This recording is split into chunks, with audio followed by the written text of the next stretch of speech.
What's up, guys? How's everybody doing today? What up, lad?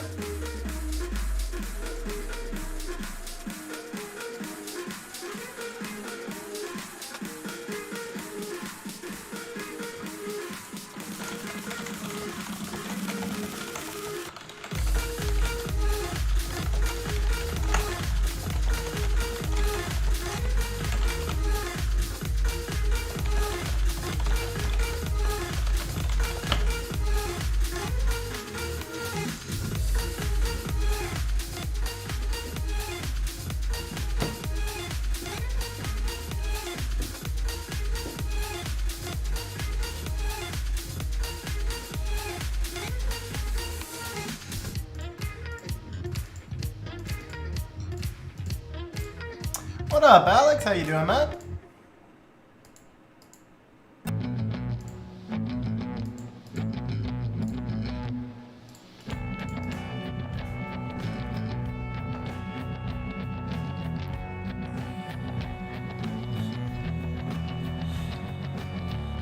How's it going, Samuel? Alright, guys, so check it out. I wore this shirt by accident today. And then I realized that I need to start wearing this shirt for summon streams. Is that not like perfect for summon streams? Yeah, Vlad, that's Brandizzle. So I think Lydia would work with Rage Will on AD with Anana. Don't have the Nemesis runes. Oh yeah, I think that'd be fine. Want to use Odin in raids. Do I use him there? I don't use him. I know there's a good Odin team out there, but I'm not familiar with it. I don't think it was ever posted to YouTube, but I do think it was posted on Reddit. So my suggestion for you, Alex, would be to go to Reddit and search for Odin solo R5. Or actually, no, search for Odin. I'm going to type this out. Odin BJR5 second placement. If you search for that on Reddit, you should be able to find the team, I hope. Maybe.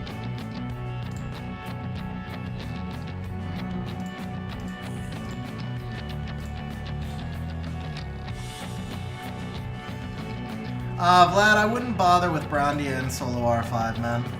Her AI is too bad, and you don't need the damage, bro. Like, the solo R5 damage is not the issue. It's all about, well, for your runes, for your account anyway, damage is not the issue. It's going to be all about gaining consistency. So what you want to do is get as many branders and defense breakers in there as you can, and everything else will follow. It's really just about landing the brand, and as long as you land the brand, then Bale's going to do enough damage by himself. I mean, so my Bale is not on like my alpha runes. He's on really good rage runes, but he's not on like my top alpha runes or anything. So I'll show you my BJR5, my solo R5 here in a minute.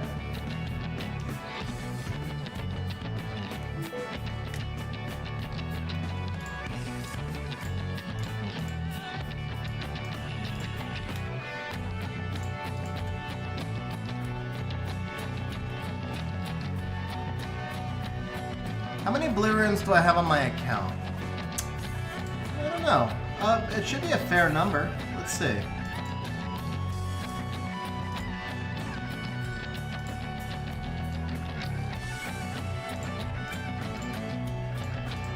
I cleaned out, when I joined Apocalypse, I cleaned out about 500 runes, and a lot of those were blue. So for reference right there, I probably sold 300 blue runes, many of which were still on monsters, about 2 months ago.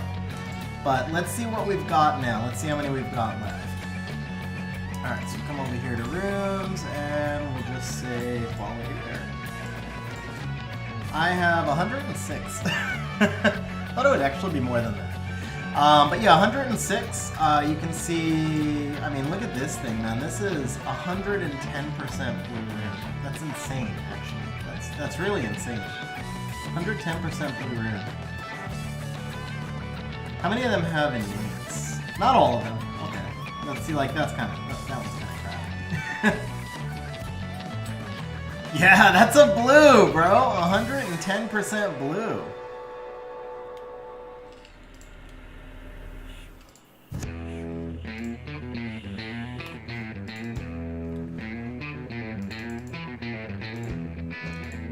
It's the result of just basically rolling everything that has any potential, right? Okay, so here's the bale. So definitely not my alpha set, but not a bad set. Like I said, I'm not trying to play it off like they're crap runes or anything. They're good runes, but it's not my alpha set. And for some reason he has 77 crit rate when he only needs 58. I don't know why he has that much crit rate, so I could probably get more damage out of him. I feel like he must have been built for something else that's no longer viable. Maybe Labyrinth. Maybe I gave him extra crit rate for Labyrinth or something. I don't know. But yeah, so let's see what he can do here. Yeah, I haven't used him in Siege in a very long time, though. So that was 51 on brand. That was 51 on brand. That's actually a little lower than I thought he was. Interesting. I thought he was higher than that.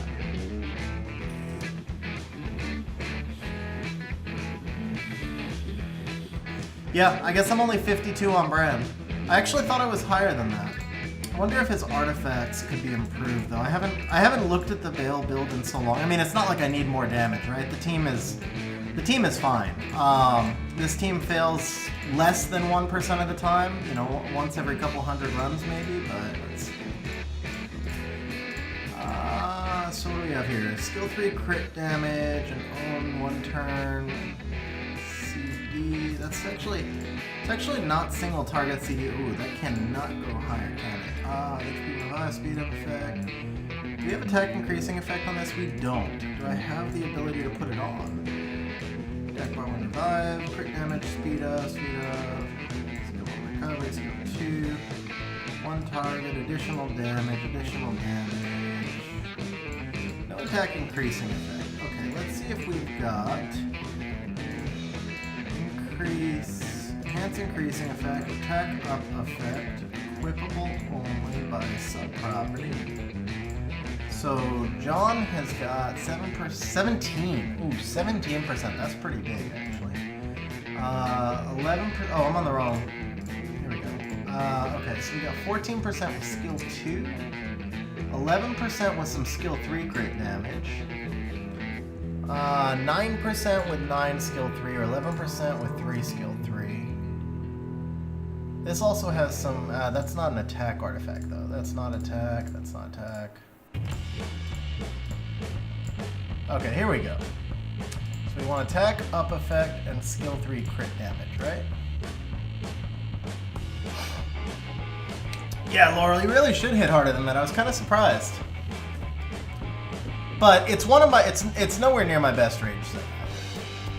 Okay, this probably needs to stay on Bethany. Let me double check which Bethany that is. Let me see if that's the Siege Bethany.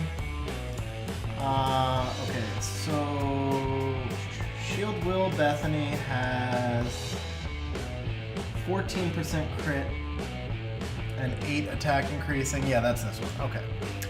Alicia, 10 and 7. I'm not taking away the Poseidon one. This is 12 and 5. This is not bad. So what would we give up? 8%? This is not bad. Alicia, 10 and 7, and a little bit of attack plus. Let's try the Alicia one.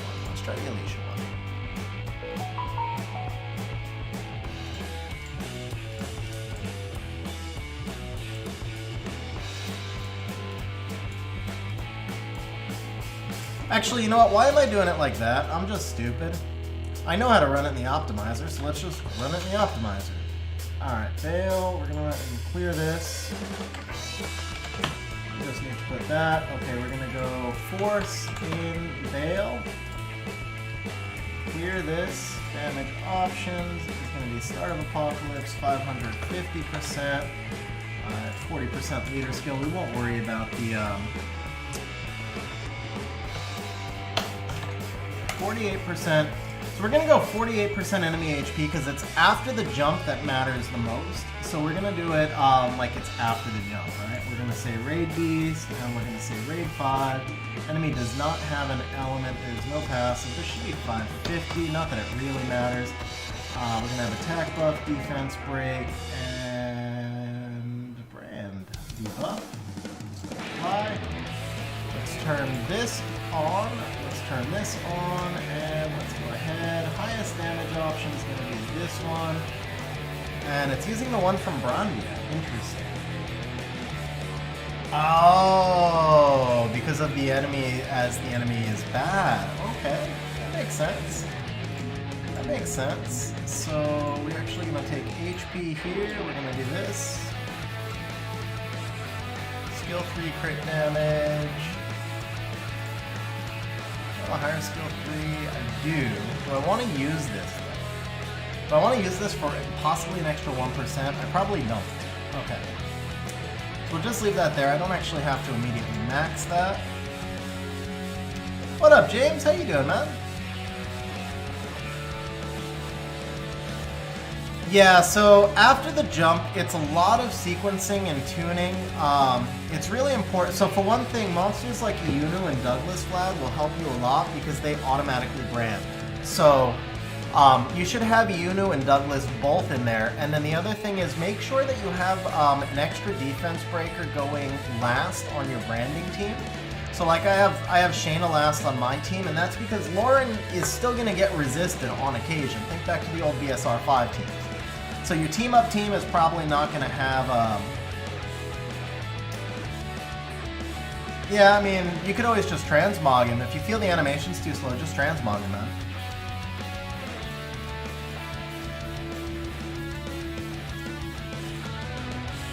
What up, Bilkin? How you doing? Let me get caught up here a little bit on chat. Let's see here. Is APOC a tourney guild? Yeah, Vlad, we're currently ranked 6, but that's because we've been targeted twice in the last 4 sieges. We were 2v1'd twice. Otherwise, we'd be ranked 3 or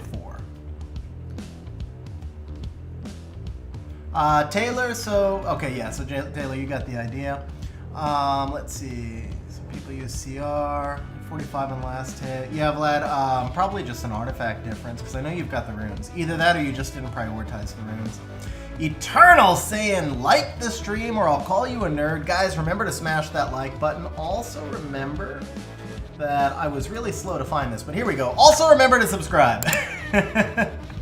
Big shout out to Kings of War Tartarus for using the hide behind a minion at the bottom of the map strategy. Nice. Nice, nice. What's the website for the optimizer? Samuel, it looks like Eternal actually gave you links, so that's perfect.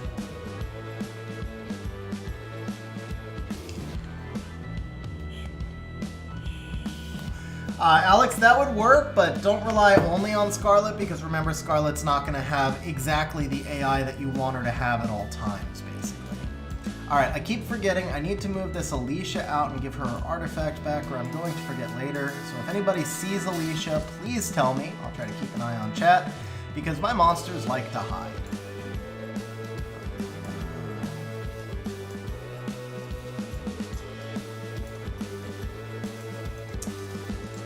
Alright, let's... Oh, she's my freaking rep monster. I'm an idiot. She was already out. Okay. Yay! Okay, that was brilliant. That was absolutely brilliant. Okay, there we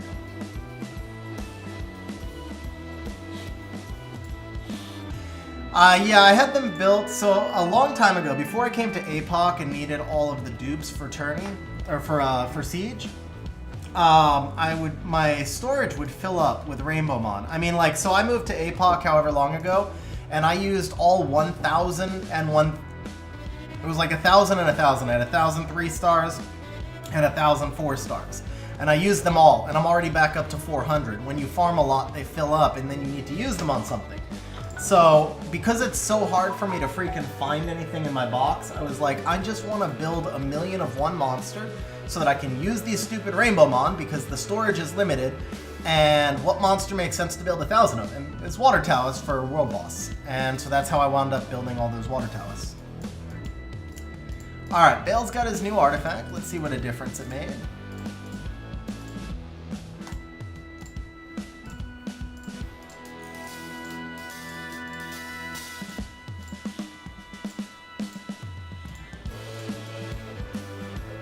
So he was 52-52 before. Nope.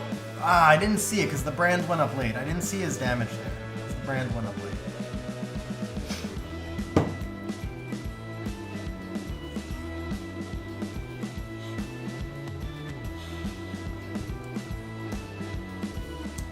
there's a brand. It was 50 and it died. It was 50,000 on the 4th hit. And then it just died. So we'll watch one more and see how much of a difference that made. Plum Dog, I mean, I use Nat 3s because I have basically an unlimited supply. Obviously, if you don't have Nat 3s, you would use your Unknown Scrolls and then use 2-star Rainbow Mon and evolve those and so on. Oh, forgot to switch to Bale.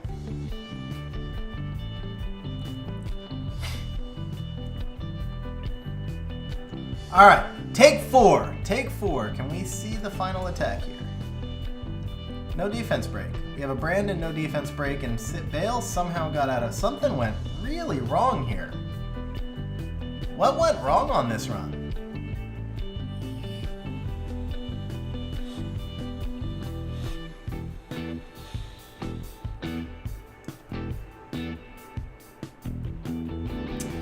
Taylor, I think you'll see, so Dark Horus, I can't believe they actually made him. In 4-star Special League, I typically play him, and he's like an automatic G2. Obviously, with my rune quality, that helps, but he's amazing in 4-star Special League. Next 4-star Special League is going to be a massive headache. Outside of that, he can be used pretty effectively in some defenses. He's not really usable in Siege. No, I wouldn't use him in Siege. But he can be used in some arena defenses, some maybe inner server, but definitely arena defense. And then he's just broken. There we go, 55, guys. We finally saw it. So it was 55. 55. They can bring Molly HOH out anytime. She's meta because she adds a little bit of RNG, but she doesn't actually do anything.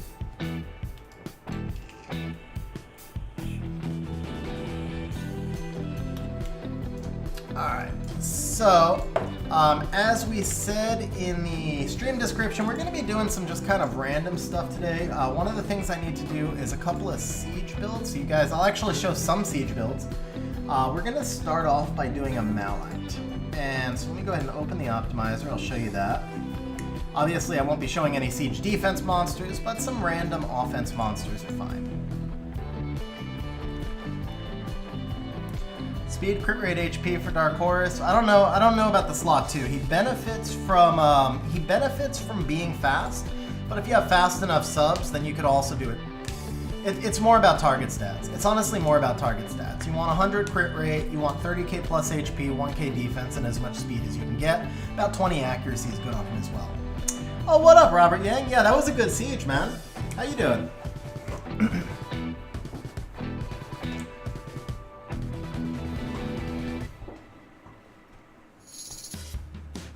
Yeah, he's got to be on Despair. He works on Revenge or Will. For Special League, I prefer him on Will. And for Arena Defense, I think he's fine on either Revenge or Will. And Despair is mandatory. Alright, so now that I know that Chill is on stream, maybe I shouldn't be doing Siege builds? I don't know. No, I'm just kidding. I'm quite sure you guys know exactly how Malites, how you build your Malites. Quite sure that there's not going to be any surprises here.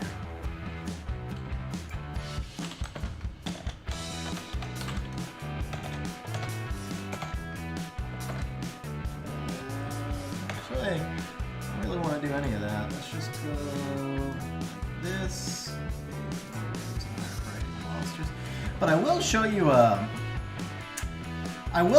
trick. I'm going to show you guys a trick. This can be used by lots of guilds who want to put in the time. It's a giant pain. It is a giant pain, but I've started to prioritize all of my builds. And so in order to use priority, there's some glitches in swap because priority has not been supported in a very, very long time. So if you want to actually use swap, or if you want to use your priorities, what you have to do is actually set one of the priorities to like a value of 0. And then okay, Oliver comes out of there. And then you load in the monster that you're building into that priority. So we're going to load in Malite. This gives him a priority of, actually 1. You have to give him 1. So it makes him the lowest priority on my list. And now we can go ahead and just ignore runes and higher priority monsters. We're going to turn off artifact optimization, obviously. Let's shoot for 35,000 HP and like 1,800 defense. And then I think we're going to want them on 205 tick if we can. So Malite at 205 is probably like 192, 193, something like that. 191. Okay, 191. Let's try it like that, and then let's get in a little bit of accuracy as well.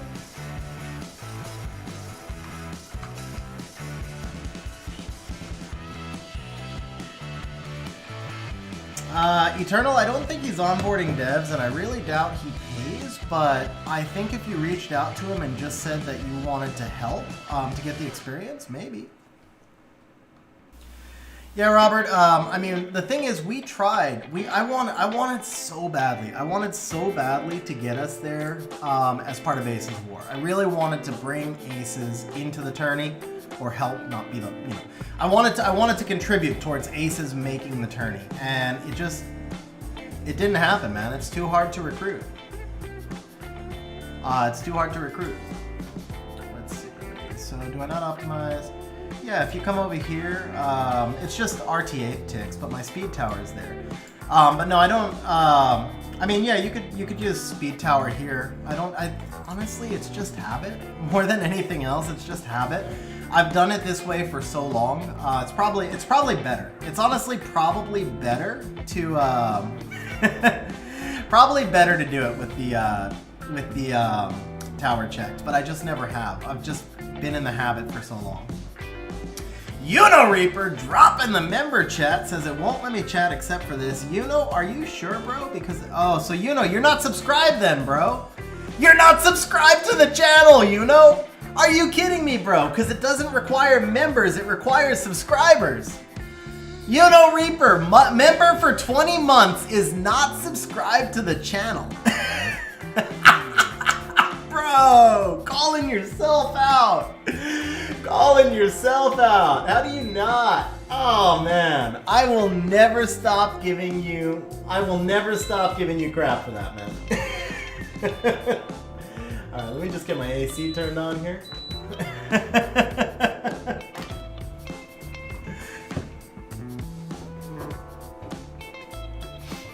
But yeah, I will tell you, Robert, just like being honest, man, I knew that it would be a jump. I knew that it would be a jump to get into tourney, like to move from where we had been to a tourney level guild. I had no idea how underdeveloped my account was for tourney level siege. Like the first week that I was in APOC, I had to 6-star 60 monsters. I'm still behind on some 2As, although I'm catching up now. Obviously, I've had 2 months. I've done a heavy focus on artifact farming. I've done nothing but 2As. It's killing me because I've literally had this rune sitting here for like 2 months and I can't grind it because all I'm doing is 2As.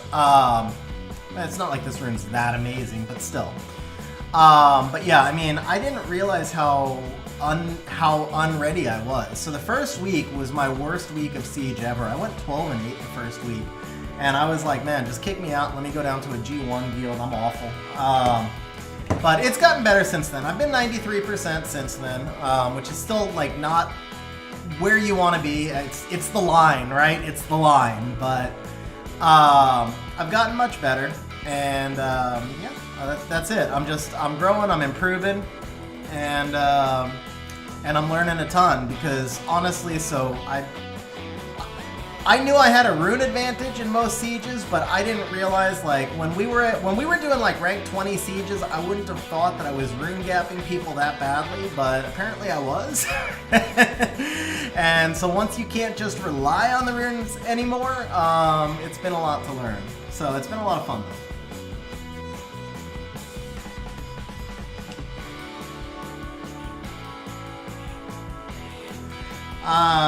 That's kind of weird, Juno. That's kind of weird, bro. On Hell, so my R5 team has, I think, only one change, which is Wahi got buffed right after I made the video. So I switched out the Hung Yun for the Wahi. This is the Wahi build. Other than that, everything else is unchanged. Nothing has changed.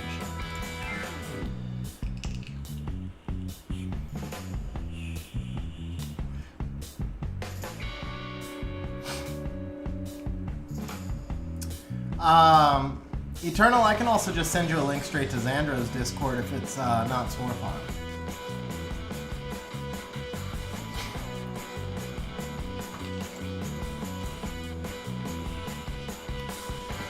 What up, Shmoo? Yeah, that's going to be a fun session, man. That is going to be a fun session. Alright, we're at 500,000 builds already. That's excessive, but okay. Let's see, what can we do here? Alright guys, so today's stream was scheduled to be RTA with viewers, but the problem is I haven't built an RTA team yet. I still just have a joke RTA team. I'm still messing around, and yeah, Michael. Oh, bro, I don't care if you're endgame or not. I mean, I had a lot of fodder. I had 1,000 3-star Rainbow Mon. I had a bunch of 5-star, 4-star. I had like an unlimited supply of fodders, but bro, still, the amount of time it takes to run 60 monsters up to level 40, the amount of farming you have to do in the essence dungeons, it was an entire week of just farming essence and nothing else. A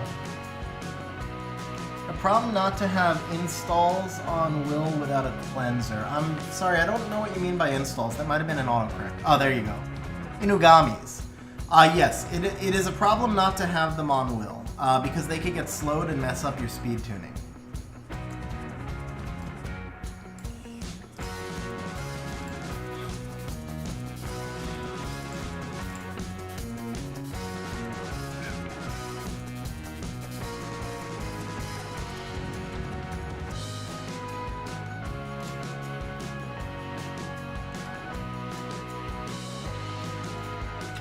I don't have Ganny Rune, do I?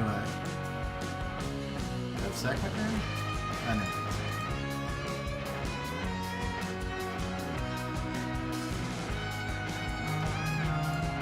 Show me this. You don't need a cleanser, you just need the Will Rune so that they don't get slowed at the start.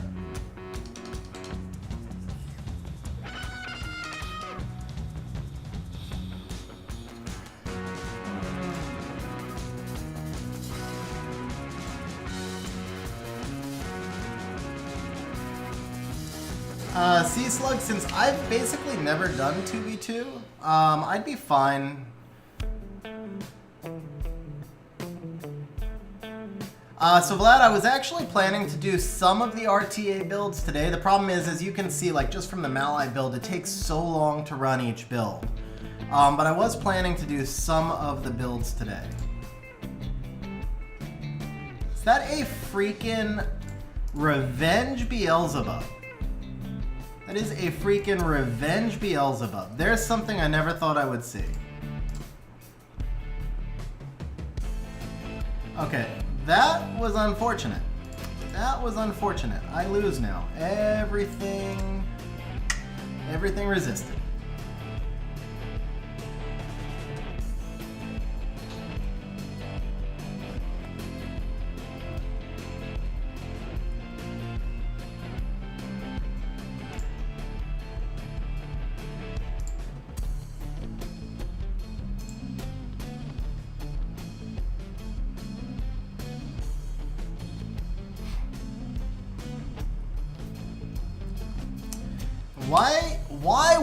Why do people feel the need to like drop 50 emotes because they luck sacked you?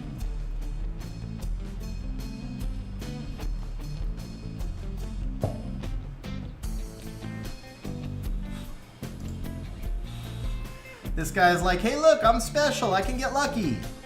I just don't get it, man. I really don't get it. I'm on my account right now.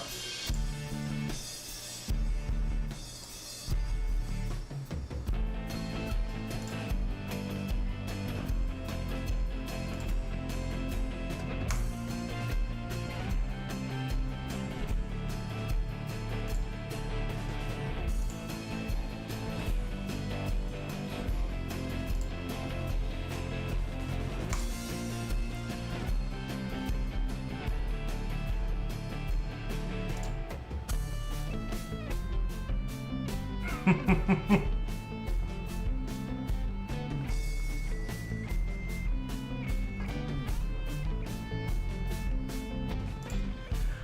Michael, yeah, it was scheduled as viewers RTA, but I don't have anything ruined. So I am thinking of doing a little bit of viewers RTA, but it's not going to be real like engaging because I don't have anything ruined yet.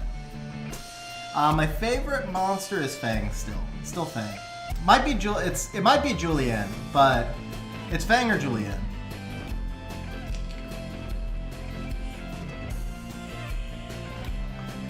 V1 plus RTA and Turning Guild is basically endgame.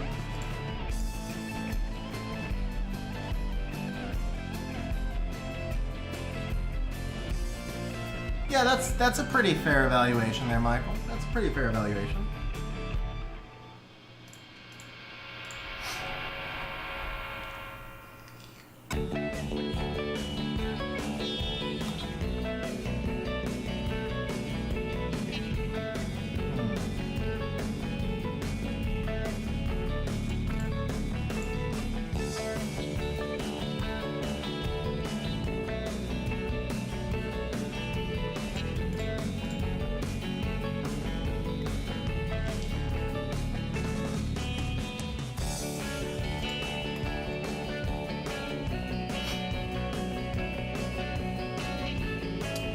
Help to build an R5 solo to start farming grinds. So Augustin, yeah, I do have a solo R5. I do have a solo R5. Oh, the bot is not on because it's been crashing. We're gonna gamble. We're gonna gamble and try turning the bot on. Let's see what happens. Ooh, he got enough, huh? He actually got enough. All right. First things first, let's get rid of you. And can we get a reset one time? Ooh, we can. Okay, nice. And then the Sagar is low, so I guess we'll do that. Can we stun? No.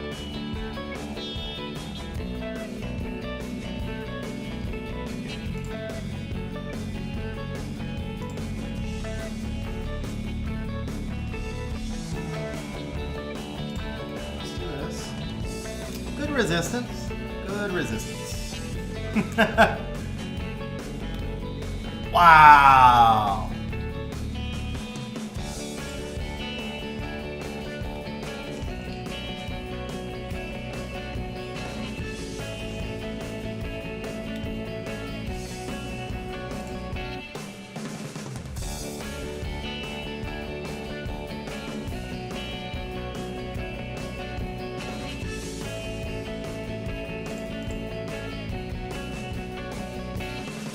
Did I push back nothing there? Yeah, I basically pushed back nothing, and then he procced again. Come on, bro! What is this? Oh, man. Oh, man. Alright, my turn to proc.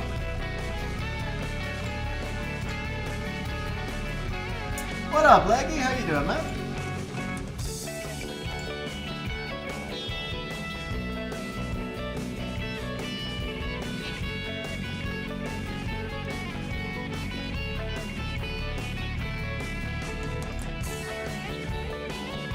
Hey, he is on Despair. Who knew? I didn't think he was on Despair. Lancing? Hey, wow. Actually landed something. It's a miracle.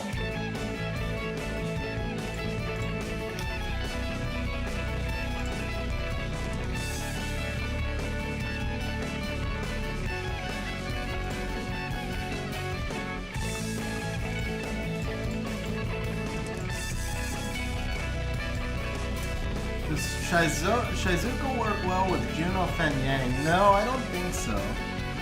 I haven't seen that many good Shizuka comps. I mean, she's an interesting niche monster, but most of the time I think there's a better option than Shizuka. I will get around to it. I will get around to it, Axe. I just have to find 14 hours. So that's why I was thinking I would do some of the runes today. Just to kind of get started. It's been nice, like, not it's been nice being able to move stuff around. I will say that. It's been really nice being able to move stuff around. Do I want... No, I can't use her. He's Rune, right? Yeah, he's Rune. Plum Dog, no. I never go past... I never bother to go past the Devil, and this month I didn't have anything Rune to deal with Nephthys, so I didn't even go past Nephthys this month. So I only got 9.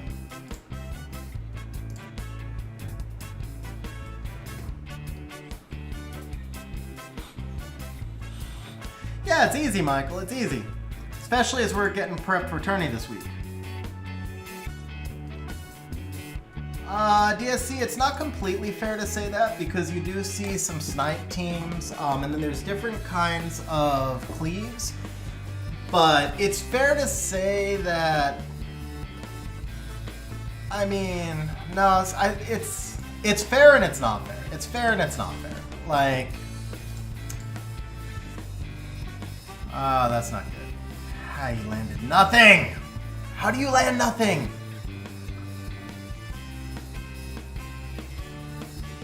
Savannah just got in front of me, didn't she? Ooh, she did not. Okay.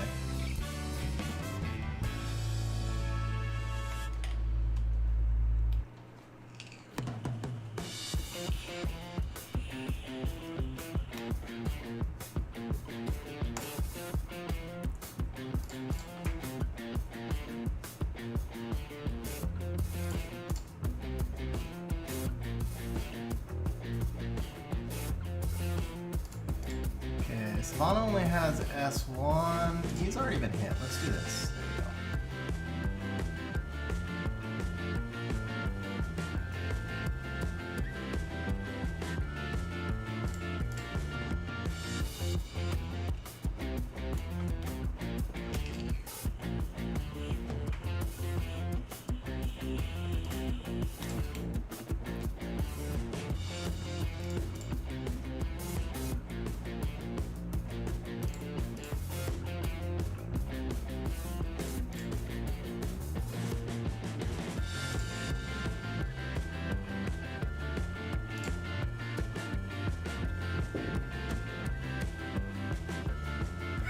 Come on.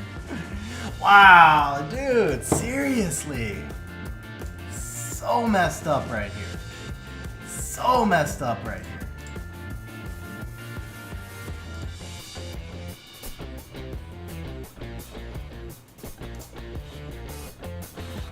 I like that resistance right there.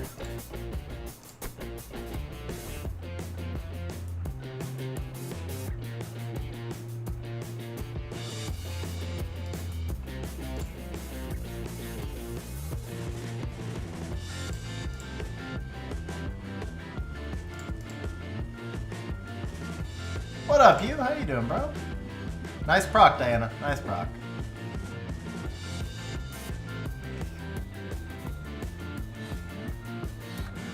Alright, let's see. So Emmanuel says I have a question.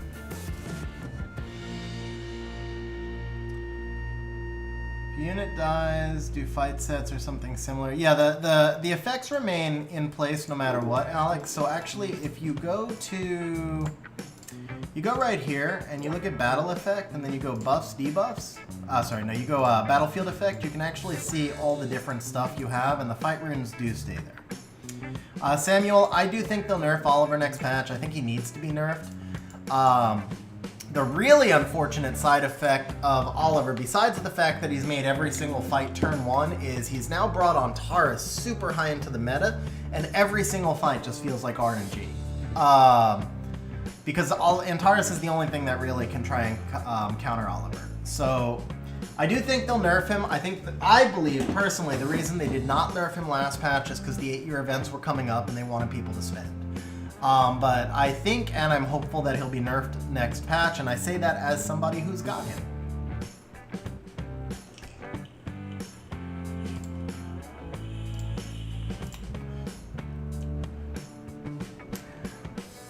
Probably not today, Axe. Today's going to be more of a chill stream. I do want to start running some builds on my own account as well.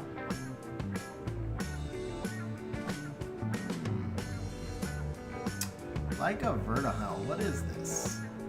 Weird.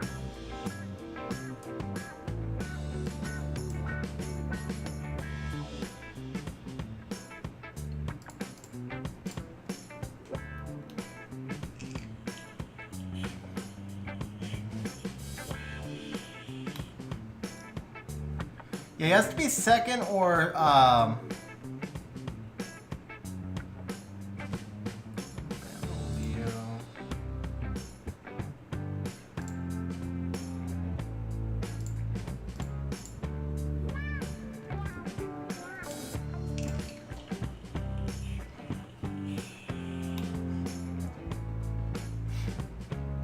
that Leica's gonna be, actually that whole thing's gonna be a problem. That's an interesting team he's got there. It's an interesting team.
Oh, worst case outcome right there.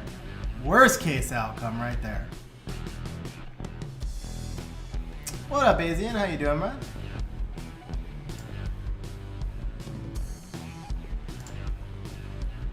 Resistance. Nice resistance. Good resistance.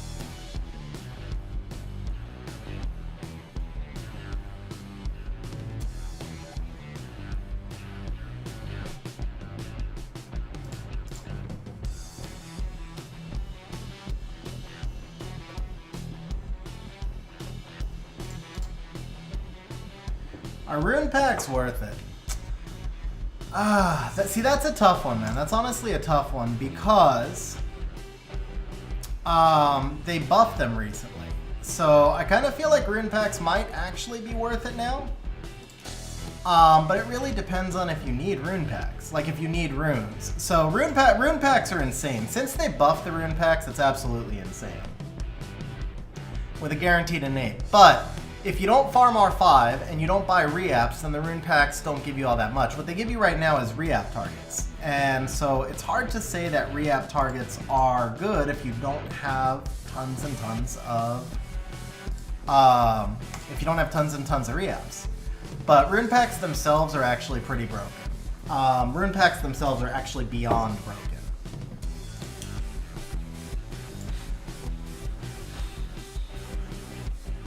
Yeah, I mean he won that whole thing when he won that on the draft, but he also had RNG favor him.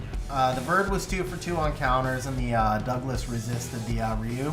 And my Ryu is also built on an attack build, but the Ryu didn't land any of the strips, didn't stun anything, so he had a lot of RNG heavily favor him there. But at the same time, he did have a better draft. I also don't have enough stuff ruined, and I don't have stuff tuned and all of that good stuff.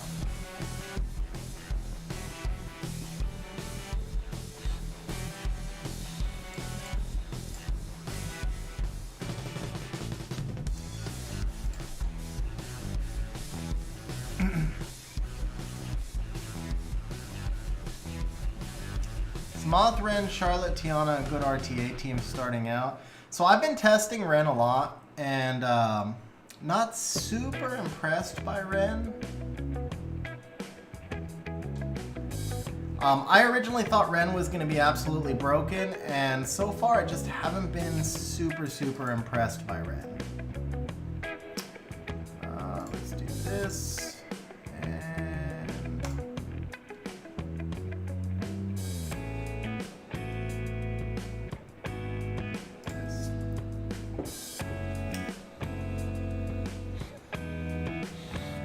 Let me check, Michael. Let me check.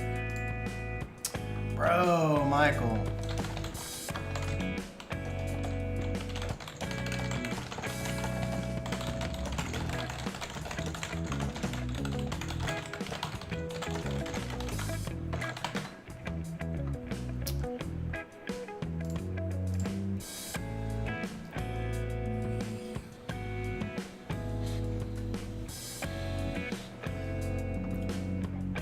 We'll see, Eternal. Maybe some replays. Maybe some replays today. Yeah, today's probably a good day for replays.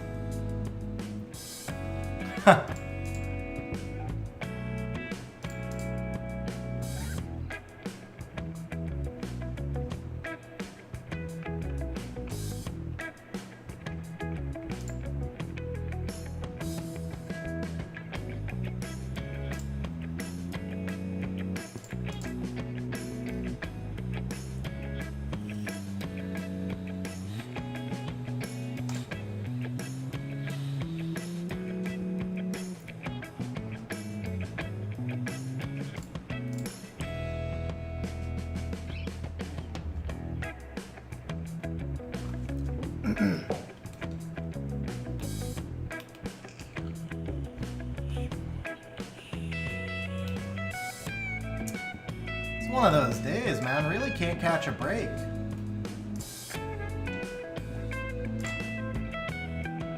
Oh, well, that was kind of a break. That was kind of a break. Okay, that was the break. That was the break right there. All right, I stand corrected. I can catch a break.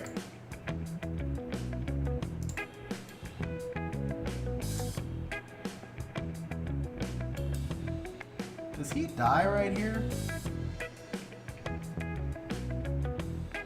I'm not confident that he dies. I'd rather let him put up a bomb. That's okay.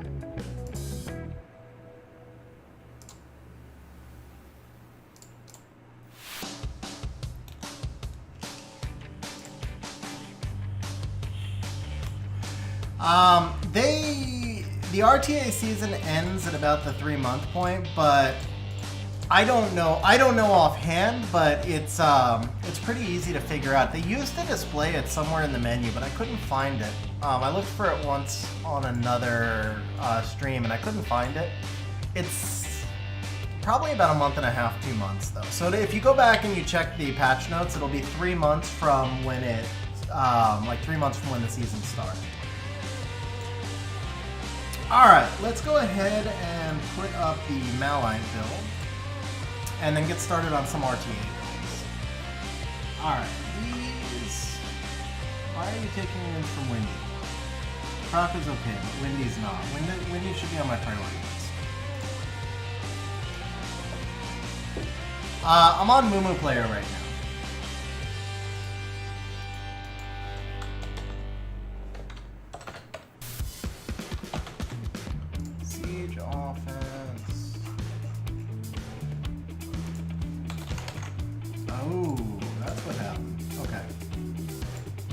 Alright, we're not going to rerun this, obviously. Let's just see here. HP.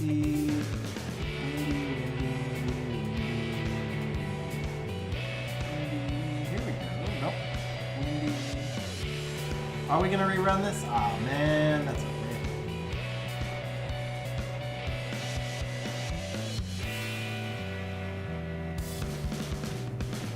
Are we going to have to rerun this, guys? Oh, everyone wants that Windy rune.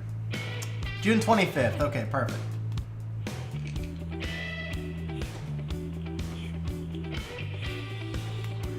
Alright, so what we can see here is that all builds run triple HP, so that will speed this up. Let's do this, and then let's rerun this because I jacked that up. There we go, 730 million builds. That'll go fast enough now. And this should ignore the Windies now. Perfect. I don't care about Crocker because I'm not currently using her. Now, let's take a look at how much damage he does here on Wind. No brand attack. That. Let's take a look at average, Field War buildings, and apply. And then let's see if we can boost the defense. Actually, that should show us higher defense. Yeah, here we go. So 35k, 1800, 1900. 1500 for that passive as well, and then see where we stand. 100. He's really not going to do much damage no matter what. So let's go 35, 7, and 2000. 2180, very nice. There we go. 2180. That brings us to 2 builds, and we'll just take the one that does more damage. Nemesis will destroy. Do we actually want him on Nemesis? Probably not. Would have been nice to get a shield set in here. Let's just hit that. And then let's bring this down to 2000 and see if we can get shield in here. And if not, we'll take the build we've got. Okay, we can. We can get shield in here.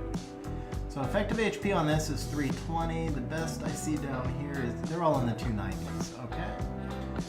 Damage-wise, 1247, so it's gonna be less damage. About HP. So it's gonna be less HP, less damage, less defense if we put in the shield set. But more accuracy, and I do think the shield set has some value here. So we'll go ahead, ooh, wait a second. The Gora also should be on this priority list.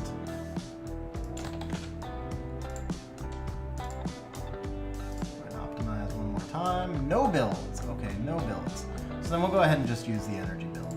That's fine. Actually, wait. Let's try this with 20 accuracy because I can make that up on artifacts. Okay, now we got 2 builds. What if I wanted to do this with a max res build? Probably not, but just check. We cannot, okay.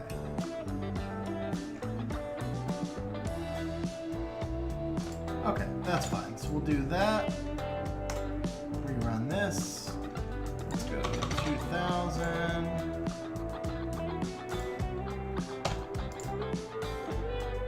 And between these two, this one's slightly better, right? Why is it better? Why is it higher efficiency? It's just the breakdown of rune stats, right? This build is actually better. Not as high of efficiency, but this build's actually better. So we're gonna take this one. All right, let's see here.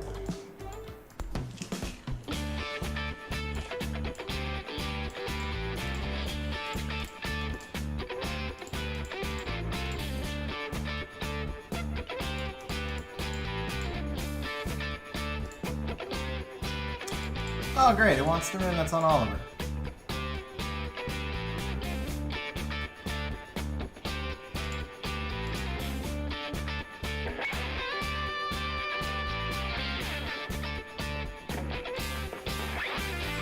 Because I ran the Oliver build earlier and forgot. Alright, no shield then. No shield then. I give up. You win, come to us, you win. Well, you win my poor rune quality. My poor rune quality wins. That's actually what it is. My lack of rune quality wins. So we're gonna go ahead and take this one. Beta. Volverk. Wow. See, that is why I said the maintaining the priority list is a giant headache. Okay. 8th time's the charm. Here we go. 21, 2150. Okay.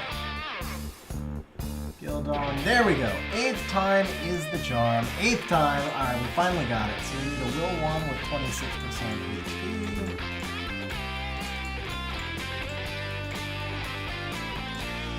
That's going to be this one. 7 crit rate ending. Yes. Need a will 6 with 51 defense flat. I need this one. We need an energy 5 with 39% defense. This one should be nothing gradual. Okay. We need a destroy 3 with 34% defense. This one. We need a destroy 2 HP with 28% attack. Attack's not ideal there, but that's fine.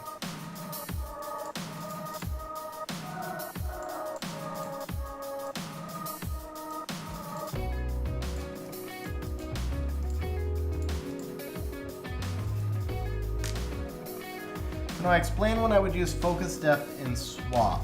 Okay, so Cold Storm. Focus depth is for swap normal. In swap pro, it allows you to run so many more builds that it doesn't really matter. In swap normal, because you don't get to use the GPU optimization, you use focus depth to limit the number of builds so that it doesn't take like a month to run, basically.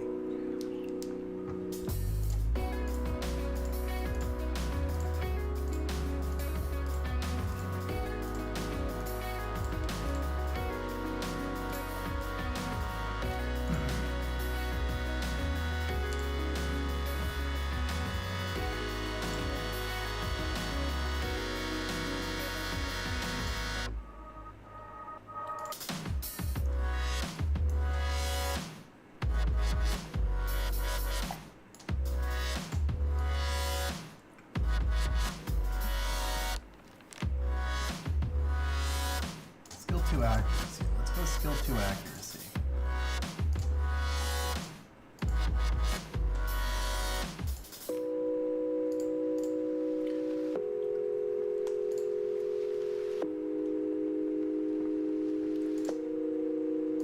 Wow, that's pretty bad.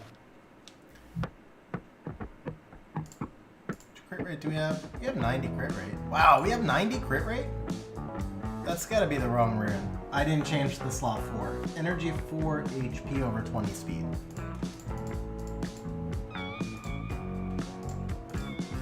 It's like, how does he have 90 crit rate?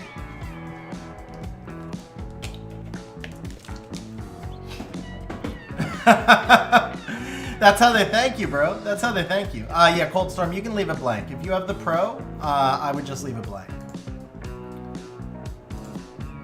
I guess we just use this. It's kind of wasted, but it's fine.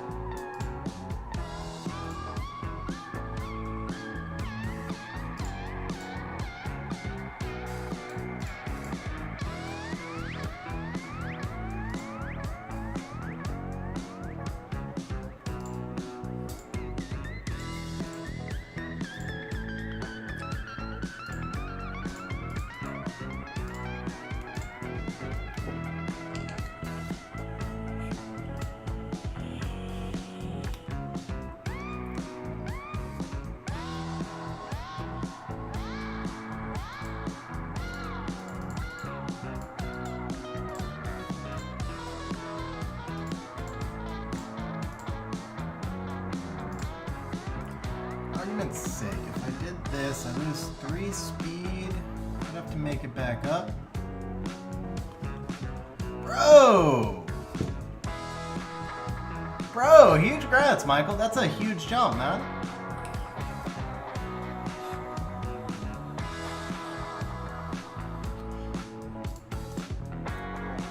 Can I make up 14 resistance anymore?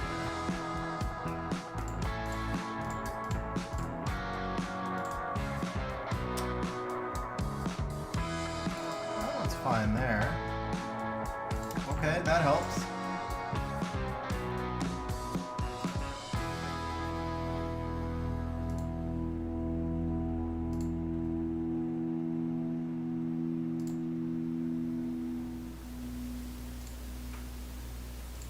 That's probably all I can do, right? The only other thing I could do is I could change this to defense, because the attack doesn't make a lot of sense here anyway. What up, Bang? How you doing, man?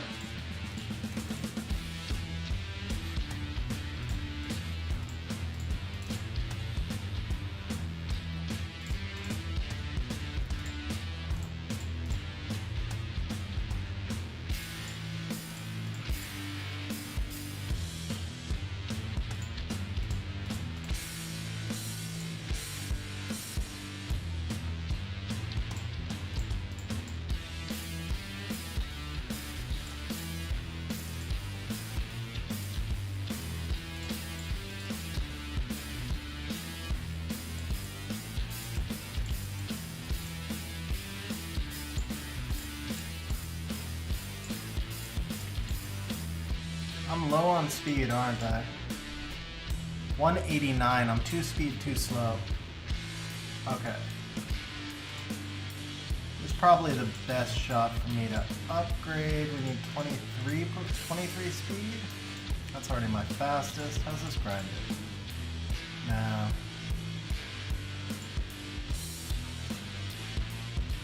Isn't this a better rune though? Gain accuracy and HP for 16 defense, and then the 1 speed I lose is the 1. Yeah, that's that one.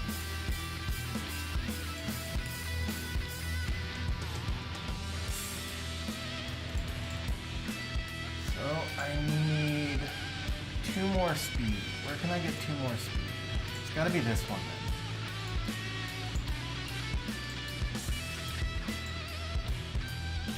then. 1921. HP defense. There we go. Okay.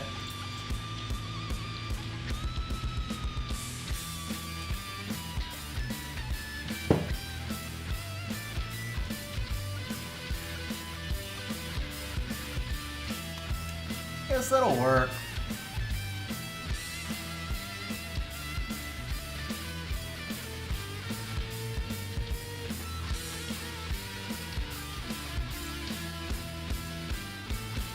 That'll work. Okay.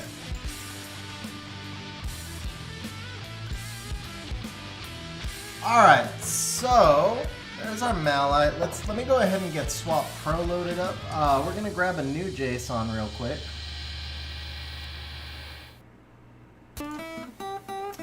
Just log out and log in and grab a new JSON real quick.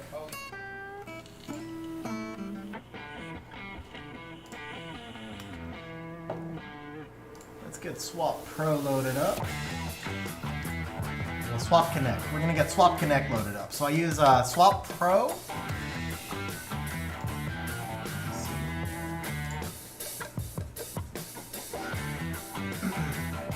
I use Swap Pro for my main game, and then I use Swap Connect for RTA.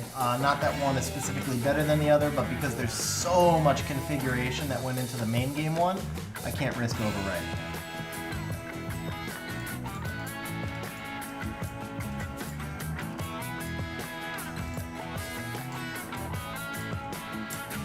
For those who, let's see.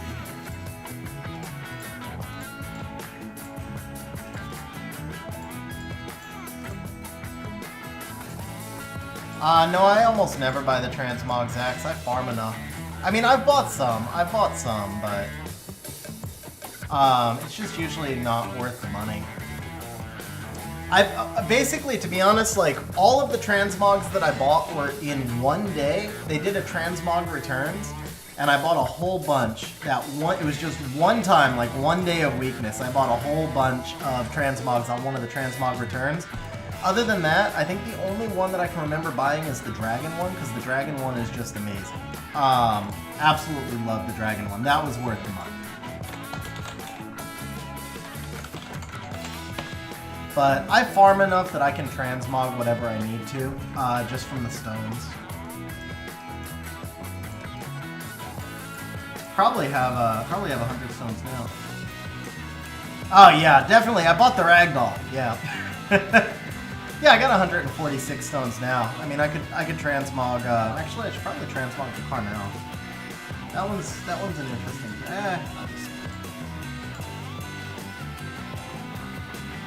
But yeah, it's like every 2 weeks I can transmog something. Yeah, since I don't have Light Monkey and I don't have Ragdoll, I'm probably not going to transmog either of them unless I summon one. I did just actually build the Fire Robo. We're going to test him out. Okay, so this is the worksheet part. We're gonna go nerd and we're gonna bring Excel up. Let me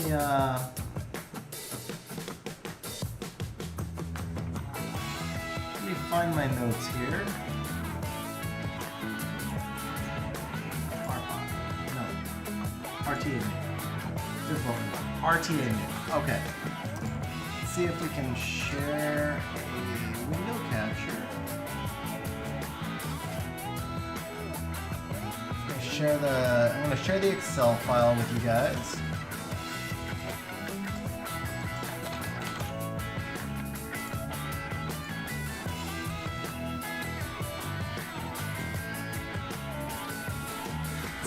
Samuel becoming a channel member. Samuel, thank you very much for becoming a channel member, man. Seriously appreciate that, bro. Thank you very much, Samuel. Okay, bear with me just for a moment, guys. I probably should have set this up in advance, but I didn't. I didn't. So there we go. Let's see, 220 probably. Yeah, and then we'll go left needs like 20, 30, 40. Yeah, like 40. The right side needs 100, 300, something like that. Actually, you guys don't need all that mess on the right, right? 700, 900, 950. I think that'll work, right? And then for the bottom, we just need 20. There we go. Go ahead and move this here.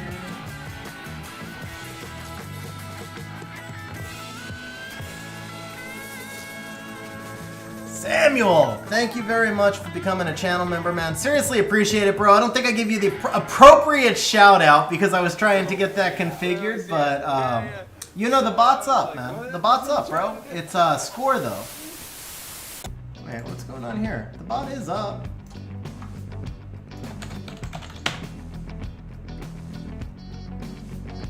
Wait, why is the bot showing stream offline?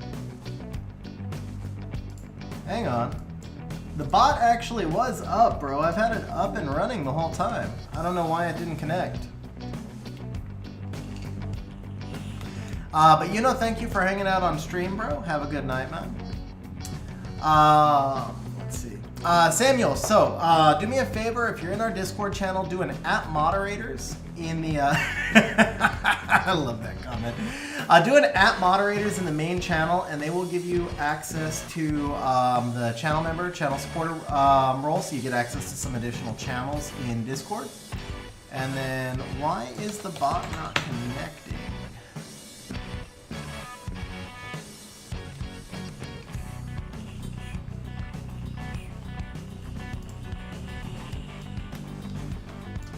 Alright, let's see here.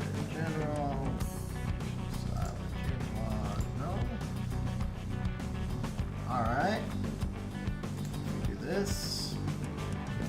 YouTube is connected. YouTube bot.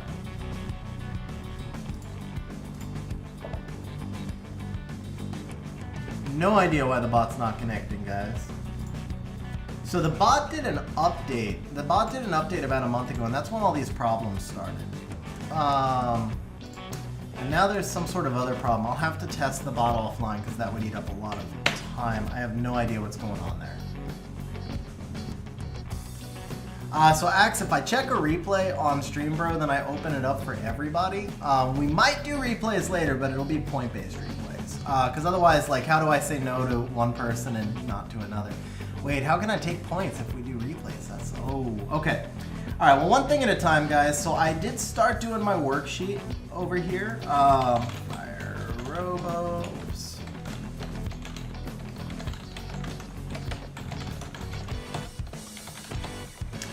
So I started doing my worksheet earlier.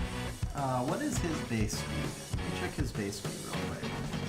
Because I don't have him in my data pool yet. He's a 101 base, and then who's the other one that's not there? Wind Meow. The Wind Cat.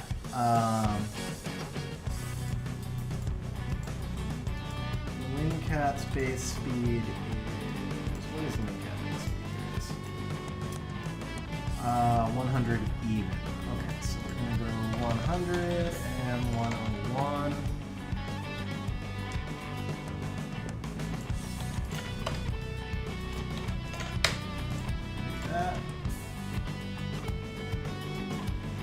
Alright, so these are the monsters I'm thinking of running this season. Now I need to figure out my priority list, and this is honestly where I've been stuck all season, is I can't figure out where the core of my team needs to be. I've been testing turn 1 a lot, and I honestly just don't know which way is going to make more sense. I feel like turn 1 is the way that needs to be done. So we're definitely going to be putting, we're definitely going to be putting Oliver as our highest priority. No matter what, Oliver is going to be highest priority. Yeah, no, you need both, but the question is, where do my better runes go, X? So it's the prioritization that I'm stuck on. Do my better runes go for the turn 1 or do my better runes go for the turn 2? One thing I have seen is with the turn 1 tests, if you lack violent, like if I do too much despair, it just messes me up. So Oliver clearly is going to be first priority no matter what.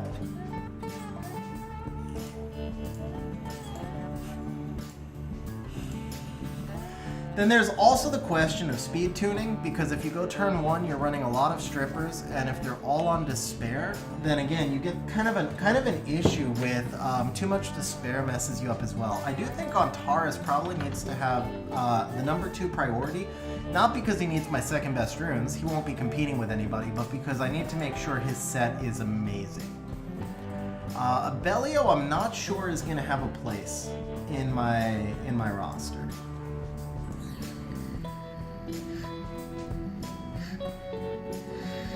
Yeah, exactly. If I had Ragdoll, this would be so much easier. If I had Tian Lang, this would be so much easier. But I don't have OPLD5s. I have Van Cleef.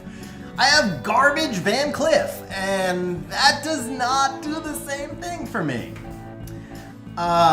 With that said, I think Cadiz is kind of underrated. I think he'll be useful. The thing is, so my SW Arena stats don't hold out this belief. I was like 41% with Cadiz, which is not good. It's just really bad, but I still feel like he is good. I just think maybe I wasn't using him the right way or something. Diana's probably going to stay in a similar build to what she has, but she doesn't need fast runes, so I can probably do her build early to make sure she gets a good build, and then there's not too much competition there. Also, Beelzebub needs a pretty ridiculous set, but I need to get the strippers ruined actually before Diana and Cadiz, so that's probably where we start. Now that I think about it, that's where we start. Let's go ahead right here. We're gonna put in a turn order and we're gonna just define everybody. So Oliver is, we're gonna use the, we're just gonna use this top format 1. So Oliver is actually a damage dealer 4. Antares is manual build. Abellio is manual build. Barbara is turn 1. Beelzebub is damage 4. Bulwark is strip. Cadiz is strip. Chung Fung is strip. Chiwu is strip. Chiwu probably won't room. Chao is manual build. Diana is manual. By manual, I just mean their speed doesn't matter. When I say manual, it's just speed doesn't matter, and so they don't need to be competing here with like faster units. Ganymede needs to be slow, so he's manual. The Hay Gang is actually strip. Yogan is strip. See, and this is where I think I probably have too many strippers. Josephine is going to be manual. Juno is strip. I probably can't ruin all these strippers. What up, Hawkfrost? Man, I was talking about you on stream the other day. How you doing, man? Seriously, how you doing? Long time no see, talk, any of that. Hopefully all is going well, man. Okay, Cornell's a 4. Yeah, Bulwark can be a strip, or he's set up either way. So he works as both 2 and 3, but he's single target strip. And when you're running Oliver, sometimes using the Bulwark S1 to strip is more effective than using the Bulwark damage right off the bat. Okay, Leo's a manual build. Lulu is cleanse. Magnum is manual. Meihu Wang is setup. Or damage. Put him damage because he's going to be low priority. Mephisto, manual because the speed don't matter. Minato is not good, and Minato is definitely getting taken out here. Who's the other one? I don't think Chiwu makes enough sense either. I think Chiwu goes away. There was one more here I was unsure about. I think maybe the Yoga needs to go away also because it's just too many strippers. I'm not going to be able to tune everything. If I put on that many 270, 280 sets on the Vio and the Despair, I'm not going to be able to tune everything. Okay, Molong is going to be damage for sure. So we'll put him at 4. Moore is strip again. Nana is manual, speed doesn't. Actually, Nana's setup. Nana's a 3. Okeanos. Do we run Oki? I think Sagar is so much better than Oki. Oh no, Oki is really good. I shouldn't say Sagar is better. I think Sagar fits my team more. I don't know. Do we run Oki or do we not run Oki? I think we not run Oki because I have too many monsters contesting for my fast runes already. I don't have that many fast runes. Samantha's gonna be a 5, Rika's gonna be a 5, Riley is gonna be a 1, Sagar is a 0, Ciara. My win rate with Ciara is next to 0. I think Ciara's gotta go away, but I do have to find another speed lead in place of Ciara. The Sekhmet, I don't know that we're gonna run Sekhmet. We're definitely not gonna run 2 Sekhmets, so let's do that. Okay, Sekhmet has got to be a 0, obviously. Tessa's gonna be 3, Triana's gonna be 5, Volantis is 2, Vertihile is both 0 and 5, because we'll have 2 birds, so that's fine. Wind, I don't know, what's the stupid wind cat's name? It is Nebula. That. He is gonna be 4, and Wusa is gonna be 3.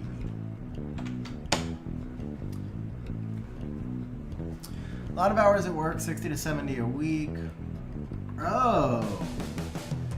So you got the job, man. Huge congrats on getting the job, man. That's awesome. Sucks that you're doing so many hours, but that's awesome about the job.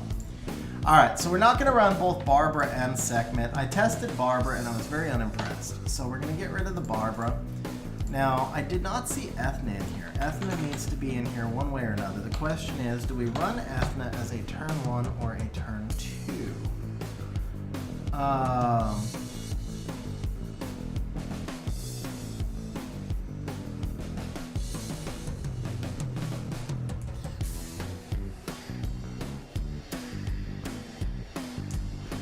Yeah, Taylor, I agree with you on that.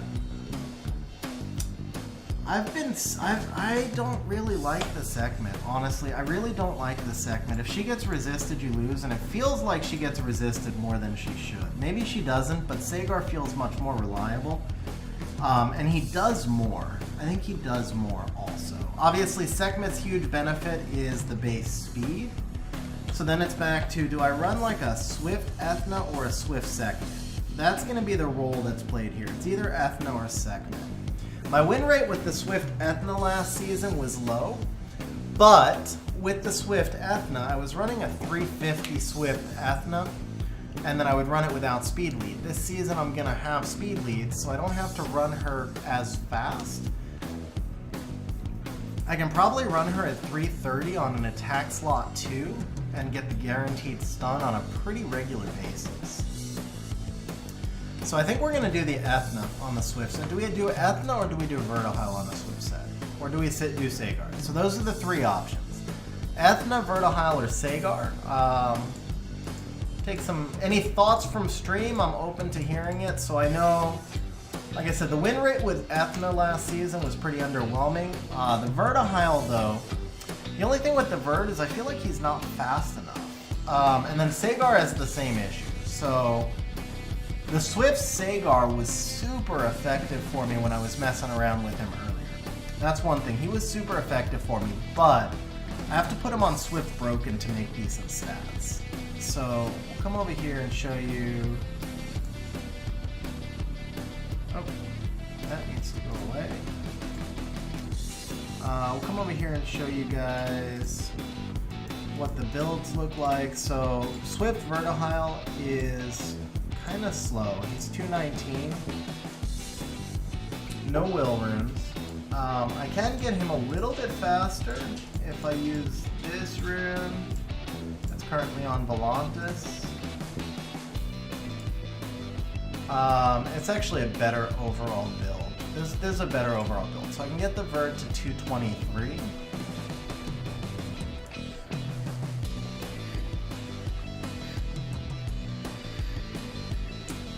What do I recommend for vaping? I mean, honestly, bro, it's all up to your flavor. So I like custards, but I'll tell you what, when I've gotten this mod right now, I need to check the flavor.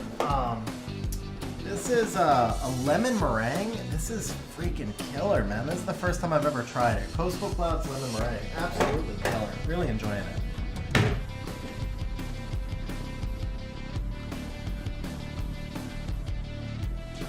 Dude, Hawk, you just pull like an LB5 every day now. Okay, that messed up my camera focus, didn't it? Let's get that fixed. There we go, camera focus. Alright, so this is what the bird looks like if he's swift. Damage is decent, but he is super squish. Yeah, while back, Hawk, while back.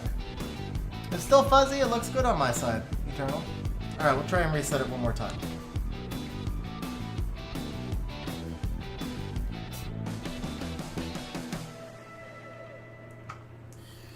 Not since Cadiz, Plum Dog, not since Cadiz. Fast doesn't necessarily have to equal squish. So, for example...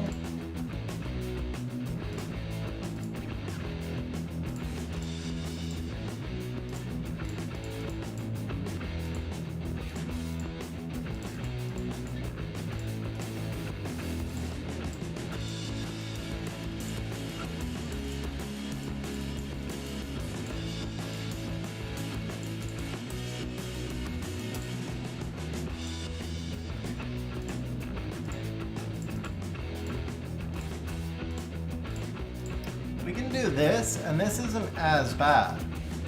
Accuracy is a little bit low in this build. I had another build for him that was a little bit better, but this one's not bad.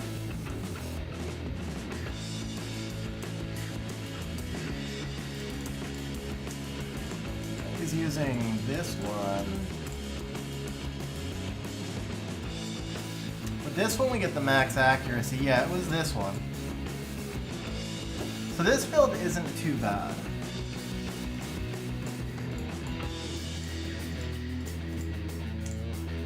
Then I can do this. I lose 2k more HP there. What was it this? Maybe it was this. Yeah, there we go. That's too much accuracy. But you get the idea. Well, Sagar's not as squish anyway. No, I think it was this one. I think it was this one. Unless it was this one with a different...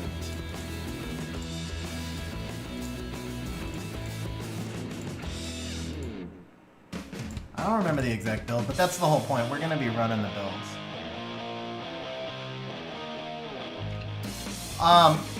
The crit damage is just because of this rune. It's just this rune. This allows me to use a swift. It's I only have two 30 speed swift runes, so it's the slot 1 and the slot 4. So it allows me to use both of them. Because if I go crit rate, my fastest crit rate is going to be this one right here. And then that puts me in the spot of having to use this. And so the build is solid, but the accuracy is really low. And then he's still not exactly crazy fast, right? He's still not crazy fast. The other thing I can do is something like this. So this would be, but this, again, you're getting now, he's getting pretty squish here, and he's still not super fast.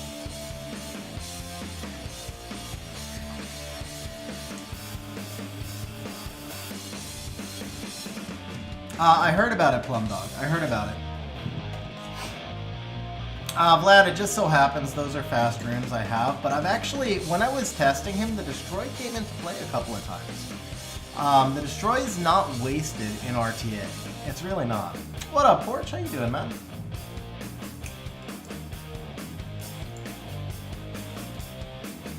But yeah, I think the Sagar is going to be too slow. I think we're going to run the Ethna on the turn 1, and we're going to do the Sagar build on Vile. So Sagar is going to become a strip for turn 2. So this gives me my priority list. So the Ethna is going to be swift. Which means the Vertihile gets taken off of that and he becomes Triple Revenge, right? So the Ethna is going to get my fastest Swift set. the Lulu and the Riley, obviously what we're going to do is move 2, 2, 1, 1, 1. We're going to reverse that.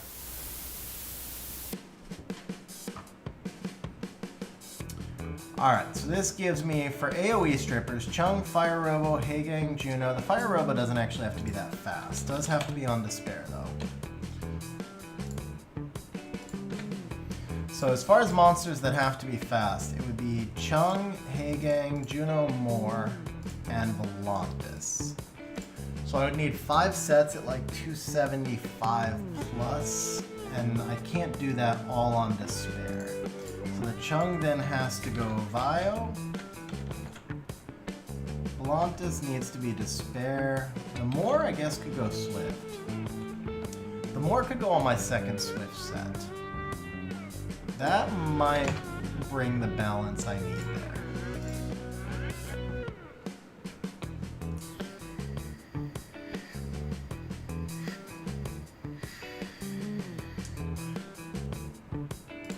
Alright, so if we do Ethna and Moore on Swift, Ethna's got a 119 base. That's right. There we go. Only feat is never gonna happen, bro. Only feat's never gonna happen. Okay, so the Bulwark does have to be Vile, but he can be lower on this list. The Cadiz can be lower on this list. Edgardo, so this spreadsheet I make available. It's in our Discord server. It's in the channel, number, useful links, and info. This is public. I've shared this for a very long time. It's got quite a few other tabs in it as well. This particular spreadsheet, I'm not going to roll through the tabs because this has a lot of revenue information from YouTube and stuff, but there's a different version of this spreadsheet that has a lot of other things for organizing your siege defense, organizing your arena defense. All of that is in Discord.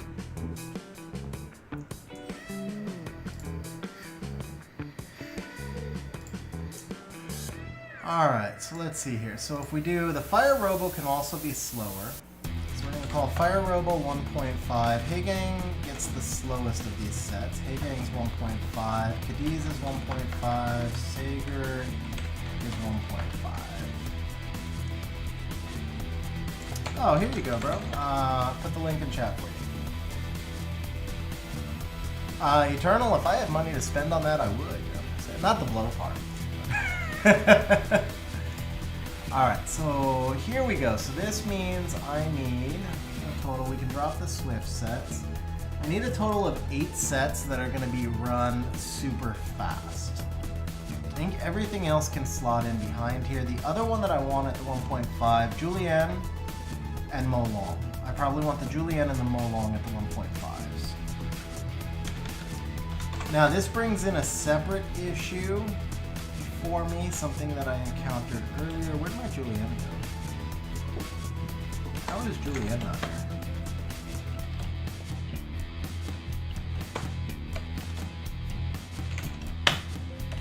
Okay, well, there's a problem. Julienne needs to be there. That's going to be 1.5.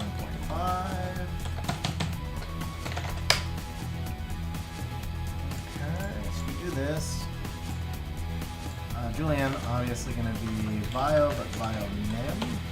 Molong, Bio. Well, I'm thinking of actually doing a Vampire Molong, partly just to spread the rune.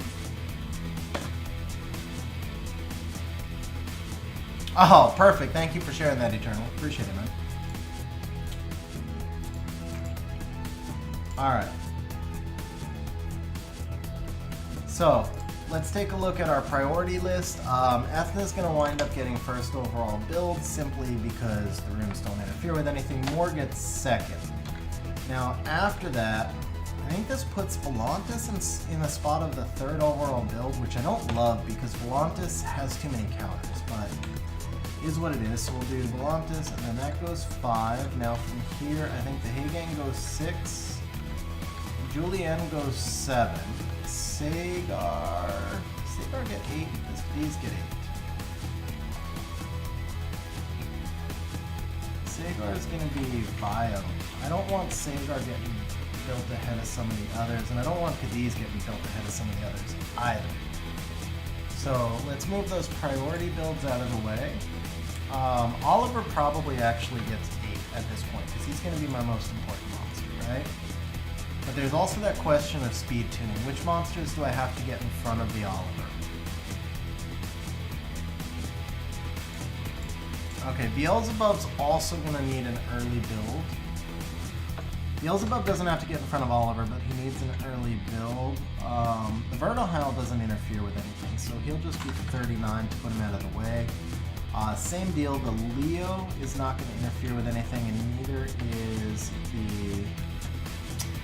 the Veramos. So Veramos can be 38.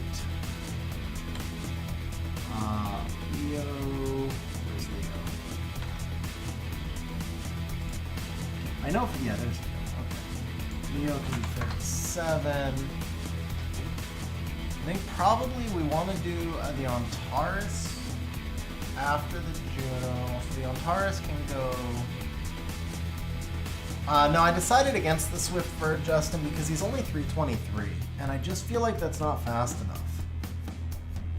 It's fast for a Swift Bird. I mean, I'm not lying. I'm not trying to underplay it. It's fast for a Swift Bird, but it's not fast enough to contest speed. So if I want to have some pivots, I feel like Swift Bird goes more into a set comp, but he won't work as well for me for a pivot.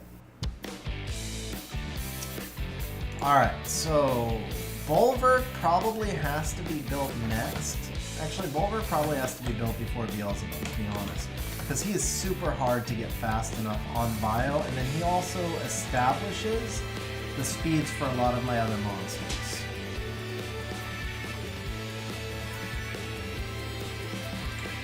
Yeah, if the opponent contests speed and you have Swift Verge, you're probably going to lose. That's the thing, is 323 will not win a speed contest unless you put him Swift Revenge.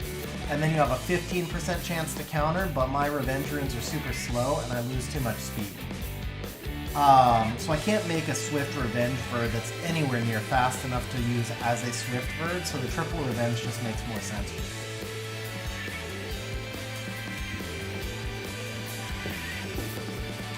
Alright, so from here, do we do Molong next? We do the Molong after the Beelzebub. So the big issue that I have right here is I need a second damage dealer in addition to, or besides the Julienne that can set up for the Beelzebub. It's not though, X. So I mean, because remember, I've been messing around with turn 1 for a while. And the 323 just wasn't fast enough. It consistently put me in a situation to get outsped. I've got really fast Swift runes, but I don't have enough defense. I don't have enough depth.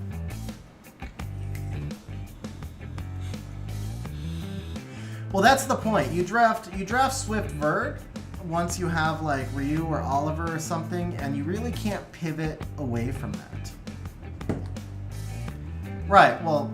But what I'm saying is, if you pull the Verd, they can pivot and contest speed, and then you're in trouble.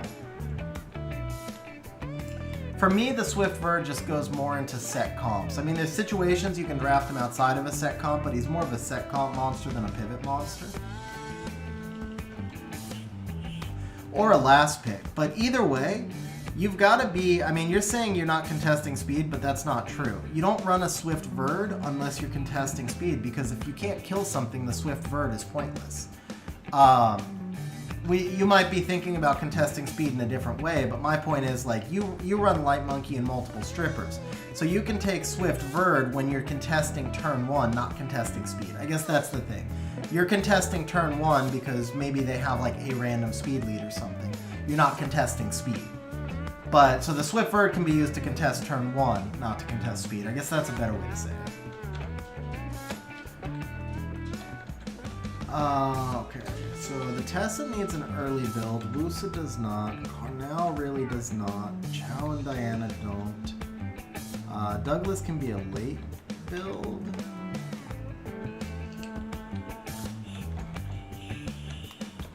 I think we go Molong, Tessa, Sagar, Cadiz, Diana, Antares.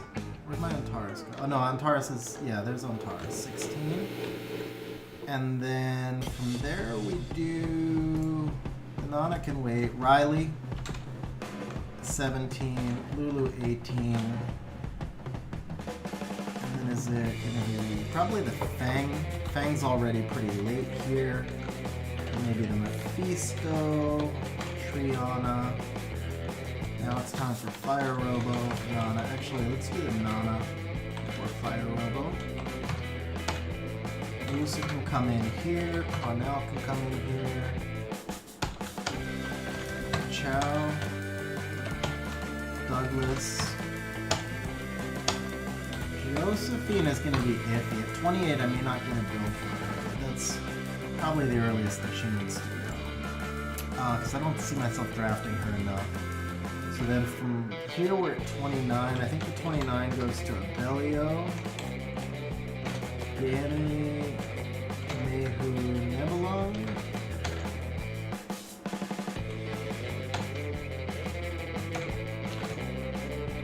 Rika.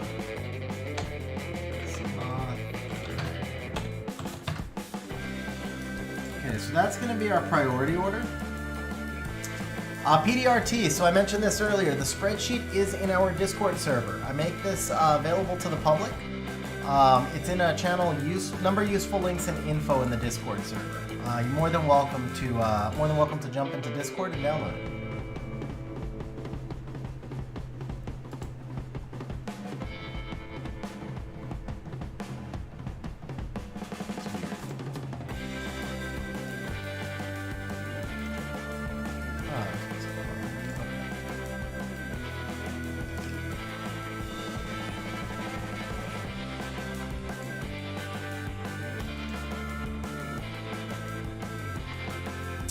Alright, let's see here. So if this is our build order, you guys now see what I'm looking at. So now we can start to run some actual builds. Let's pull up Swap.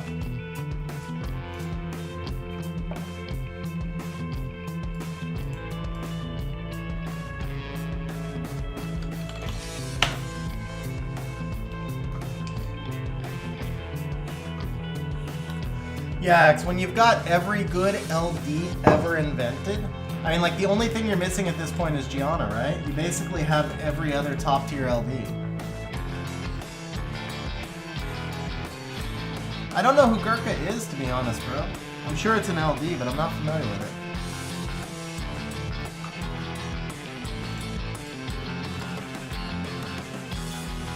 Oh, yeah, Neff. Dark Bison. He just got buffed, didn't he? I don't remember his buff though.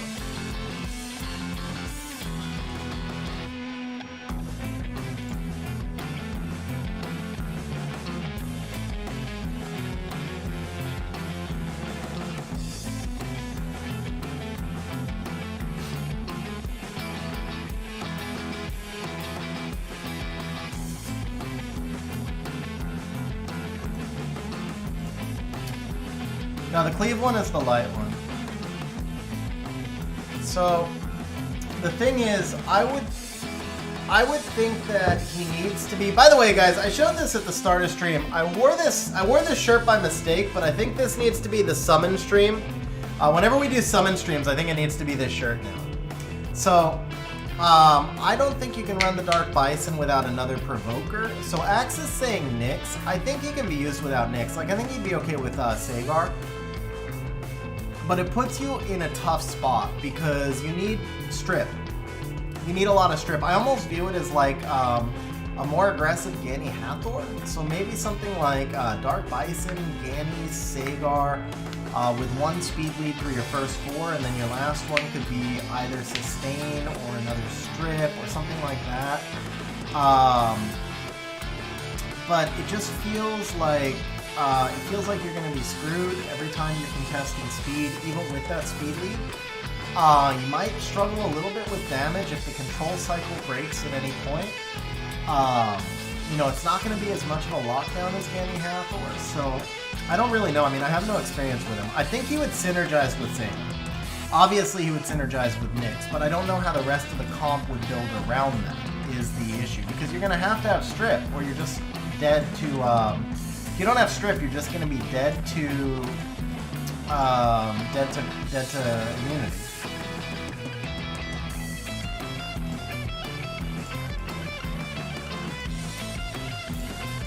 Before I forget, let me just do this real quick.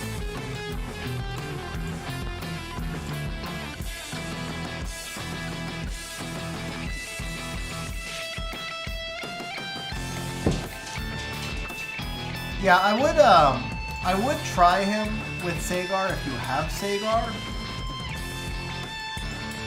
Maybe something like Sagar, Wusa, and then like a good Ethno. Like focus on single target strip units that can do stuff for you. But I still don't know that he'd be the right.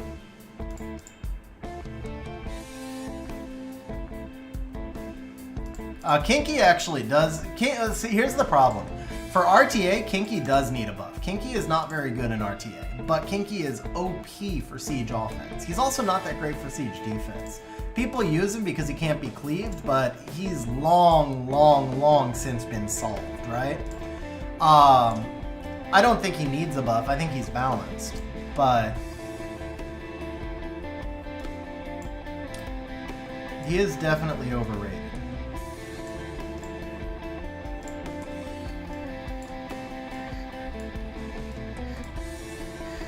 For RTA. For RTA. Can I just double rock that? Probably. Not when they're not ruined. I mean, they are ruined, but I'd have to go find the correct ones.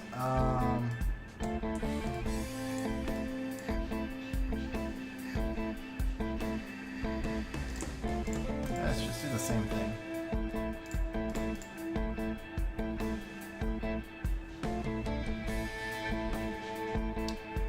Yeah, the strip to S1 would be OP, bro. That's actually broken. That's actually broken. They just shouldn't have kept nerfing him. They shouldn't have reduced his damage so much.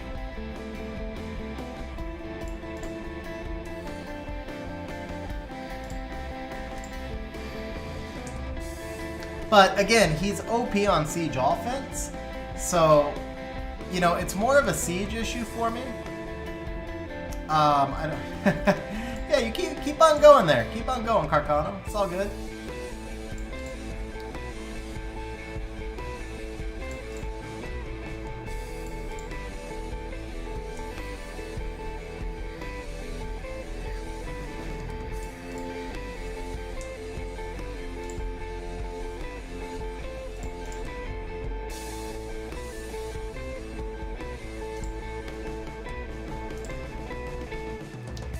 Yeah, I don't think there's really any viable buff for Kinky right now.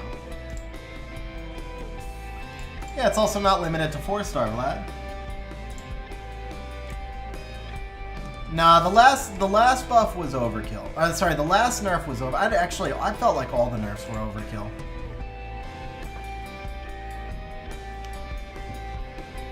Yeah, but they buffed him out of viability. That's a problem for me. They buffed him out of viability in RTA, but again, he is still viable in. He's not viable. He's super strong in siege. So I don't know. I think they probably had to buff him out of viability in RTA, I guess, in order to balance him for siege. It's just unfortunate that happened because we needed monsters like Kinky in RTA.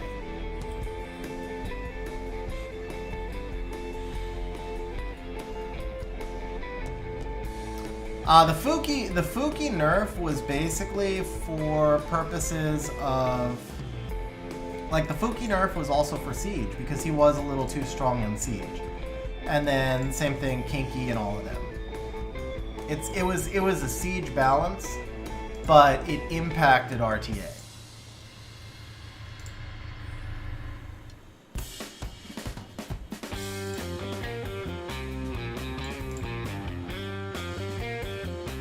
Yeah, Ongyuki actually does need a nerf. He's the one that needs a nerf. He's too strong. He's broken.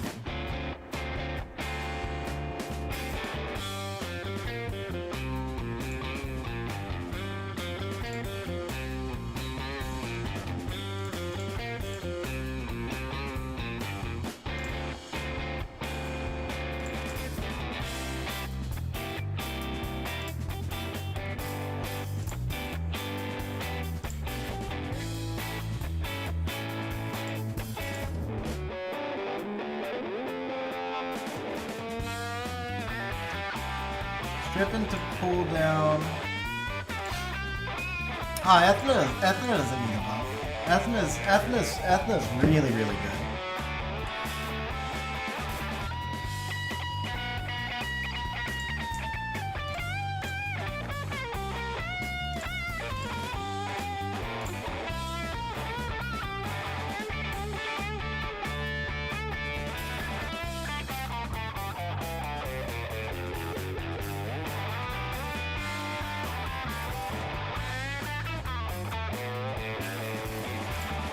Alright, so that's done. Let's go ahead and start running our first build. Just gonna pull in my JSON. Here we go. Turn on swap connect.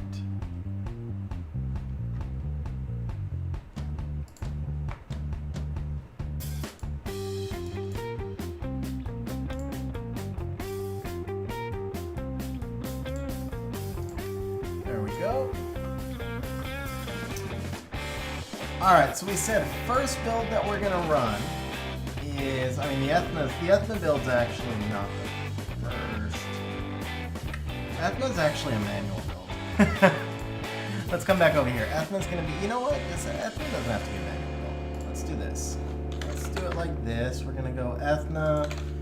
I know she's gonna be on Swift, but we'll leave that off for a moment. So we're gonna go attack, crit damage, or crit rate attack. No broken sets.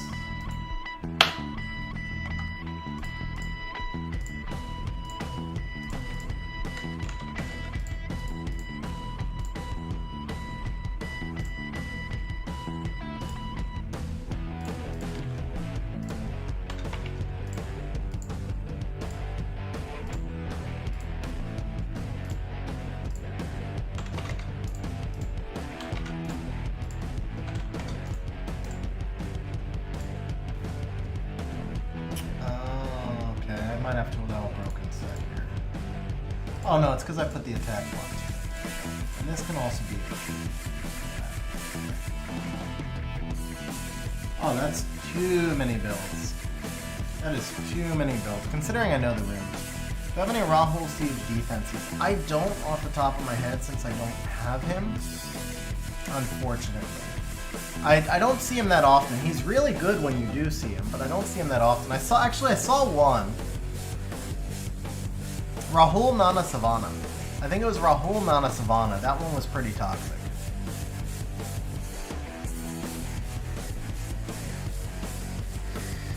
What up, Salty? How you doing, man?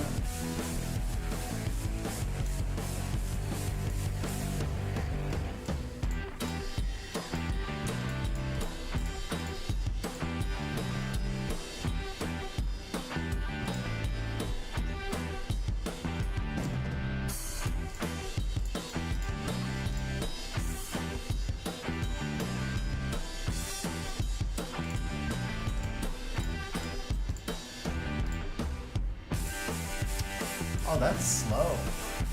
Thought I had oh, it's the Nemesis one that's fast. Okay. You can do that. You have a crit rate over speed. Kind of crappy. It has stats at least. That's better. Slow though. Do I have better grinds? No. Alright, let's see if we can let's see if we can make it work with this build. Then we would go Swift, take this one.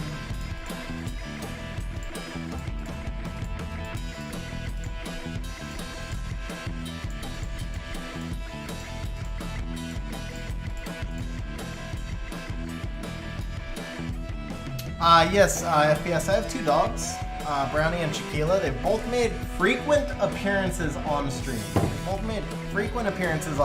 But these days they're old and they just don't like to be in the room when there's loud noises. Okay, that's both slow and lacks crit damage.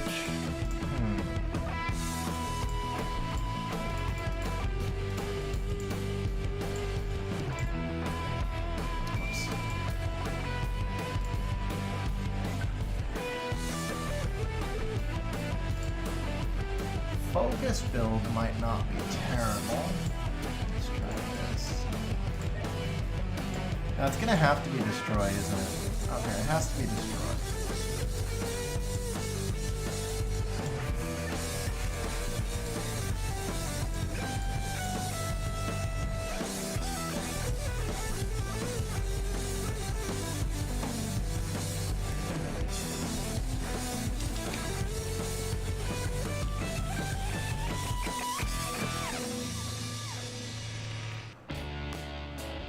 Yeah, I would agree with that, Vlad. He needs that. I would agree with that. I don't know if this does actually... I don't feel like this actually does enough damage. I don't feel like this does enough damage. So that's the thing is, last season when I ran the Ethna, I ran her on a crit damage rune and I used her own lead.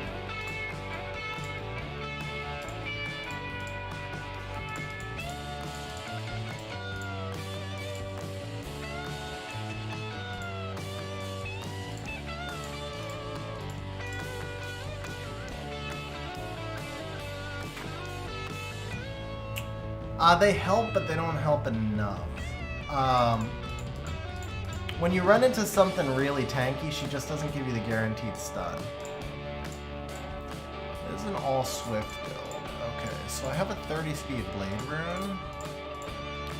Use that one, but that's okay.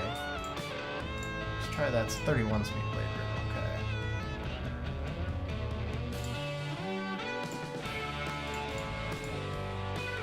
24, but no crit rate. 22, no crit rate. 24, bad rune though. It's only 77. Yeah, even on blade, it's not too slow, but now it's only 77.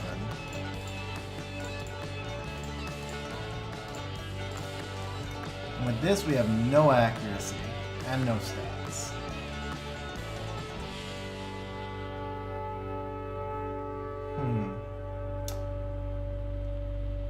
All right, what if we shoot for no? See, I don't think anything under. I mean, she's got to be able to outspeed Tritons. She's got to be able to outspeed Tritons, and then she's got to be able to stun something.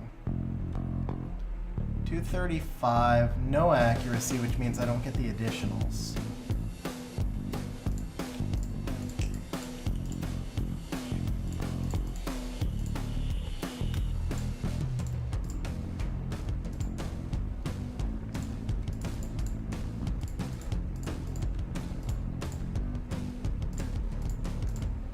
Okay, no, that's 320 is too slow.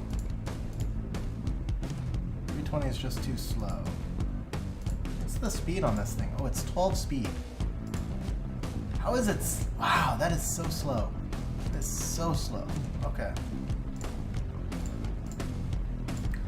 9. Okay, so it's got to be that rune then. Wait a second. Am I using the? I'm using the wrong one here. There we go. That helps.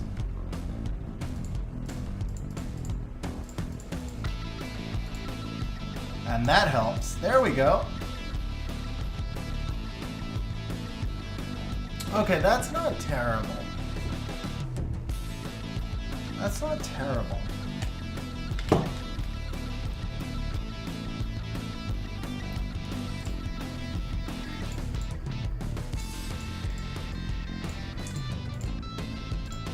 I have legend. I don't have legend. I have enough there.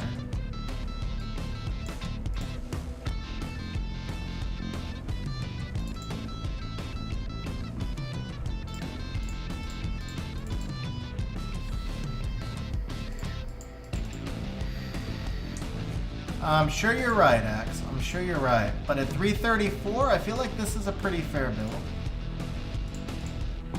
I could change that for crit damage, but it's not worth giving up the 23.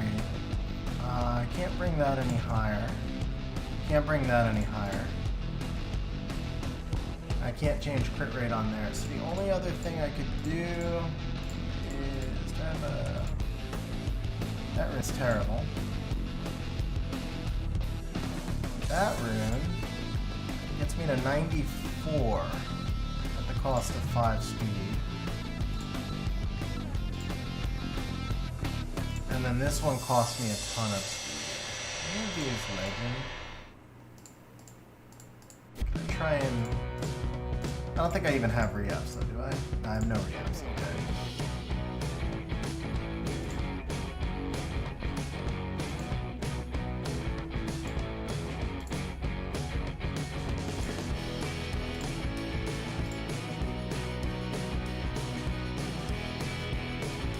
No, but you're gonna hit wind units and she hits 5 times. If she misses 1 crit, the odds are you're not gonna stun.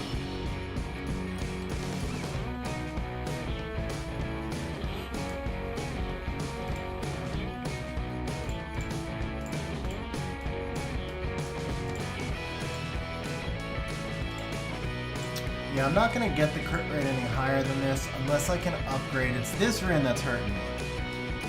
It's this rune that's hurting me. But I have no re-ups, and that'd be a miracle to hit one if I did. Alright, I think this is the best I can do with the Ethna. I mean, she's a desperation YOLO pick anyway. Now, do we go HP or attack artifacts? We need damage on wind.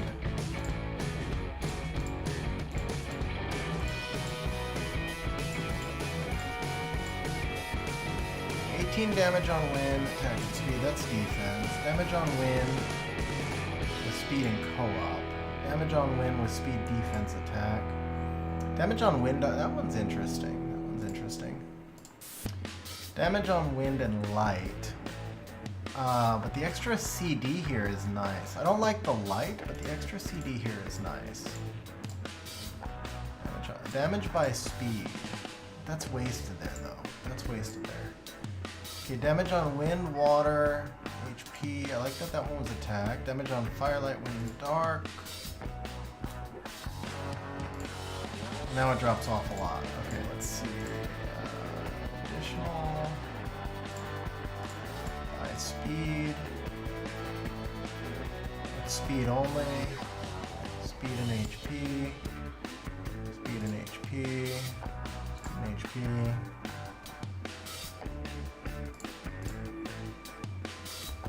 Okay, that's the one. She doesn't need to crit to strip, but it's the stun that matters. It's the stun that matters.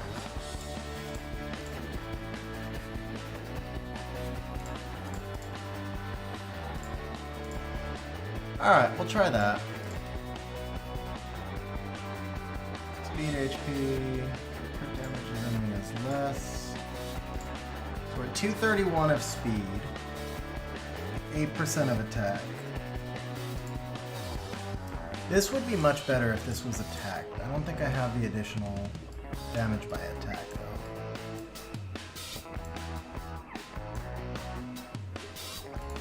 Defense. Yeah.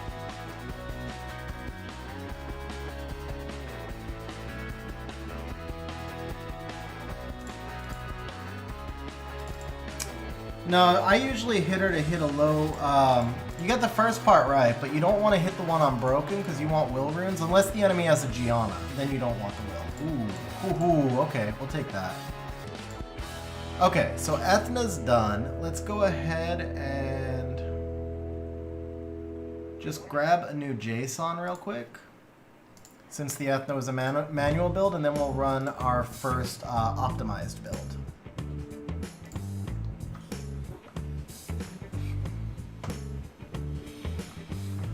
The first optimized, actually, rip. Next one is More. More is also going to be a manual build. The Swift builds tend to be manual for me.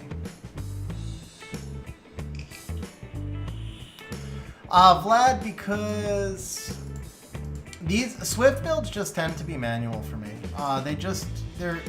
You're looking, Swift is more of sliding stats, and it's a question of what speed you're going to trade off on. No, the reason I'm not doing more on Despair is because I have too many other units that have to go on Despair, and I can't stretch my runes that far. I know that.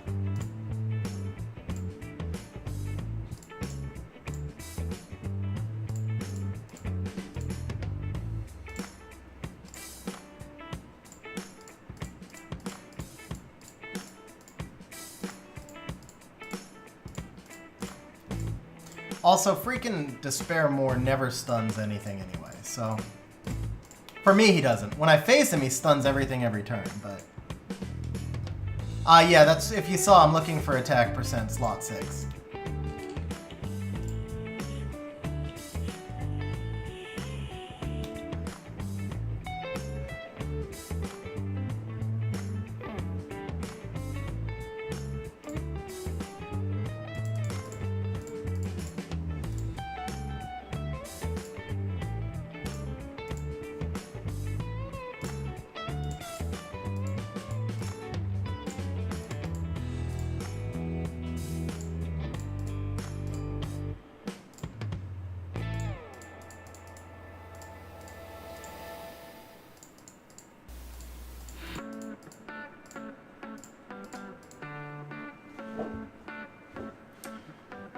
Alright, that's a little on the slow side.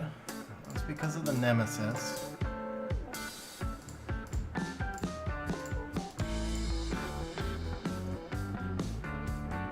That's not bad.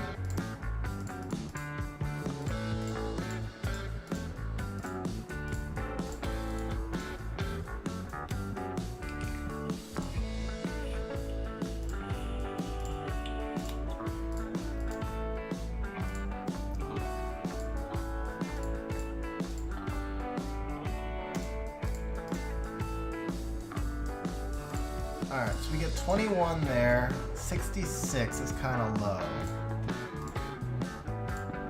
And this rune I can gem in attack.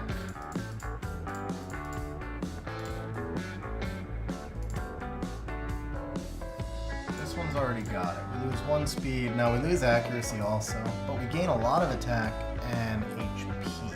This might be a better build. He's kind of squish. That's that rune. That's getting too slow. Okay.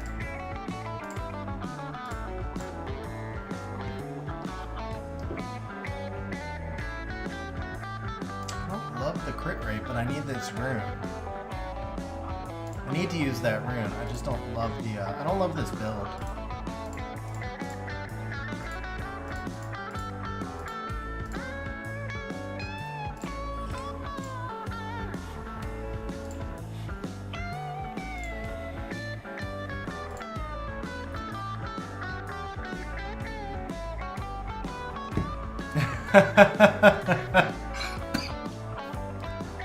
Yeah, well, it's not that it's not that I've never farmed Swift, it's that I don't enjoy playing turn 1. There is a difference. Okay, so you know what we can do?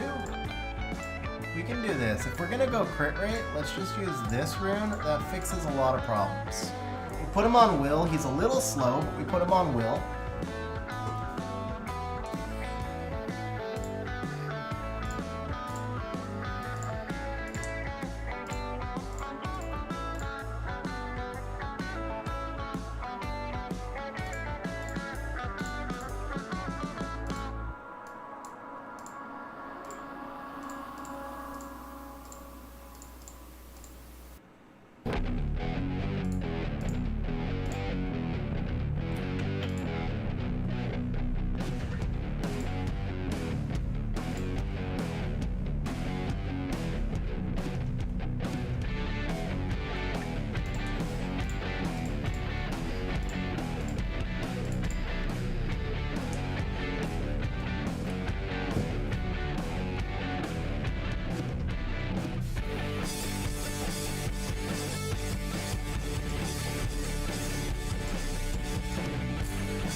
You know what I can do? I can go broken. I don't want to use that one. I can use this one.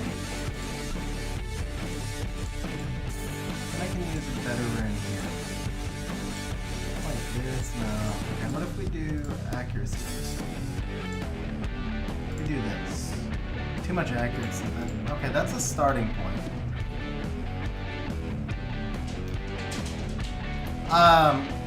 Yeah, my additional by speed is not great, but it's also because I was looking for attack. I have better additional by speed on HP. change that crit damage for accuracy. Oh no, I already have too much accuracy. We want to lower accuracy because it's wasting stats. Can't lower it anywhere. Okay. Yeah, well, he'd have 89 already, right? So it's just 10 from innate. Where's the 10 coming from? 4 there. Oh, and 5 there. 9. Okay, yeah. There's a little over here. So this is 216. It's not really much of a better build. Yeah, it's not a better build. I have to use, not that one. I have to use this rune if I want it. And this is low attack also. Only actually gains 1 speed, anyway. It only gains 1 speed. So it's... Do I have a legend for this? It's already legend. Okay. It would have to be this rune. I didn't want to use this rune.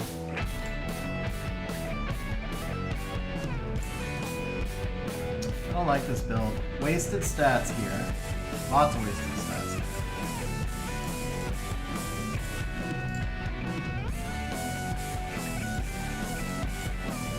The attack runes are just slow. It is.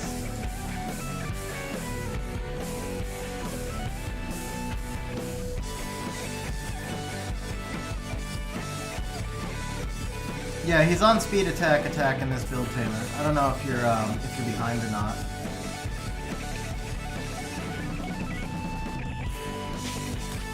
This might be the build. This might be the build. And then I just changed this out for accuracy. Does that affect anybody in game though? So that rune's gotta be on someone. Affects my Tiana. I don't think I want to give that up then.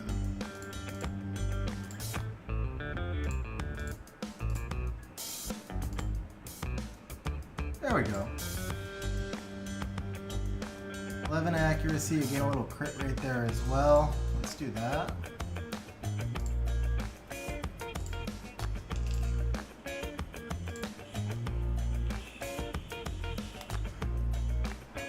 Actually, 65 is okay, because then we have 21 here, so we're at 86.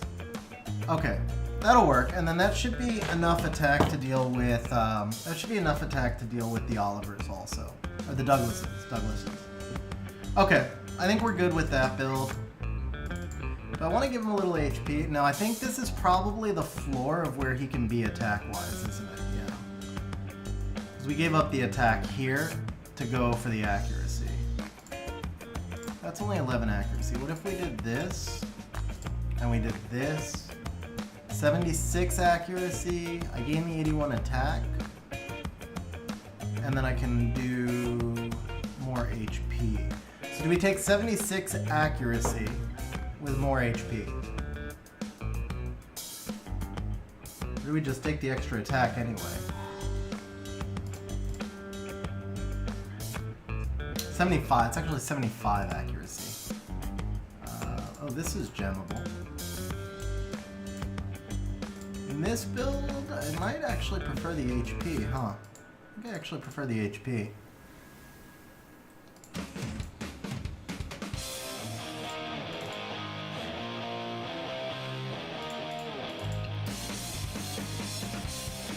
What's up, Dreamster? How you doing, man? Yeah, I guess that's what we're getting, is 10. What up, Bell Peppers? How you doing, man? Okay, that's starting to look better. That's starting to look better.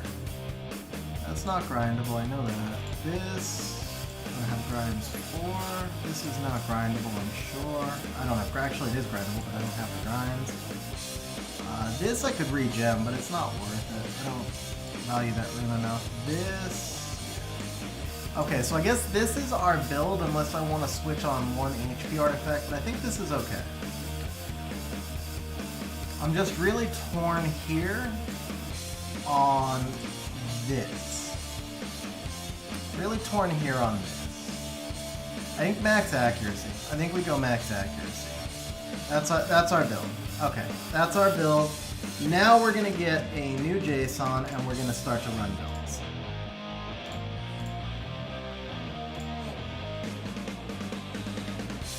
Dreamster, so that was actually the second Swift set. That wasn't even the primary Swift set, bro. And I'm not a turn 1 player, but I can play fast. And that's what we're trying this season.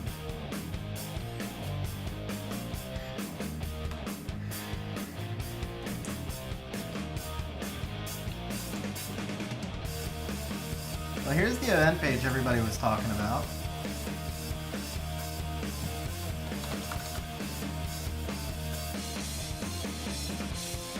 Yeah, you can't click into it. The HOH monster, he is oh, Rich, it just opened up right as I went through. The HOH monster, Omduat, is really good. He's good for arena defense, and he's also good for 4-star special league. He's a really, really fun monster. I remember when I pulled him, I had so much fun with him. He's a really fun monster. He's not super in the meta right now, too many things counter him. But in 4-star special league, he'll be OP. Yeah, here was the first one we did. Was the Ethna. So we did the Ethna on a crit damage build, 334, and then we did the Ryu 217. Now I'm just curious. I don't think I can do the Sekhmet at a speed that makes it worth running her. Let's see.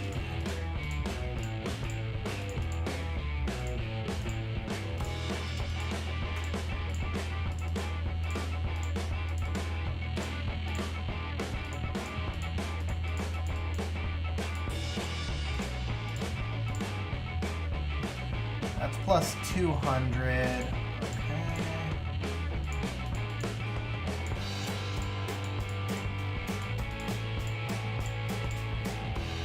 I don't want to use that one, so let's do the shield one there. Plus 203, so that's 17. And then let's see, speed over. What's she low on? Stats are actually decent. So HP then. Something like that.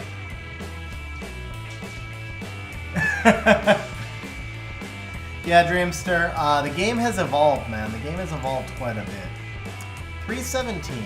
She's not using runes that would matter. I guess she could just be there as a force fan. After, Vlad. After. I guess she can just be there as a force fan. And if I get speed lead 3, it's kind of slow, man. It really is kind of slow. Alright, what if we did this? I don't want to give her this rune. I don't want to give her the will rune. So it would have to be like this.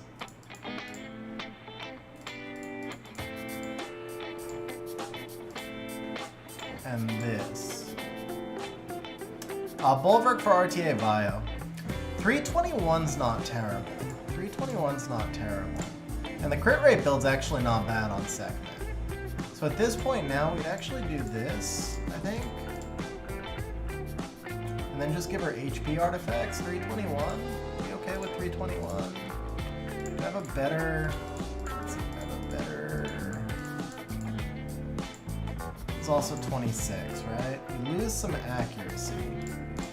So let's see how much S3 accuracy we can get.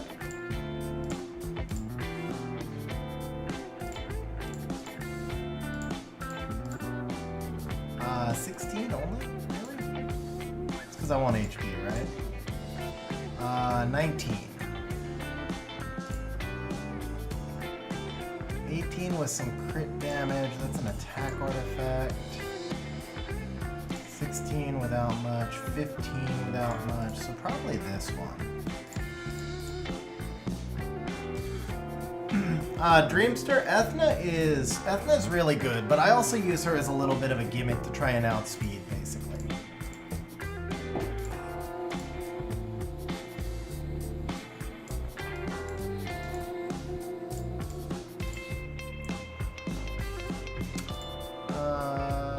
Defense is fine. I'd rather have HP. Damage on wind. I have a feeling this is going to need to go on like Vertihile, so let's see. Yeah, this is kind of a crappy artifact. This one might make more sense for her. And then can we get something better here?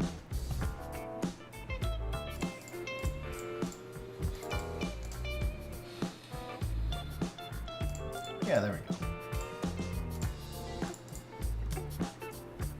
It's not terrible. It's not great. I mean, it's not going to win any speed contests, but I could see her being situationally used.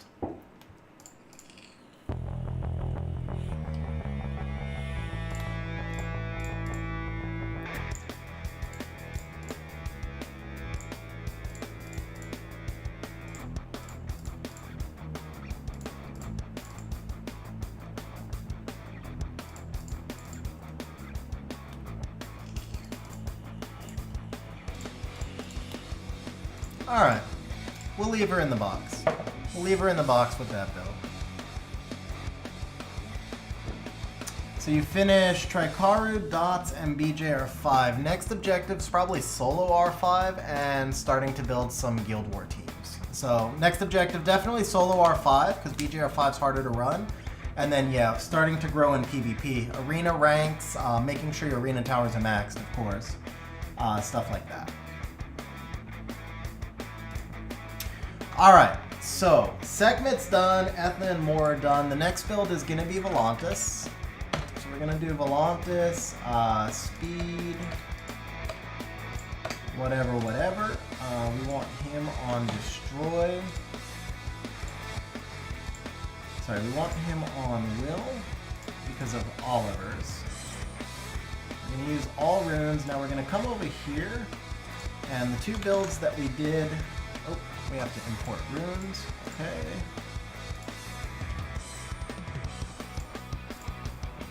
Let's go ahead and import the RTA runes.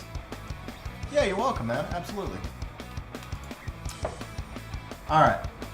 So the two builds that we did already, we did the Ethna. Why are you not importing? Oh, I know what happened here. We have to refresh the page.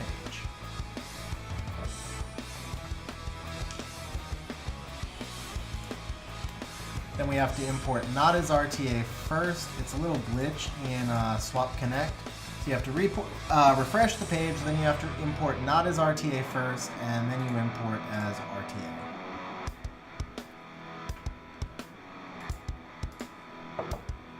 Alright, if we can get a few monsters built, I will do some 2v2 with you guys. I need to have enough monsters built that I can draft something. Even if the draft doesn't make sense. I still needs to be able to be draftable, right? We're going to lock them more in the Ethna. Interesting, both are at 110. I wouldn't have expected that for manual builds. But okay, so we do Volantis. What up, Justin? How you doing, man? Welcome back. Alright, so we're going to drop this. Oh, let's just examine some JavaScript. Okay, we're going to drop this.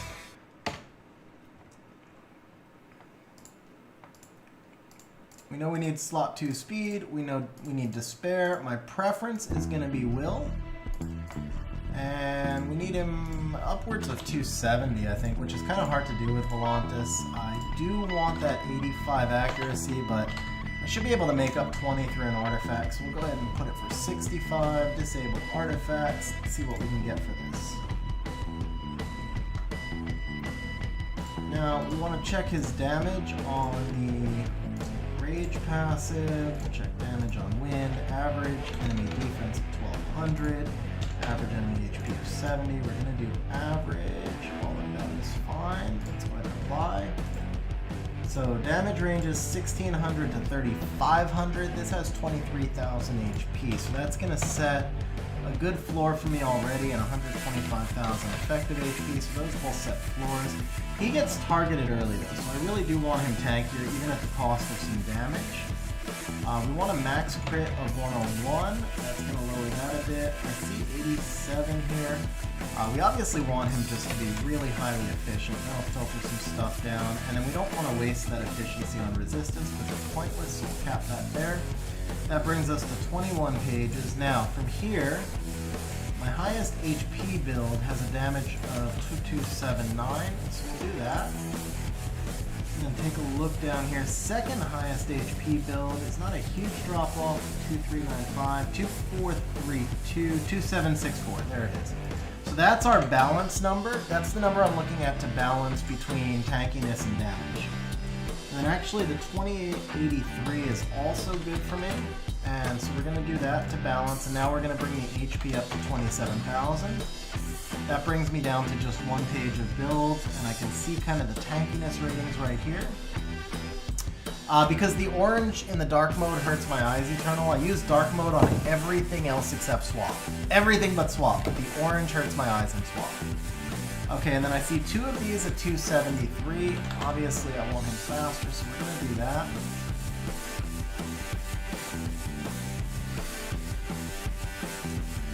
.68 accuracy. For the 1 accuracy, I'll take the tankier build. So this is gonna be our Volantis build right here.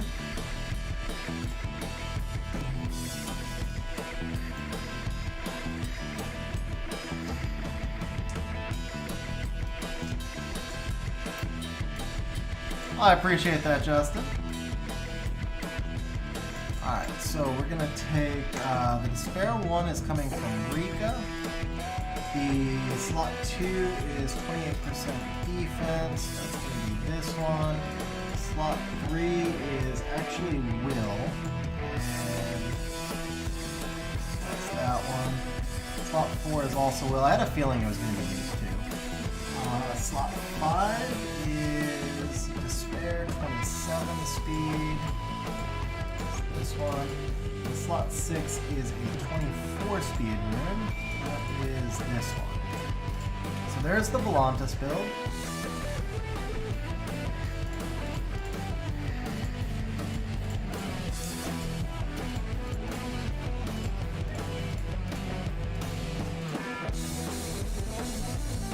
Not worth it. Okay, now we're gonna need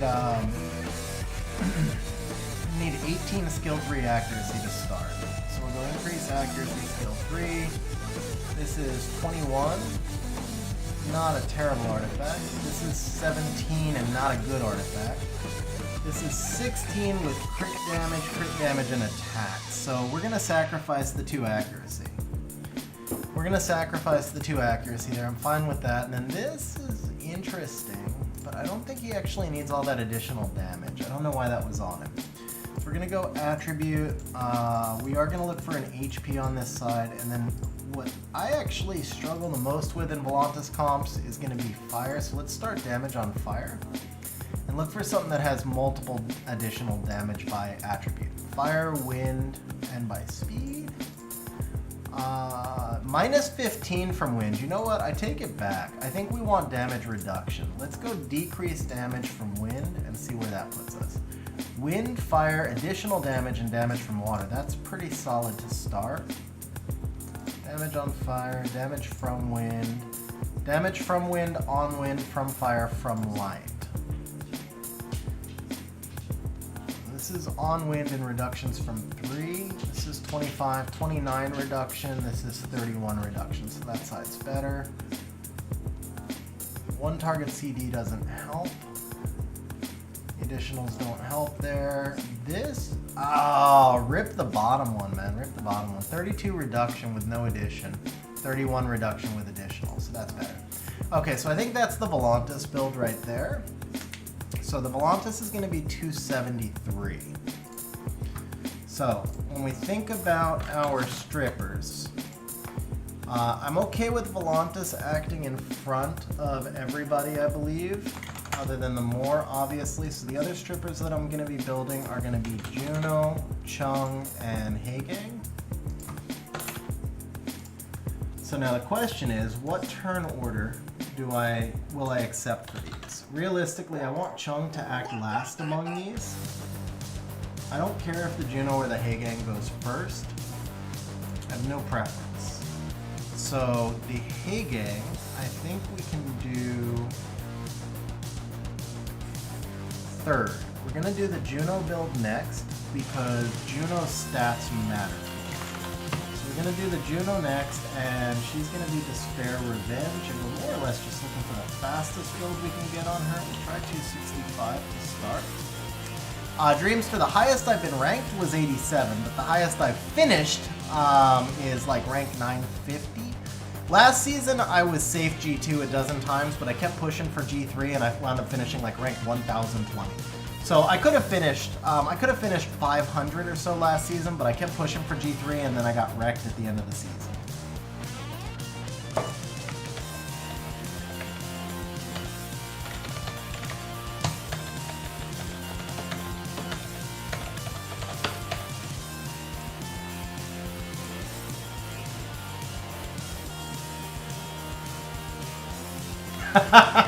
That'd actually be kind of funny. That'd be kind of funny, X. That really would.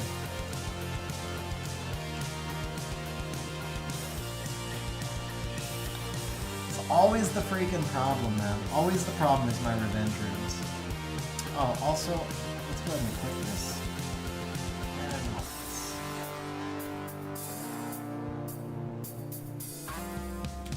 Yeah, Taylor, I think at some point it has to happen. I really do think it has to happen at some point. Okay, so we really can't get 265 on the Juno? Really?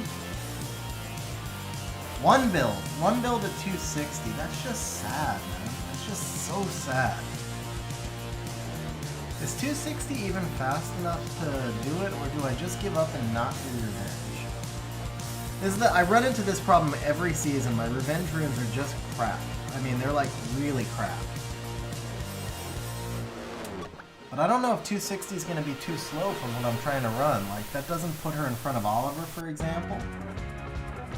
But I think the revenge is kind of important. This actually puts her on an attack rune too. It's because the Volantis has all the fast runes. So let's start with this build and then see if we can blend the two together. So we're going to take Revenge 1. That's the rune that's already on her, 25 speed, probably no legend guy yet. And then the next Revenge rune is going to be Revenge 5, also 25 speed. We're going to Despair 4 with 18 speed. So bad, man. So bad. My revenge and my despair, they're both terrible. Despair 3 is 24 speed. That's this one. Oops, that's despair. Why would this rune not have come up? Because of the crit rate. Let me see if I can gem some crit rate in. That might. Oh, this is ancient, isn't it? I won't have a crit rate gem, will I? Nope. Okay. I can't gem crit rate into those, so we need this one. It's at 102. So 15 defense, 626, or 18 HP. Yeah, this one makes more sense. Alright, so we need a Despair 2 speed over 25% HP. With 7 crit rate. Could I put crit rate there? I cannot. Okay, so then it's got to be that one.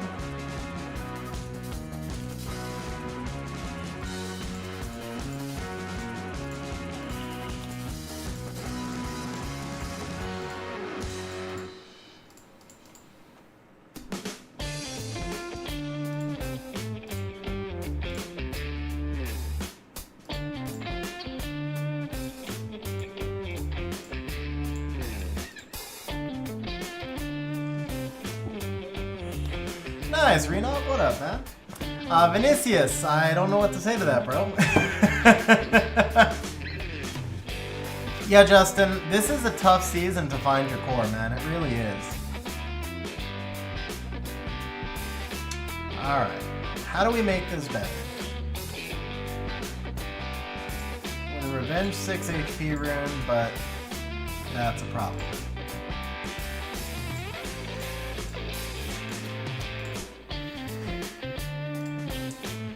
Wow, I actually lose 2 speed there. Okay.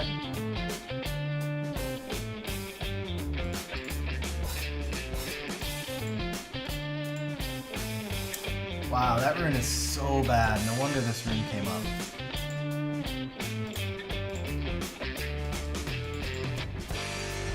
So if I take this, I'm missing crit rate.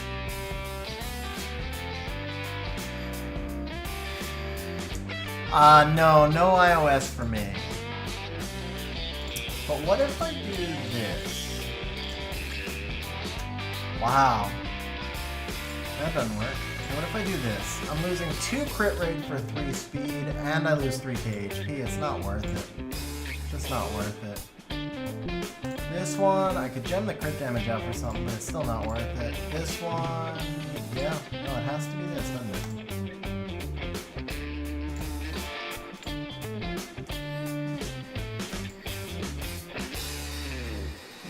It is, Renov. It's just that my my Despair and my Revenge are 2 of my worst rune sets.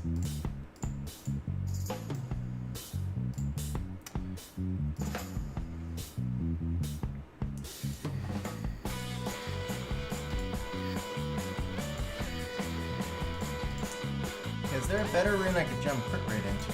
Let's check.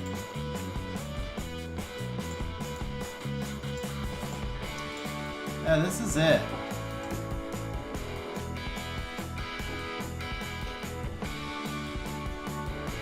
Well, it's about the Revenge. I don't know that 3 speed, like I'll switch it if the 3 speed becomes a deal breaker. But right now, I don't know that the 3 speed matters that much. I feel like it's just more I can't get her onto Revenge. Yeah, so like if we come over here and I just take the Revenge off, like if I put her on Destroy, oh man, should be great. Put her on Nemesis also, she'll be great. See, on Destroy we can do 274.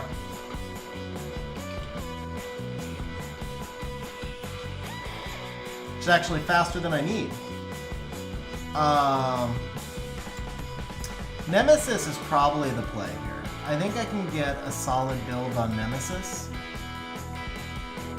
Maybe not. Okay, I can't do it on Nemesis either.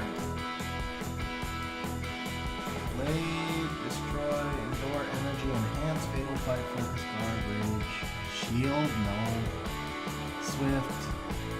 Will? I could do Will and deal with the Yogans that way, right?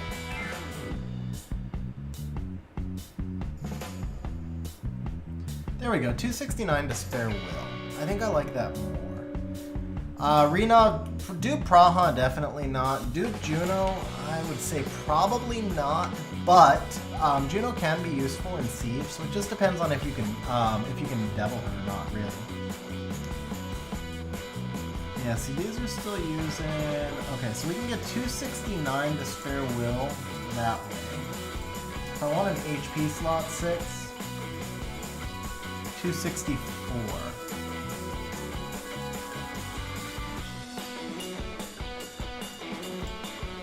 Can we go 269 with the attack rune, I guess? Highest HP build on 269. Let's do that. And then just throw on HP artifacts. So 34 accuracy, definitely the way to go. Let's do this. Alright, Despair slot 2, 25% defense. This is 105% rune. That may be kind of low. I feel like I would have... Oh, it's because of the crit rate. Okay, so we need that for the crit rate. Got it. Okay, Despair slot 1. This rune's solid. Regen that HP. 6 is the same. And we're going to take a 27 speed. Slot 5 Will Rune. That's this one. That could be regen for defense.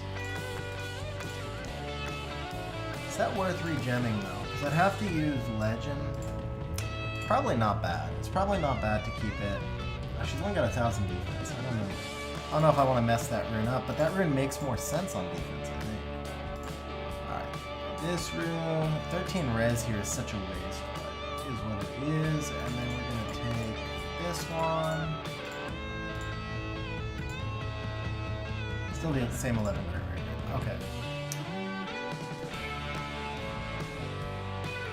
Oh, 31 accuracy. The problem with that is the low roll. That's the real problem with that. Alright. Is there a way to get a better crit rate here? Like this. This is much better. Why wouldn't this have been the one that popped up the first time? Because of the accuracy problem. It's still much better. It's much better. How about this? You give up 1 speed and a lot of stats. Pointless. This one gives up 3 speed. Gains HP and defense. This one's not bad.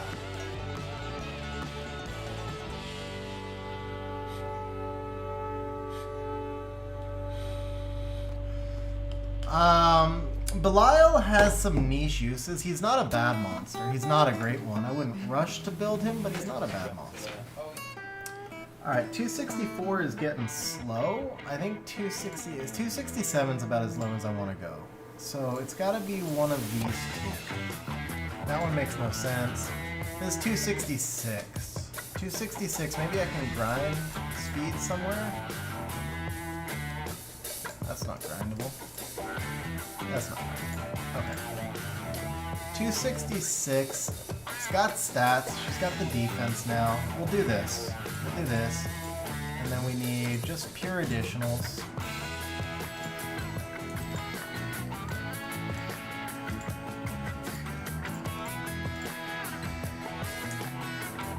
Need to get HP on there.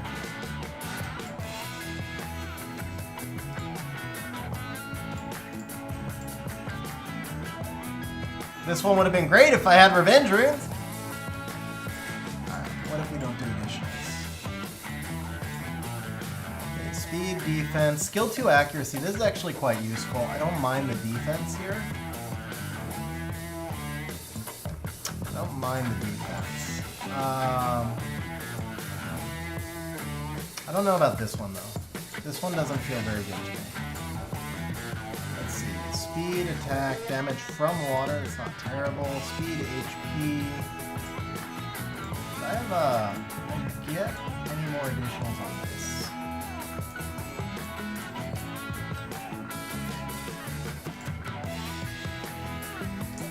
I cannot. Okay. Speed, damage on, damage from. Speed, defense, HP. Another defense one though. I don't want 2 defense ones. Speed, attack. Okay. Can I get HP on this? If I can, I can. Okay, this will work.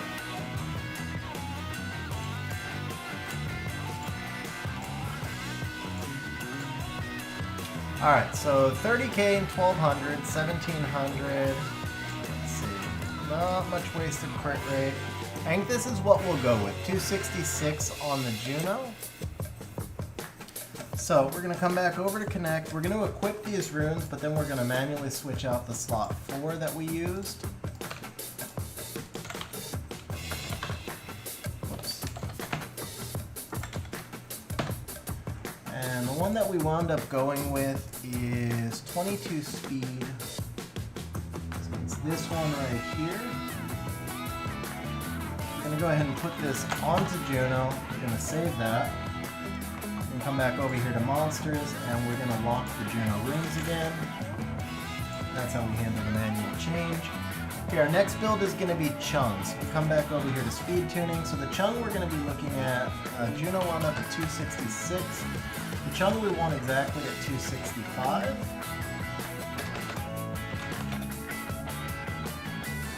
Nope, Chung needs to be 264. That's on the slow side for a Chung. That's going to speed cap my entire team. That's why I needed the Juno faster. That's why I needed the Juno faster. Alright.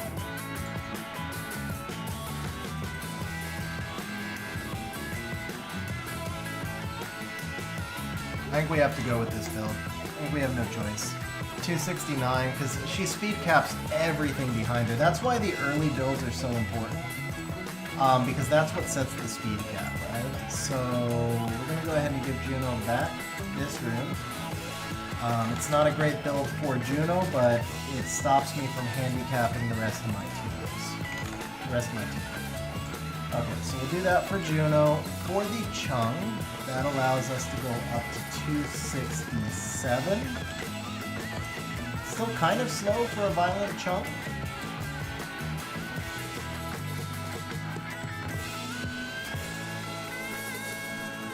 Justin, honestly, the thing is, bro, there is no real one-size-fits-all list, because it depends on what level of siege you're at, and it depends on what you're countering. That's the biggest issue. Lulu, Fran, like your sustain units are going to be huge. Certain kinds of bruisers, a lot of 2As. Like Vigor, the Gora, there's a lot of 2As that'll be useful, but it really just depends on the level of siege that you're at. You may find that you build monsters and you don't need them because you're facing different kinds of defenses. That's the real challenge there. Is if I gave you a list, then it may be that you couldn't ruin them or that you were just at the wrong level of siege for them.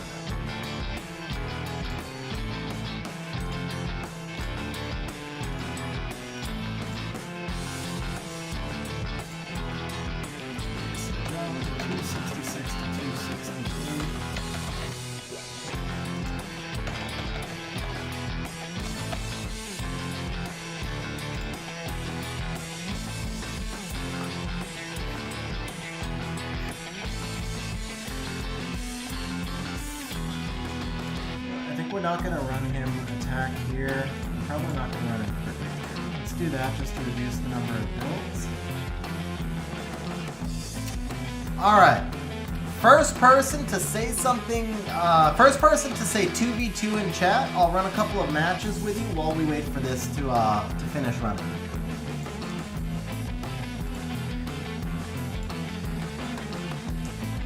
Alright, Vlad it is.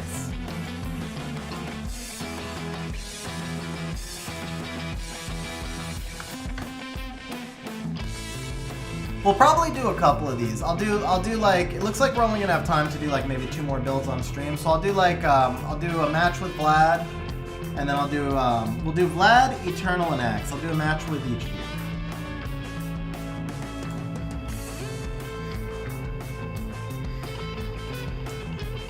I don't know how you do it. So Vlad, you can invite me, because I actually don't know how you, like I've literally never done, I did 9 matches when it first came out.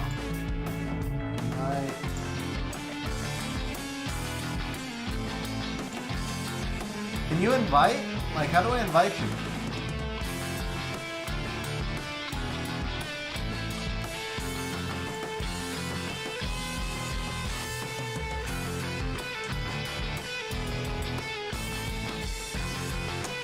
Gotta be friends to invite. Okay.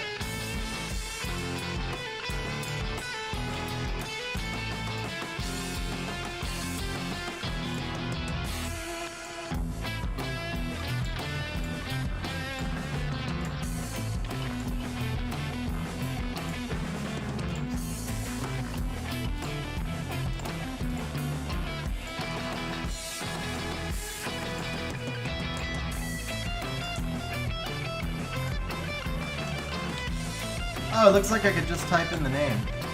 What was it again? Vlad585.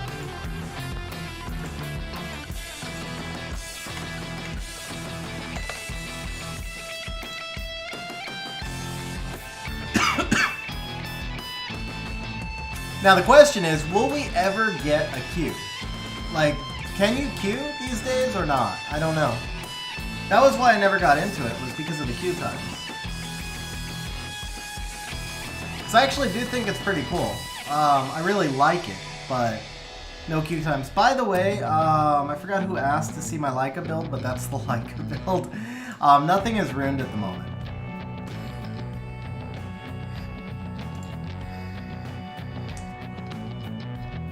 See, he says it's not too slow, but we're at 20 seconds.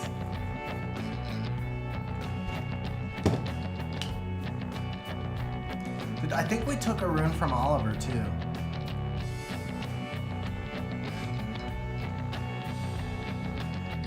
I'm not in Guardian right now. Well, there you go. Yeah, the Ethna and the Ryu are runes, so I can bring those.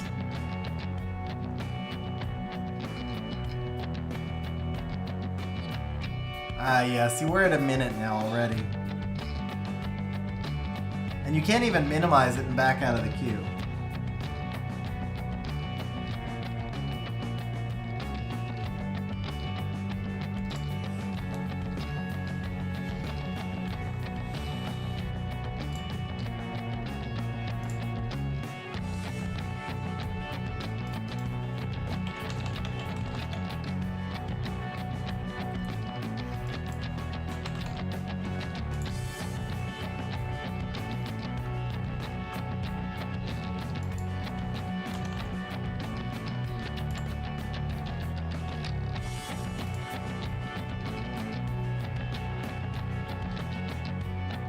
Okay, so actually I just realized I have to tune with speed leads.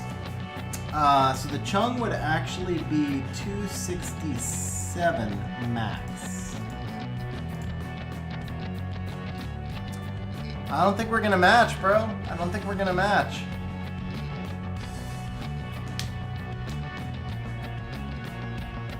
Justin, I mean, it depends on how intense you want to get, but speed tuning really matters a lot in RTA. So one reason that I re-rune each season is because I tend to grind runes throughout the season. And because you have separate RTA and in-game runes, sometimes your speed tunes get messed up. And then I'll fix those in the season, but the monsters by the end of the season are no longer fully prioritized. Hey! Oh, I was just about to give up. Alright, we got a match. We got a match. So we'll go first pick Ryu here.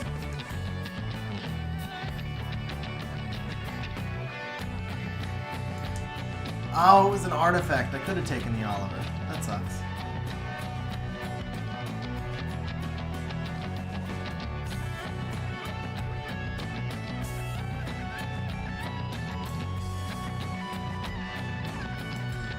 Can't take the Bulwark. I can take Ciara. She's only missing an artifact.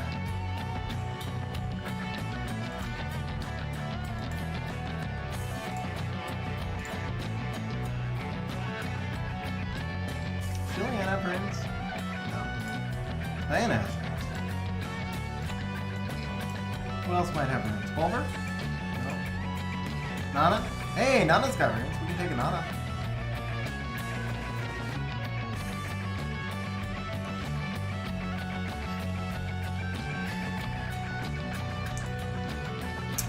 Antares has rings. Ren has rings. Huh. We've got strip, strip, strip. The Ren could work.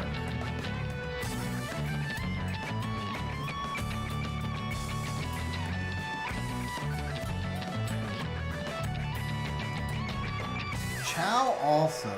Chow's also ruined.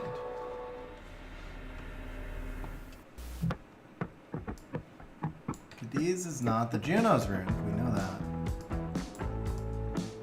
Belio is ruined.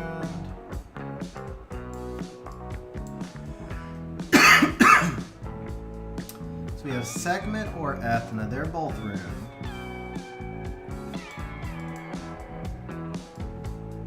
Sagar has no runes. He's got a lot of water. Let's do the Diana.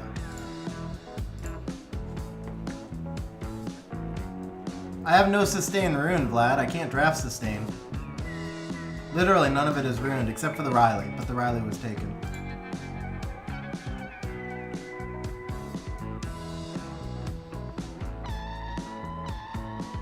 Ah, what up, Genenom? How you doing, bro?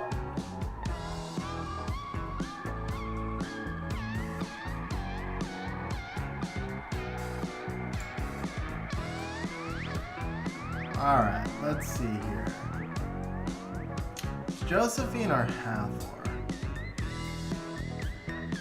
No, don't ban the Douglas, bro. We got the Ryu and the Ciara. Ban the Haygang. Ban the Haygang. Ban his cut.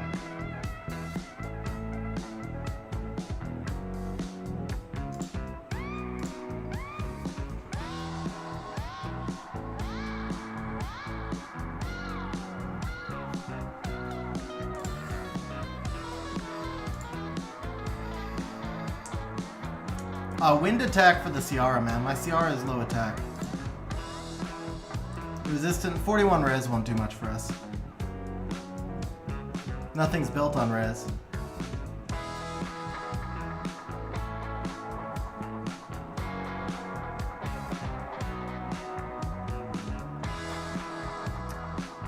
Alright, so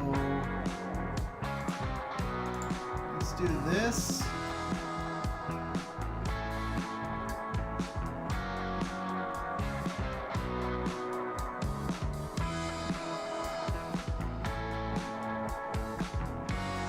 Ah, bro, Volantis could have done that. We needed you to reset the Riley.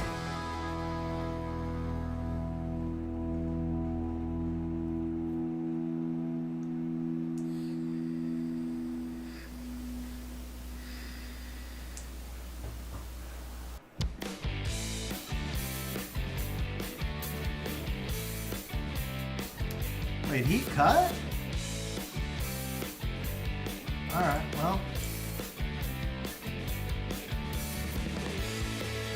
Okay, that was a good provoke. He's got it both ways there, right? He's got it both ways. Oh! I timed out! Crap! I timed out. I wanted to bomb the Douglas. Or the, yeah, I wanted to bomb the Douglas.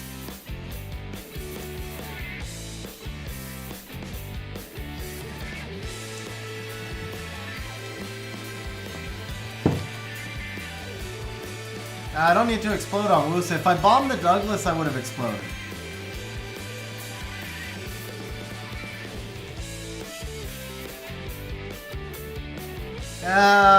You do, True. You do. I got no excuses. I needed to be faster.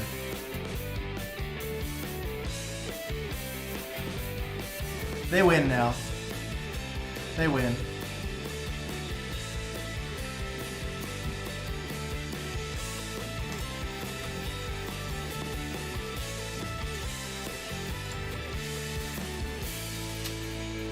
I needed a stun on the Hathor there. No proc and it's over. Ooh, but the bomb's on the Hathor, never mind. Yeah, it's still over. It's still over. Hathor goes and it's done.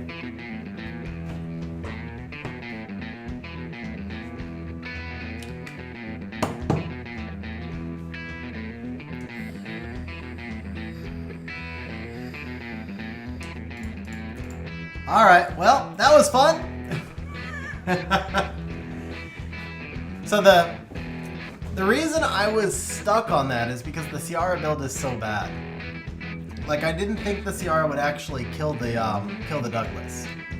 Alright, if we can queue in 30 seconds, we'll go. If not, then we won't go. Because waiting 2 minutes for a queue is just not a great use of time. I'd rather build the team. Yeah, Hathor is still super toxic.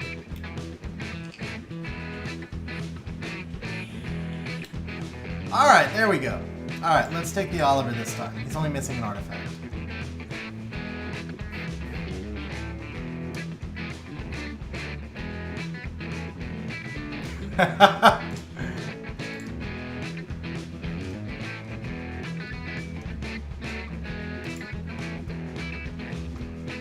Crap, I lost one of my monsters that's actually Rune. That's not good.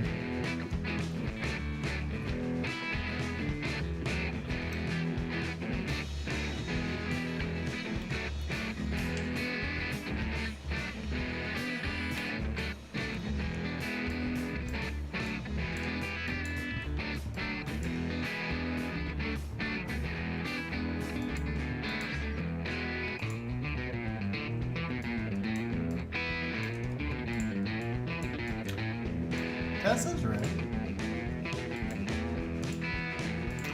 Antares is actually pretty well ready. Let's try the Antares for that Diana. We'll go Velocus.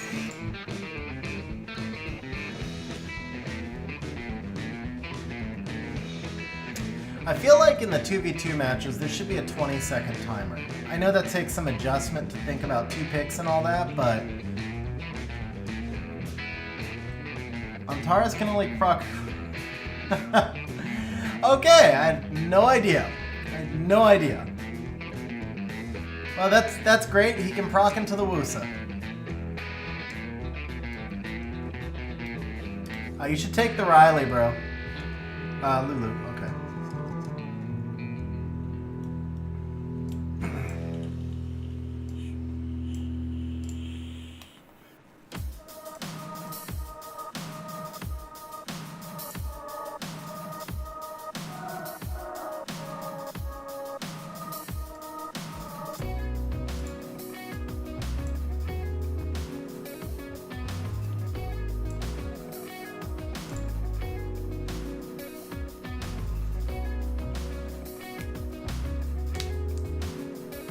We can go Juno or Riley.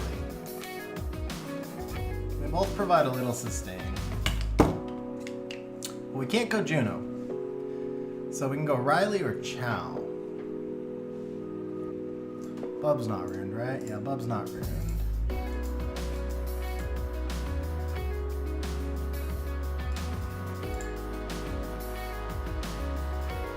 I like the Riley here for the attack buff. There wasn't enough, not enough there's really food for the Chow.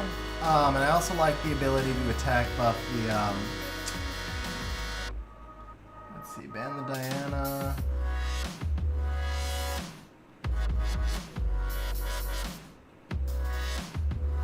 I don't think we have enough damage to kill that Bulwark.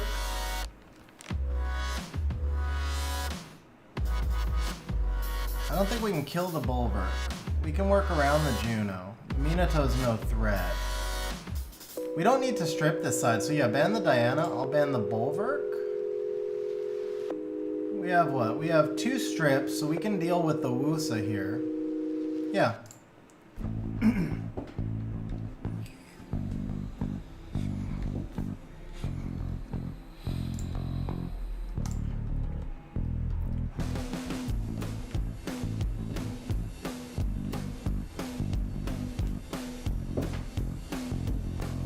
Yeah, Taylor, somebody said that earlier. I didn't realize that until now, but I found that out after I picked him.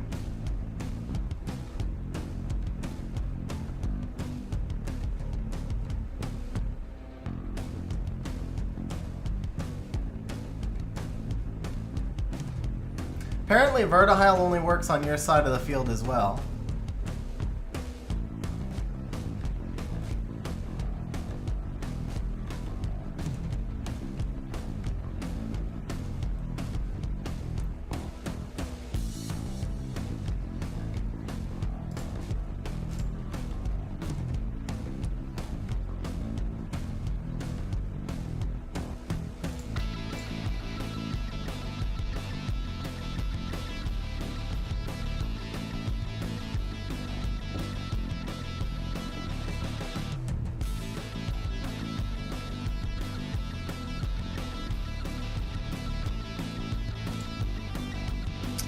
Can we cut the Juno?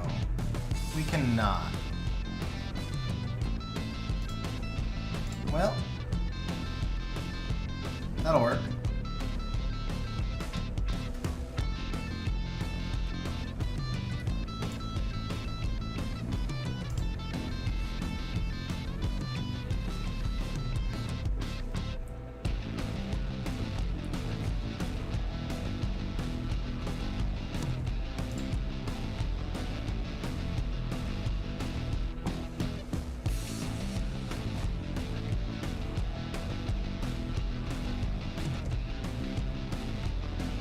No, hold it, bro. The Rika.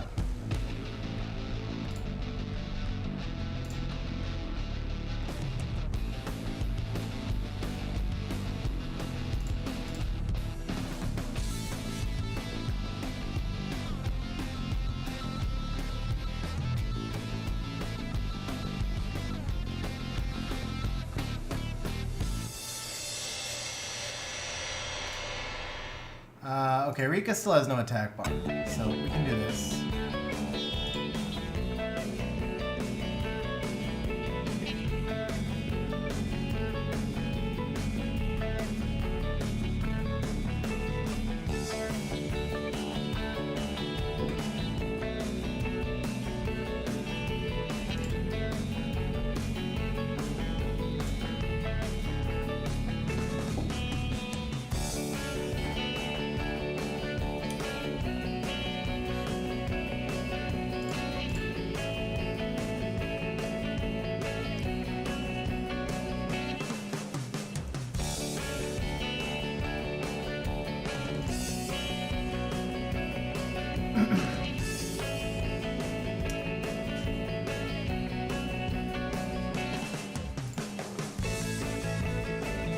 All right, 1-1, guys. We gotta win. We gotta win. All right, Vlad. Thank you for the run. Let's go ahead and ruin the next monster, and then we'll see about doing 2 more matches. All right, who are we running again? We ran Chung, right? Okay, so effective HP 208 with 84 accuracy is nice. That might actually be the build right there. 659 damage versus, oh, well, I'm not on so let's check this. Serious matter, max. Average applied. So 1238, so it's about double the damage here. I think, yeah, we just go for the artifact damage in this case. Chung always gets targeted early, so I actually really like this build right off the bat. This is just solid. Takes one from Riley, unfortunately, but I think that's the way we go, and then we'll just get the additional damage artists. So we go, oh wait, 267, yeah, that's the correct one. Okay. So we go Bio, this is going to be one from Riley. Bio 2 speed.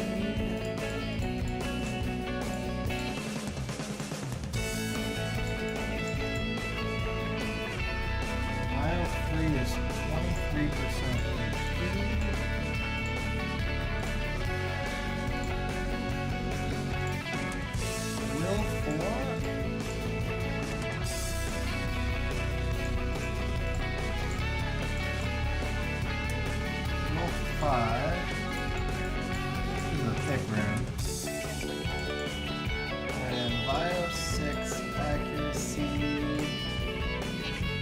It doesn't use the faster one.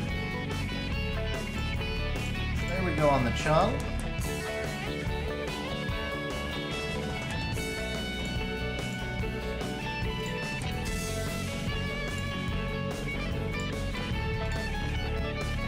+7, so we get speed and HP.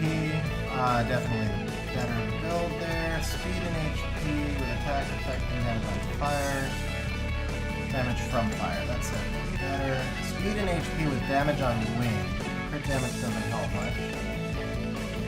Damage from wind and fire, that's nice. So let's take that. And then it drops off. And then we have 99 speed, 4 defense. The attack up effect's not terrible, but yeah, this is much better. Skill 2 crit damage, not super useful there.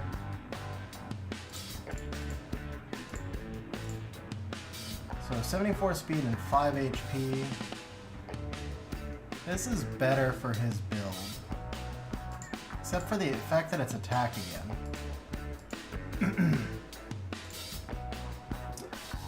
That's defense. Attack. Yeah, okay. I guess we'll do this. We'll deal with the double attack arties.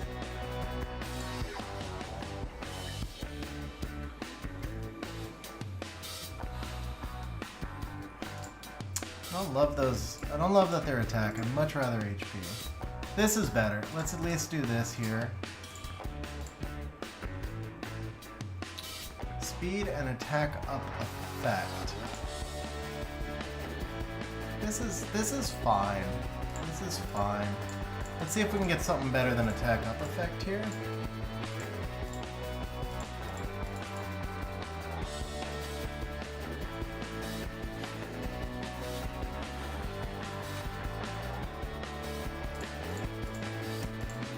Do you have 20? Do you have 11 LD5s, Rune?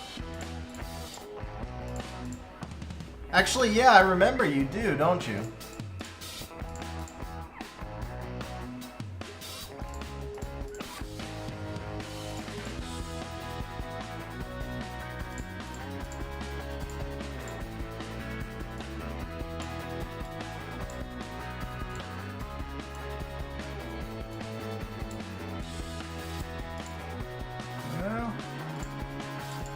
Last one, almost out. Alright, there it is. Whoops. So I guess that's our Chung.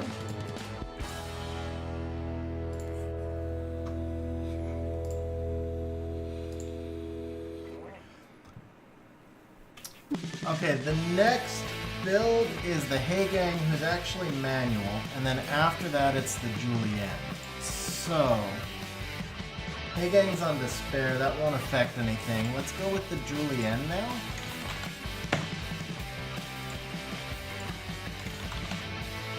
So we can get this running. So I need the Julienne not in front of Chung. but close. 265, 267.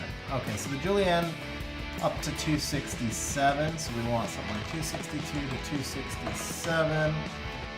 His build is very specific. It's going to be speed or attack, crit damage. Attack, we only need 70 crit rate on him. No effective HP whatsoever.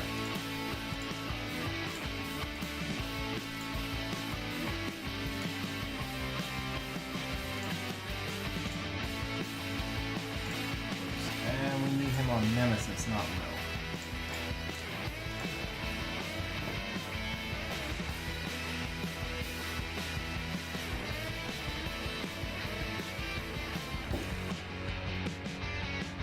Yeah, so I think I'm still behind rates. I have 8 LD5s, but I'm pretty sure I'm over 3,500 summons. So I'm still like 11. I'm still like 4 LD5s behind rates.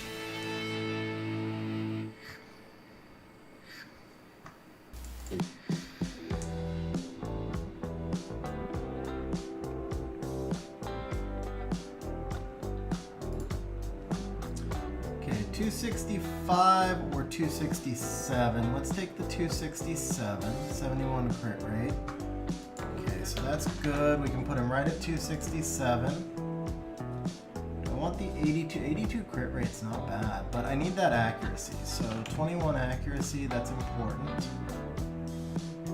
Minimum damage 27,000 I think is important. So we can take the higher crit rate build here, which is fine. I don't see any reason not to. We already searched by crit, right? Yeah, there's no reason not to. Okay, perfect. So we're gonna take this build here. Now we're gonna come back over here. This time we really care about the artifacts. So we're gonna go damage options, and what we wanna know is how much he does on water, because a lot of times I deal with a lot of bulwarks and Molongs.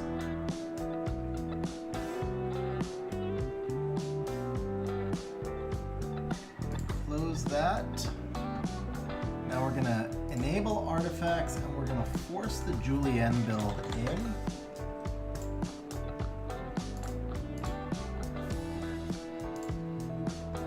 Okay, so if we want the 21 accuracy artifact that I normally use on him, we're at 30,000 damage. Without that artifact, we're at 38. That's a huge gap. Okay.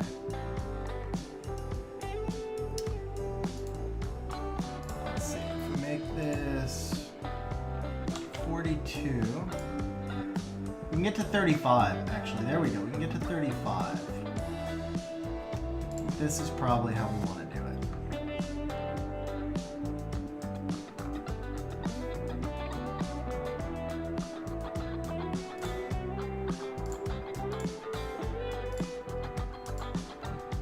So Julienne,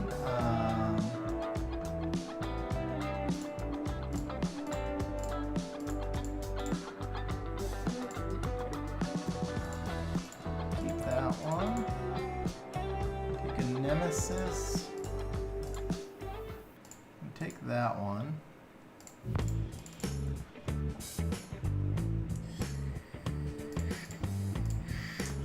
I do for Siege. In RTA I don't, because it's take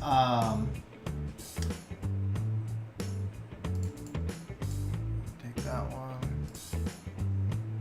Speed over attack. Because the ticks are so much closer, speed tuning matters to me more. But I do in Siege. 14 crit rate, no, 14 accuracy. We actually need accuracy. It's this one. No, 10 crit rate, 14 accuracy. It's this one. There we go. And then here we need 22 crit rate. It's this one. Is Eridus good? I actually just pulled Eridus like 2 weeks ago, so I haven't used him yet. I have no idea, to be honest, if he's good or not. You never see him used, so presumably he's not, but... Okay, skill 2 crit damage, additional by attack, attack up effect. That might be better for him.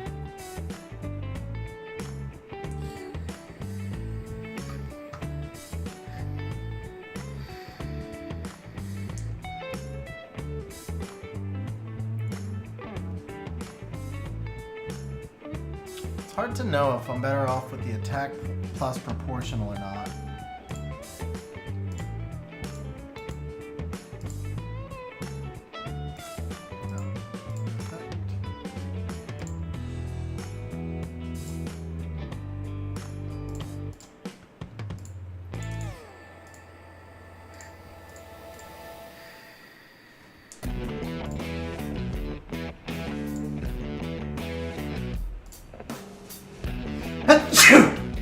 Excuse me. Wow, this is a good artifact for Julienne too, but we'll leave that on the Ryu. One target CD, 20% CD with attack plus proportional and attack up, versus 21% only on skill 2. Less attack up, as 23%. This is better. This is better. But now I'm not getting that accuracy. So if I go increase accuracy, skill 2, this one doesn't really fit very well. Attack up but nothing else. Lots of additionals don't really do that much for me. That doesn't do that much. That doesn't do that much. The life drain is not bad, but the skill 2 recovery is wasted. That doesn't do that much. This one's interesting. 7% skill 2 accuracy. I think I like this more. So we're going to roll with the lower accuracy. We're going to roll with the lower accuracy build and just hope it's good enough. And if not, I can gem that for accuracy because I'm over the minimum crit rate. We actually don't want more speed. He's tuned perfectly, so that stays.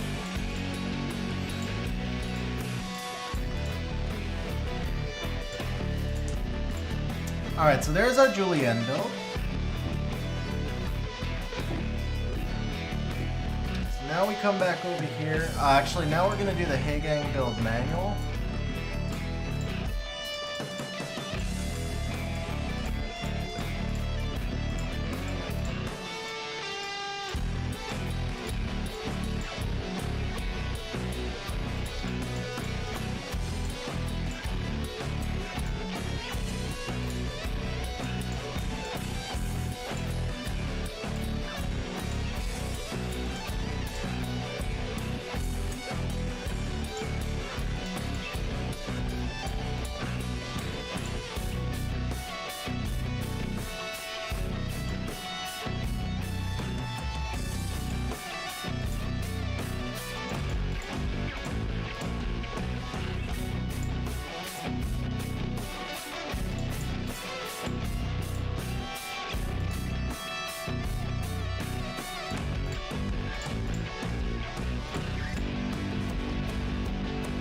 $267.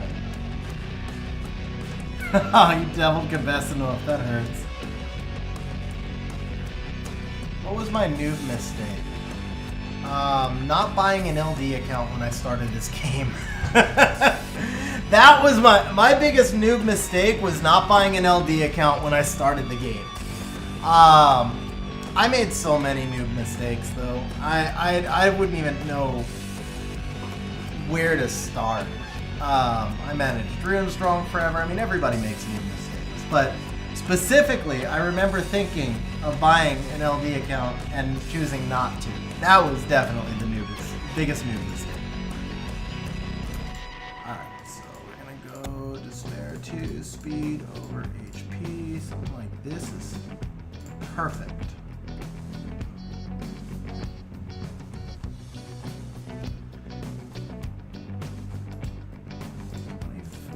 If I did this one, this is not faster. Yeah, that's not faster. But if I do this,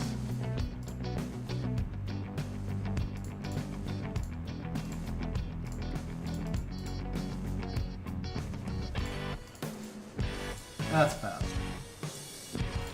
So much accuracy. Wasted accuracy. 24, 22.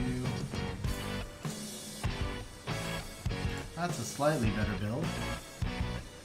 268. That puts him in front of Chung, right? That's probably all I need. So I usually have speed leads.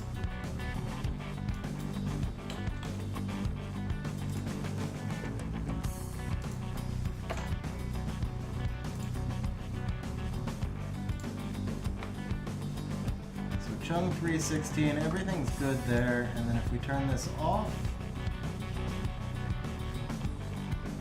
everything's still good.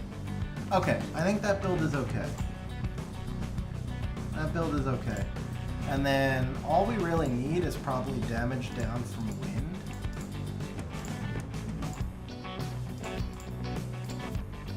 I'm not gonna waste that on Haygang though. Something like that, that's actually pretty solid. That might be a waste on Haygang also. 15, that's, yeah, let's go a little further down here.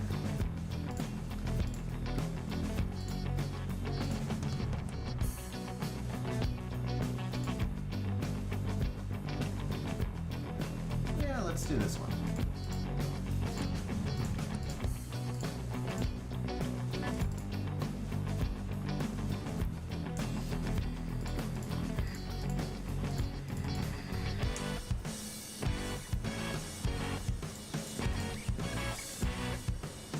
Better than nothing. Alright, that'll work for Haygang, and then let's see.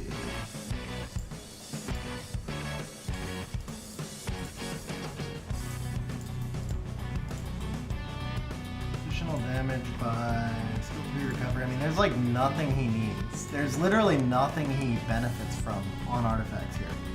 Defense plus proportional and crit damage taken. Speed plus proportional. Yeah, sure. That's fine.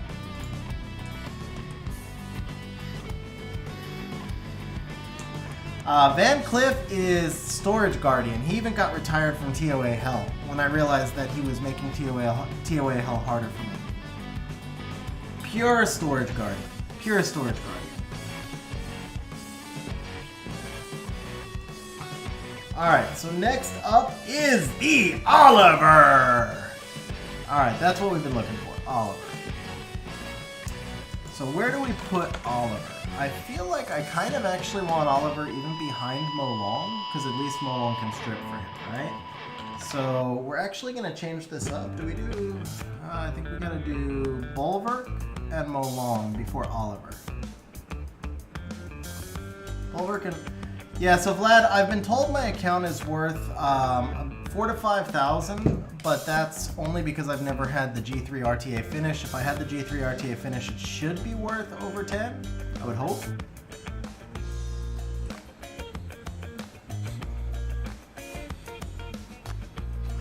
Okay, yeah, let's do the Mo Long next, actually. I feel like Mo Long and Bulwark... Actually, let's do the Bulwark next, because Bulwark I really want on Bio, and I'm going to start to get stretched thin here.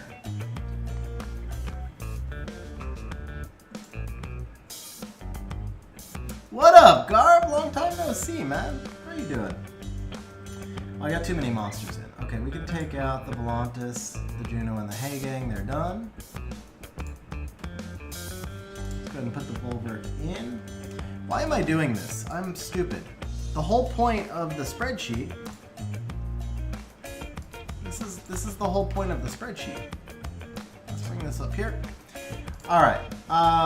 So... completely spaced out there. Completely spaced out there. This is why we have this spreadsheet. Okay, so the Moor is 317.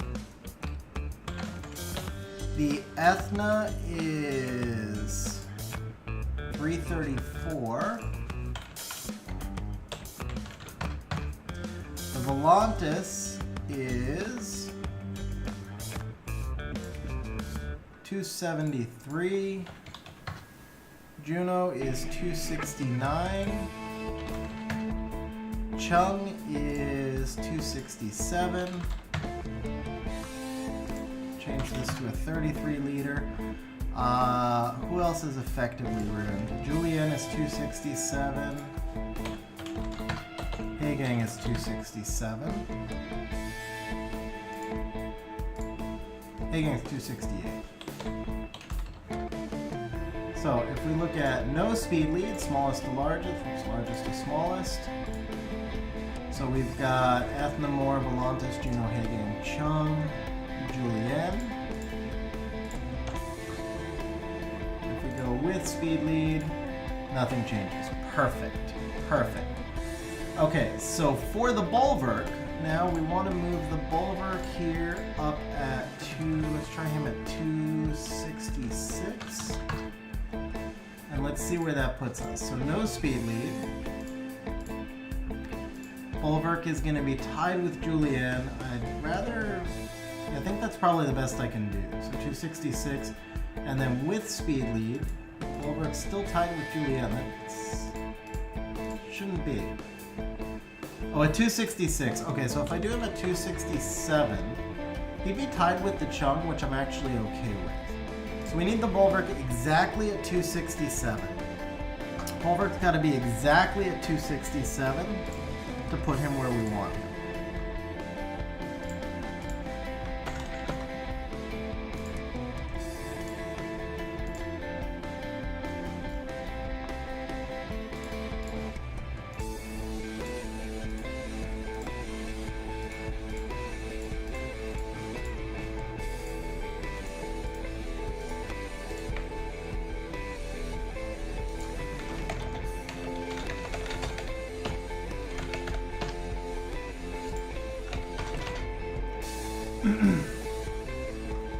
Yeah, exactly, Michael.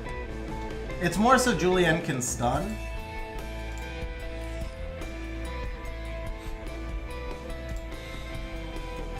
You know, Vlad, I tried to set one up, man. I tried to set one up as a Mexico meetup, and I couldn't get enough people to commit. So I don't know when the next one will happen. Ace and I both went to the LA meetup. But I've been so backed up with everything lately that it's hard for me to go travel right now. So if there was like a San Diego meetup, it'd be easy for me. If there was a Northwest Mexico meetup, I'd be in. No, double will only gives one stack.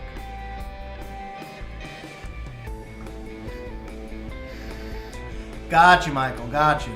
So yeah, actually, if you can see from the Excel sheet. So what I was targeting right here is if you look at the Bulwark is 283, Julienne is 282. So that's what I'm targeting. And then on the speed lead, the Bulwark also going to be one combat speed ahead of the Julienne. So that's what I want.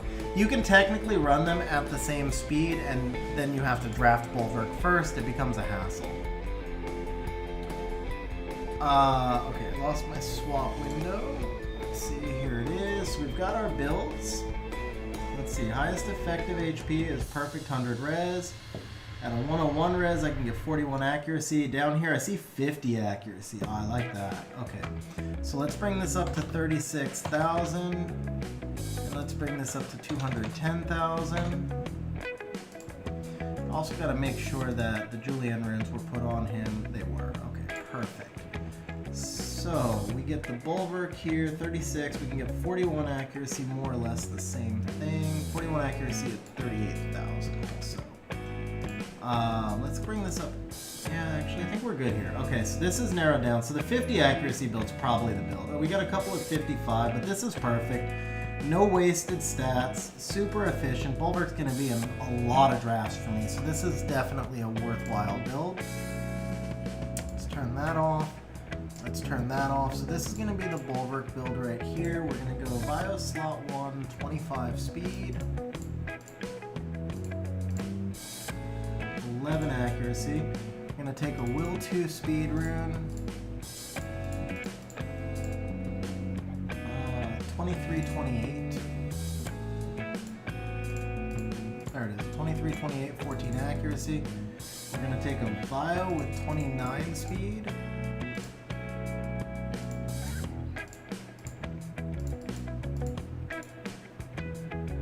23 speed, 10 res. Need a Vio 5 with 19 speed.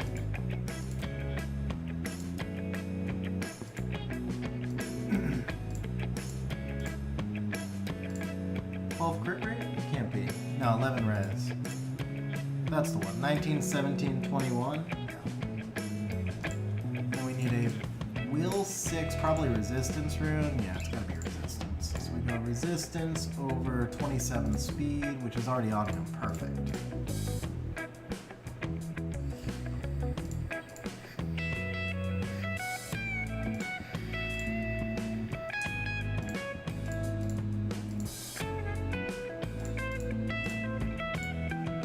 Is it worth giving him a defense artifact for the extra recovery?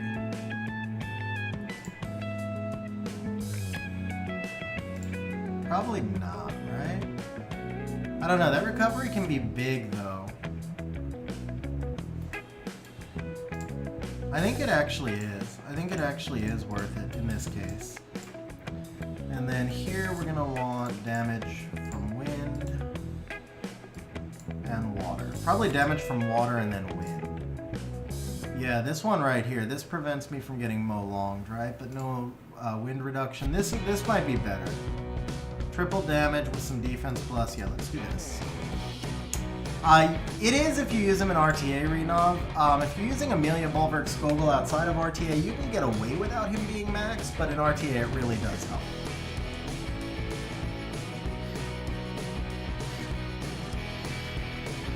That team is really disgusting, Andrew. Yeah, that team is beyond disgusting, bro.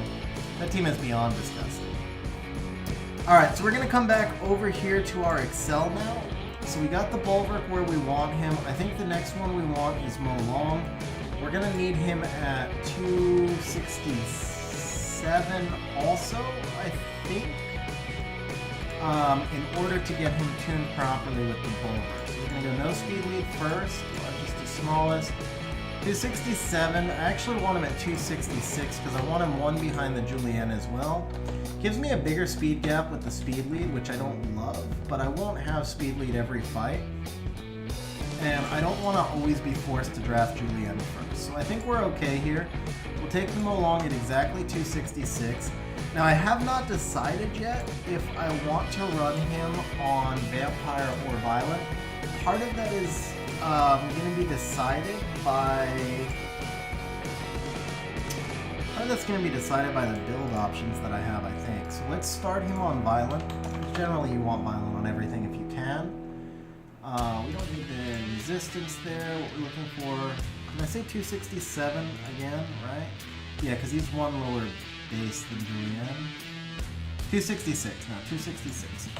I need him at 266 exactly. We'll worry about the accuracy in the searches. We need 42,000 there.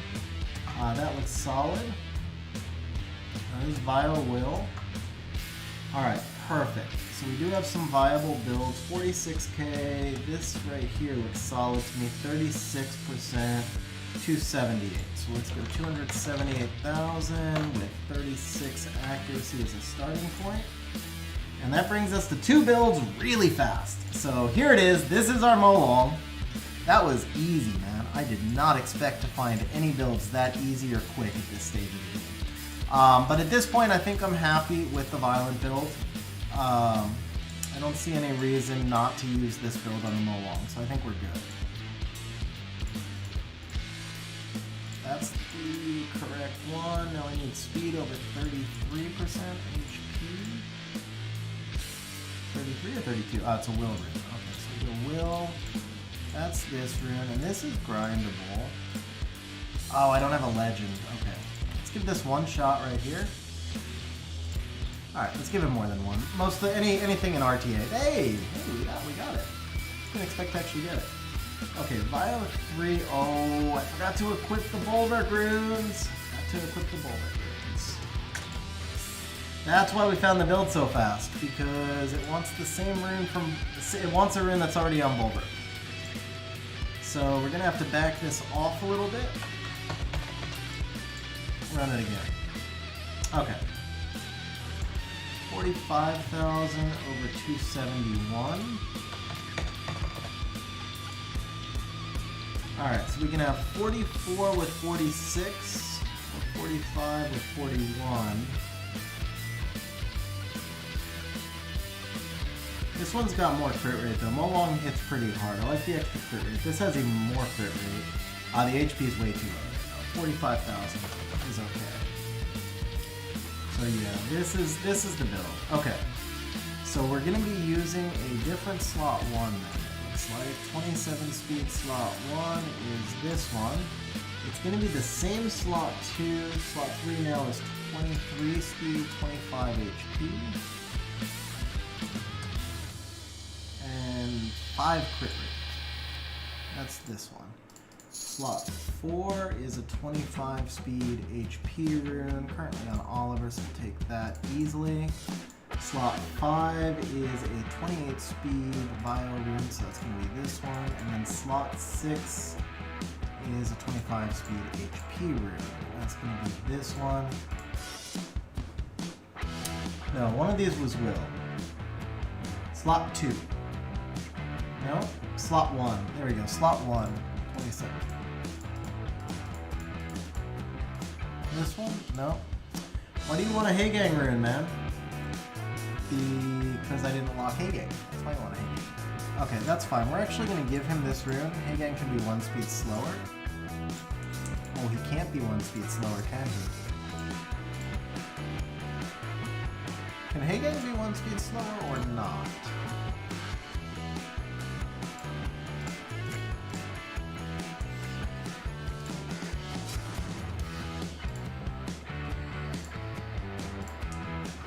So if the Haygang were 267, he's the same speed as Chung.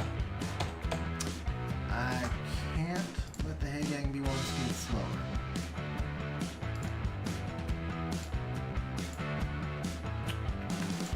I don't have a legend grind, do I? I don't have a legend grind. That's already legend anyway. Hey Vlad, have a good night, bro. Thanks for hanging out on stream, man.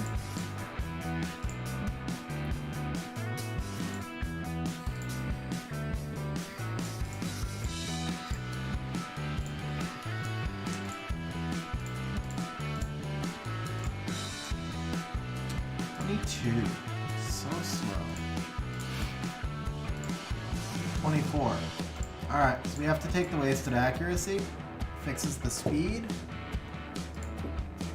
Alright, so that puts him at 269.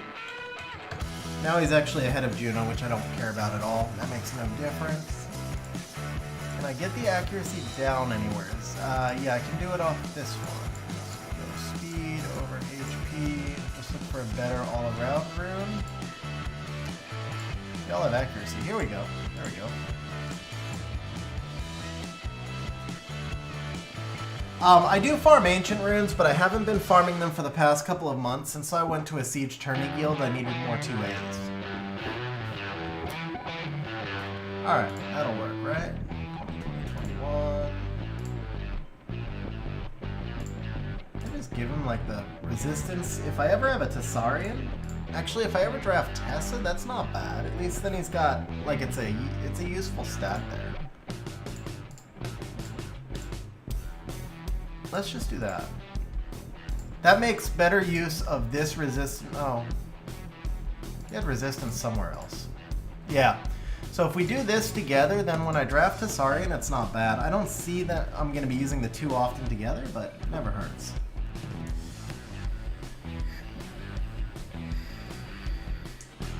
Luis is usable for siege offense, and Ophelia is good on siege defense. Josephine is RTA only. The rate for good runes, you know, I honestly never paid attention because I always have more runes than gems and grinds. So put it that way. You'll get more good runes than you'll get gems and grinds. That's probably the most important thing you need to know. Alright, so the Haygang is fixed. Now what we need to do is refresh our... Actually, what we need to do real quick is check artifacts. I feel like I forgot to max one. So those... Well, you know what? Never mind. Yeah, we're going to refresh our JSON, and then that will tell us if the artifacts are maxed or not. So let's go ahead and just jump out and grab a new JSON.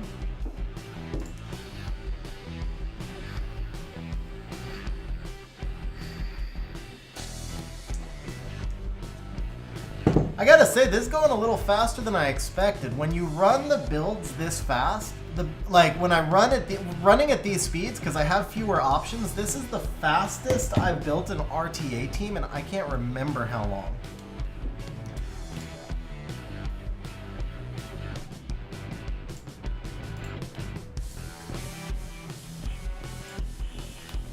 I mean, for the grinds, it's probably worth level 4, especially if you have enough 2As. I wouldn't farm 2A skill ups. They've made devils easier to get, so I wouldn't farm 2A skill ups. I would farm level 4 before I would farm 2A skill ups. But if you're lacking 2As, or even if you're lacking 2A dupes, then I might farm some 2As until you can do the level 5s. So a lot of the level 5s are not that hard to farm. If you have, like, they don't require crazy high rune quality if you have the right monsters. Oh, that's awesome. That's awesome, man. I'm really glad to hear that. Alright, so we've got our new JSON here. Let's go ahead and we're going to close all these out. I got to lock that mow long.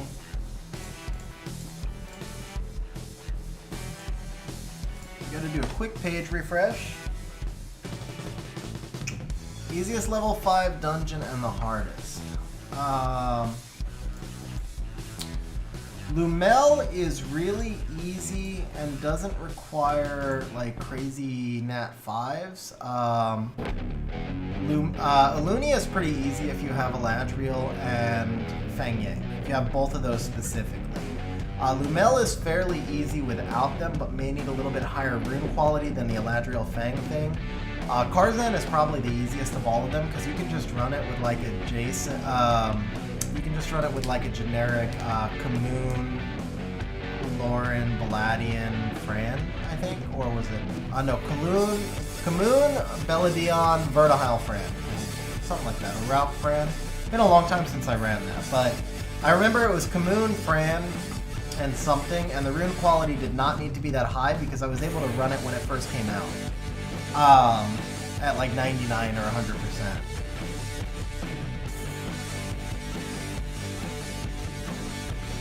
Damn, Eternal, man, you're rocking, bro. Seriously. That's a huge increase. Like, I'm serious, that's a huge increase.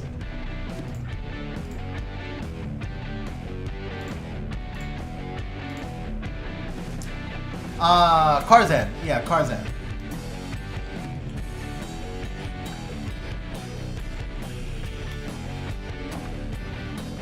Hardest must be the Reaper dungeon. I think so. I've actually never run that one because I don't do much with Swift. But yeah, that's probably the hardest one. Okay, so we built the Bulwark, we built the... No, we did not build Tessa. That's an old build. We did not build the Fang, but I think he's in a proper build. I think this one was... Maybe run through the Optimized, but we won't lock him. We built the Ryu, we built the Volantis. Alright, now I need to make sure. So, check the artifacts. Chung is 15-15. Molong is 15-15. Bulwark. Ah, I knew I forgot one. I knew I forgot one. Let's get the Bulwark maxing real quick.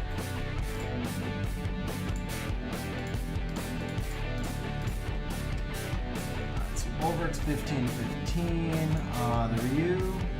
Ah, the Ryu's missing one also. Okay, I forgot two. It's because I'm on stream and I didn't want to wait.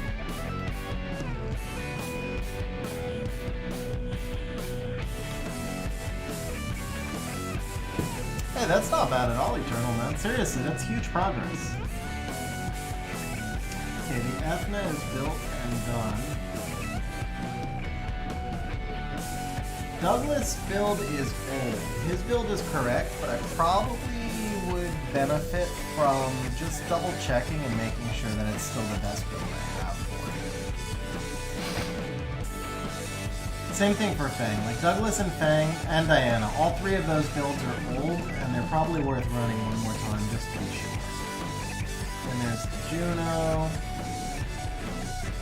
Same thing for Antares. I think the Antares build's probably as good as it's going to get. The second that we build, the second its artifacts are maxed, I forgot to double check the Juno's artifacts are maxed. We built the Julian and the Hay Gang. So that's good. And then the Heyday. The Juliet. Okay. Is that it? The Magnum build is old. Should be run one more time just to verify. The Leo build is old. Also should be run. And then that's it. Yeah.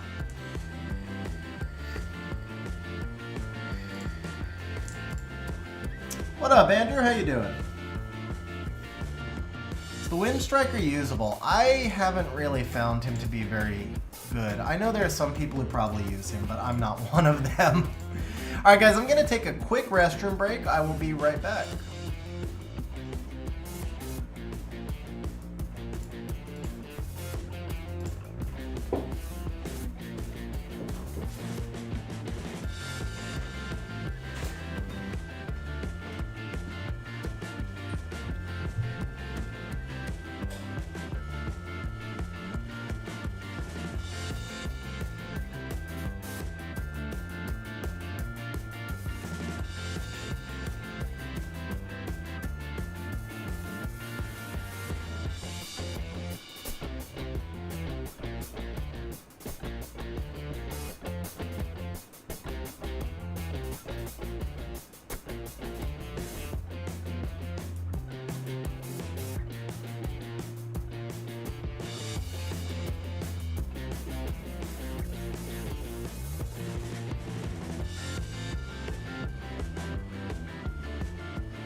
There you go, Andrew. And I'm not a fan of Daphnis, so.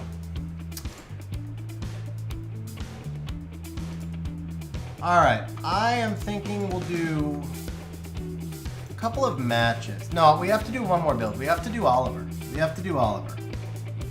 And then I think we probably have enough to do a couple of test matches and see where we see. So the Oliver can be 265. Also the Wusa. Where do we want? We need Wusa in front of Molong. So we'll do two builds. We'll do Wusa and we'll do Oliver. Wusa's going to go in here at...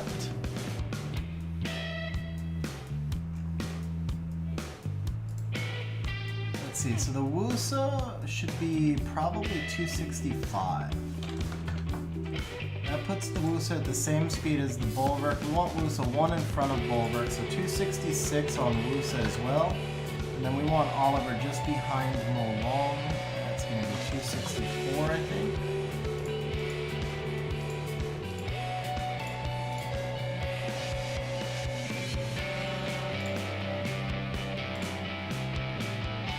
So the Wusa here, right there with the Juno, and in front of Chung. Wusa would be...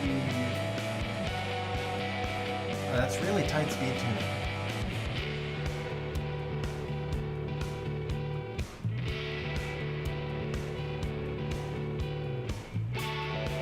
Really tight speed tuning. I would have to always pick Chung before Wusa. If I drop the... No, I think I want to move the... I want to move the Wusa down one. You know what? It doesn't even matter because with speed lead, he's going to be so out of whack. Yeah, it doesn't even really matter, right? Alright. Yeah, even at 266, he's out of whack, so... Let's just put him in... Yeah, okay. He's going to be hard... I'm too tightly tuned. He's going to be hard to tune. So let's just make sure he's in front of the Bulwark with no speed lead, so we need him at 266. Okay, so we'll do Wusa at 266. And then the Oliver... Actually, we're going to run the Oliver build before Wusa. So Oliver just needs to be like right behind Molong. 264 puts him in front. 261? 261. So Oliver at 261, Wusa at 266. Final two builds on stream.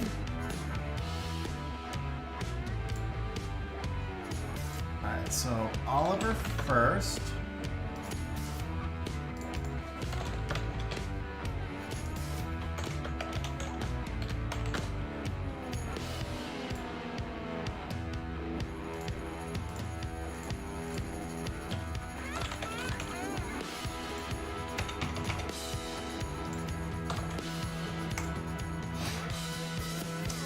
Tomo useful?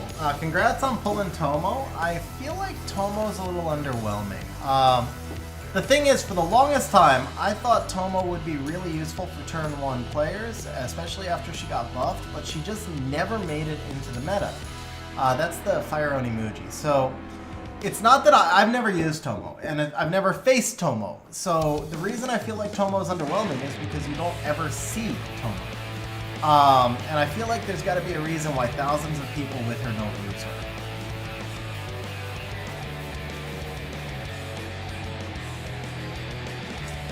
Alright, Eternal, we'll do that because stream is going pretty late already. So we'll do your replay while this build runs. I'm in 8895. Go ahead and share your replay and we'll do that.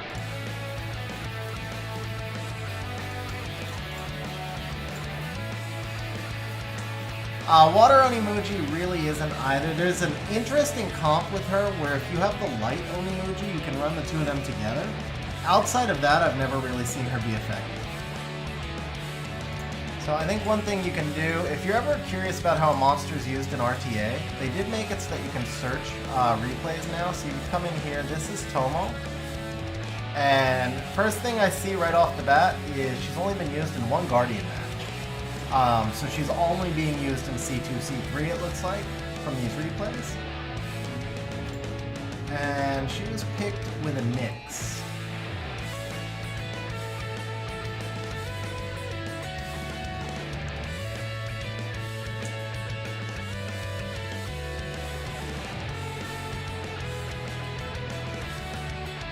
It doesn't look like she did all that well.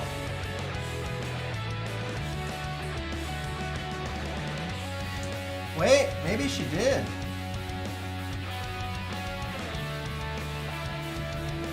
Oh, yeah, the Tomo team's gonna win this. I think the Tomo team's gonna win this. So she was picked with a Nyx to counter Oliver. That's actually really interesting. That's really interesting. I like that as an Oliver counter. That's fascinating. So let's see where else she's been used. Countered Oliver. Okay, this one's different.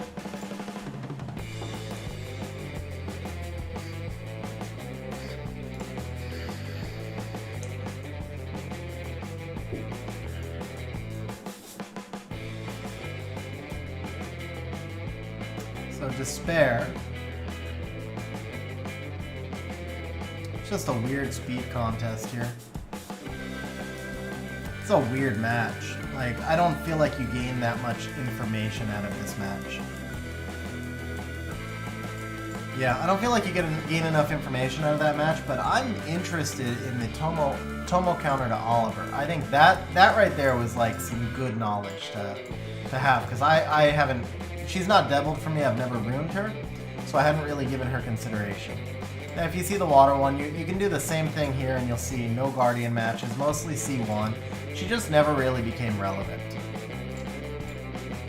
Alright guys, we've got a replay here from Eternal Dark. No we don't.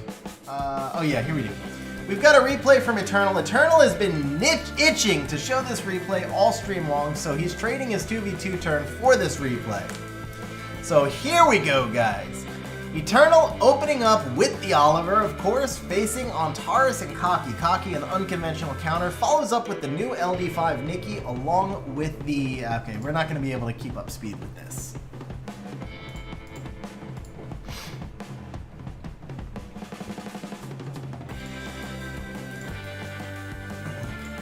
Alright, Eternal opening up with the meta Oliver, getting countered with the meta Antares and the not meta Kaki. Follows up with Nikki and Riley. The opponent comes out with Molly and Fang. So this is just like desperation drafting to me. Molly and Fang do nothing here. Antares was the only pick that actually made any sense on this team. Eternal coming out with the Water Vampire, of all things. And then the Volantis. And then the Eternal throwing out a Douglas here into double attack buffs with a Water Vampire. I mean, this is like such a terrible, terrible pick right here. But that's what he did. He threw it out into double attack buffs and against the Oliver. Alright, Eternal getting first turn with the Volantis, lands glancing on everything, procs, so it's a violent Volantis, and still does not proc the passive on the Douglas. Interestingly, the Nikki was behind the Volantis, not in front, but that allows the Nikki to put heal blocks on everybody. The Water Vampire then just rocking out a lot of damage across the field. Volantis critting twice on the Antares and the Douglas. Douglas, right? No, Oliver? Douglas. Douglas. Yeah, those two monsters always mess me up. This is a romp, man. I'd be curious to see what would have happened if the Nikki was speed tuned first. The heal blocks were really nice there, but the opponent had no healing. So the attack buff on the Volantis means you might have just cleared the entire field in turn 1. Wait a second, now Fang is trying to do a little bit of work here. No, he's not. Fang is getting stunned. Is he gonna proc? Does the Fang proc here? Fang does not proc, does not get stunned though. Nikki procs though. Nikki procs. She does land the heal block, but Fang clears it off. And we got some attack buffs, and it's a 4v nothing. Yeah, 4v nothing as the,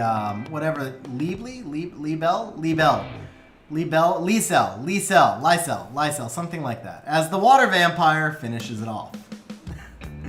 Nice use of the Lysel though, bro. Like I said, I am really curious though. I might try tuning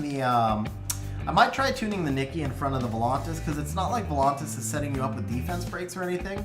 The heal blocks are nice, but I think the attack buff on the Volantis actually does more, especially if he's a violent Volantis. Like right there, if he had been attack buffed when he hit his S2, that would have been huge.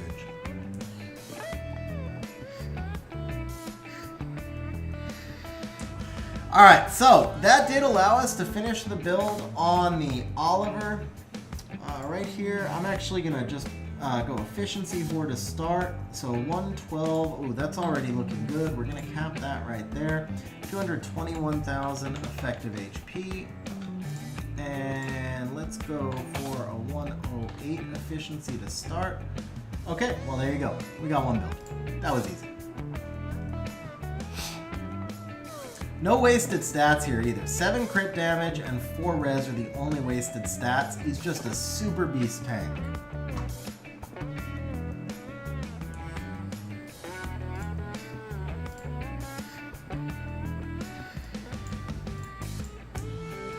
Alright, so we are going to go Vile 1, 25 speed. How much attack do I have?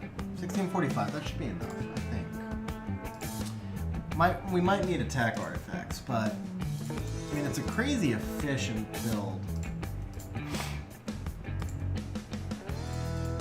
I don't know if I went through that build a little too fast. I feel like maybe I went through this build a little too fast because I capped it with the 220. What if we did 200? What if we did this? And then we check the damage that he's going to do on the Mega Impulse Gun. Enemy at 1200. Looking at average. I mean 100. Don't rerun. Okay. 41 versus 33. The damage is pretty comparable actually. But 4178. That puts us, we can go 110% efficiency to narrow the builds a little bit. And let's see, 204. This is close to the same damage, close to the same thing. Okay, 35,000 HP. Let's narrow that down further. So that actually eliminates the other build. Yeah, that probably was the right choice here. So 1685. This one has even less wasted efficiency. This is even less because the crit damage is kind of useless with him. This is solid. Alright, so here's one build. So this is 35k, 1600, and 1300. The one that I was looking at before was 34k, 1600, and 1200. So do we, or 1500. So do we want an extra, it's like no change to the attack, but it is a change to the crit rate. I like that extra crit rate, I think. I think I like the extra crit rate more.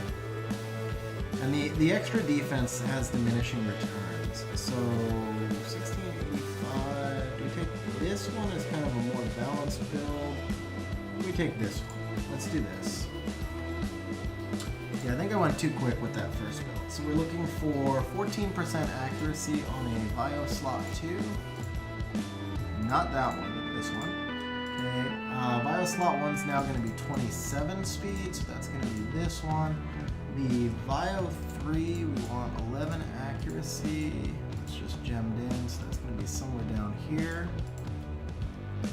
Is this ungrinded? No. 19, 18, 18. So we need 19 speed. This rune's actually better once it's grinded if it hits the 19 speed. Ooh. I think this rune's actually better than the other one that the optimizer wanted.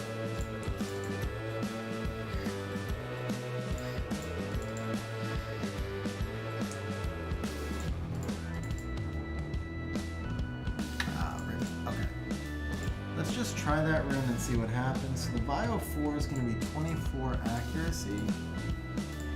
That is this one under 21 speed, yes. And then the Will 5 is already on him.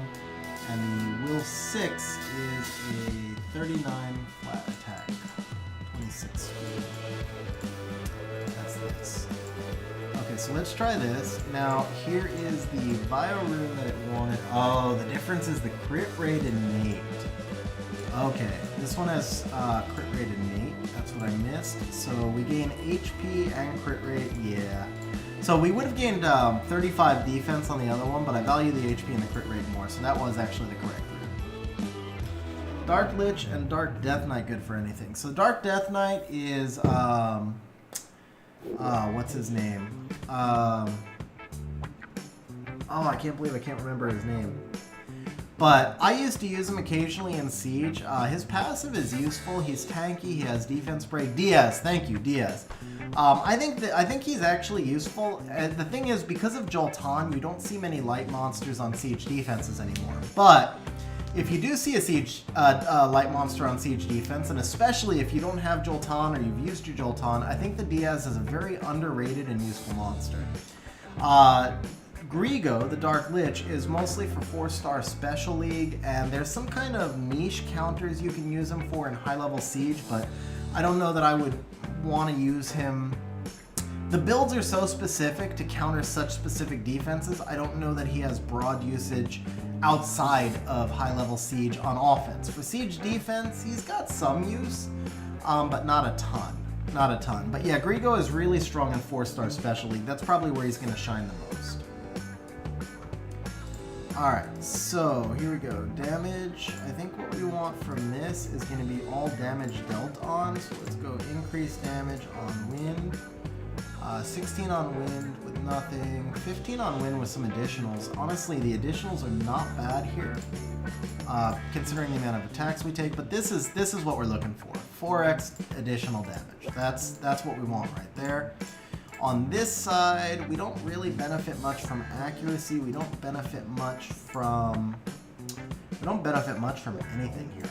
So maybe enhance increasing effect, because I'd probably run some Riley with him. We could do something like this.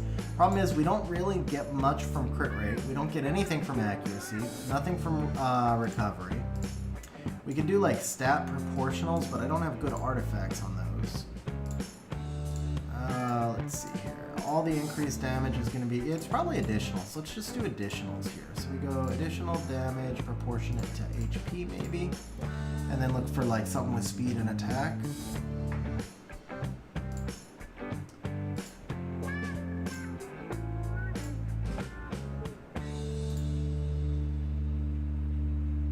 That's a start. HP, speed, and defense with some speed plus proportional. That's not actually terrible.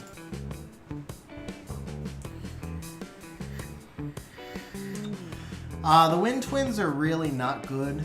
Melissa is for Water Rift only, and Zenobia has some niche usage in Siege, but again, not really worth building her for those really rare occasions where you get to use her. Okay, so that's the final Oliver build. I'm pretty happy with that.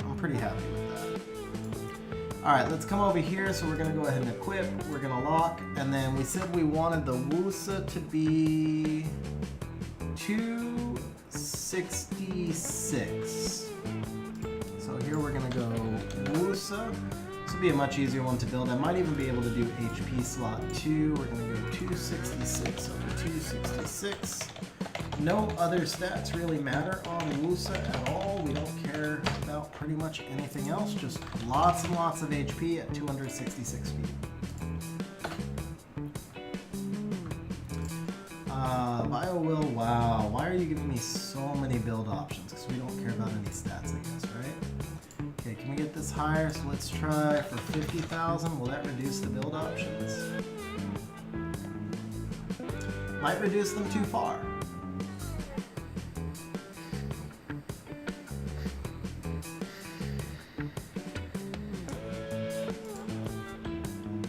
Okay, let's try 47.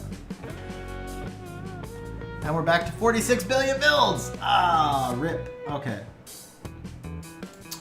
I do have 2 Woosas, but I've never used the second one. I pulled a dupe Woosa on stream, and I did like a thing where I told stream they could tell me if I should build it or not, and they told me to build it, so I built it. But I really don't even use one Woosa outside of RTA. Generally speaking, Lulu and Riley tend to be much more safe in Siege. Alright, that's going to take forever, so let's go ahead and run an RTA match and see how we're looking.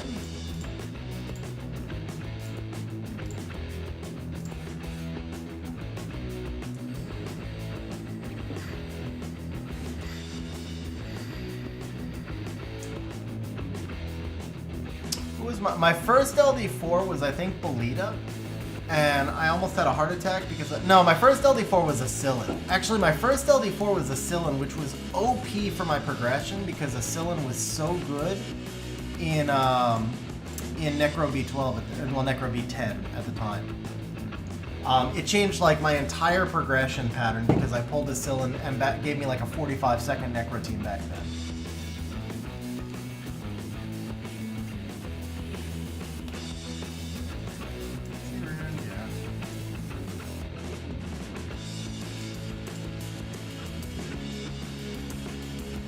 Use Wusa in 3 matches. While he's unruned? Oh, he's actually got runes. Okay. The Sillin is the Dark Archer. Dark Elven Archer.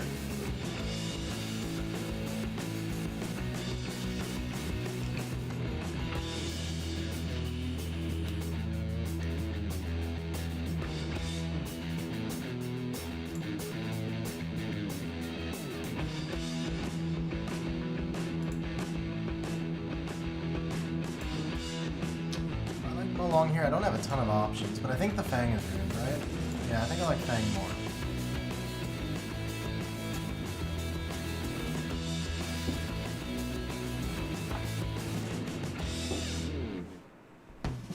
The Dark one doesn't ignore defense. The Dark one's good as a counter to like anything that AoEs because he attacks and dots on his passive. He's another underrated monster. He actually has use in RTA. He'd actually be an interesting Oliver counter. He would be a really interesting Oliver counter. Hadn't thought of that.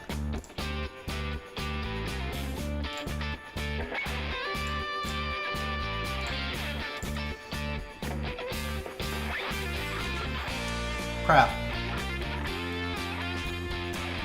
Oh, he's talking about the archers, not the elven archers. Yeah. Dark Archer is great for ignore defense, yeah.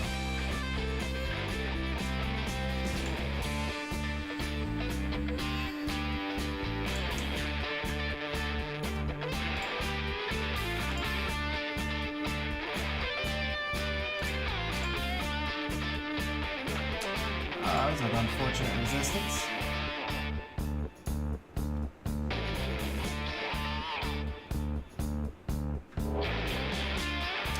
Oh, he went into Oliver! Never would have expected. Oh. Let's do this. Nice.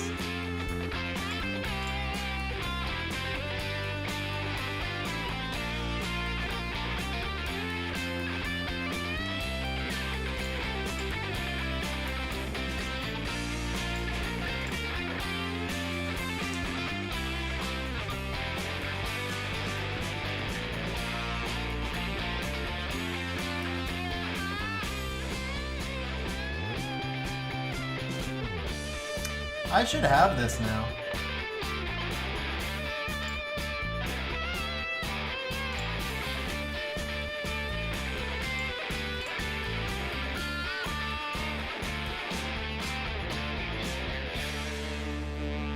Oh, I thought the Fang was in front. Damn it. I thought the Fang was in front of the Bulwark. That's why I did that.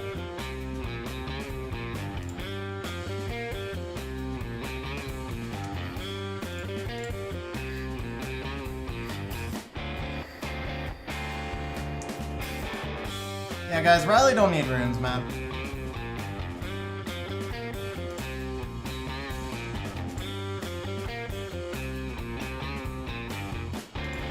Julian build looking good.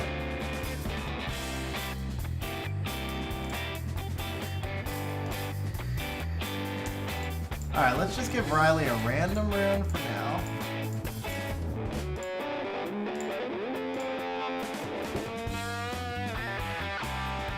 You know, I actually didn't watch, but that sounds about right. I mean, attack buff.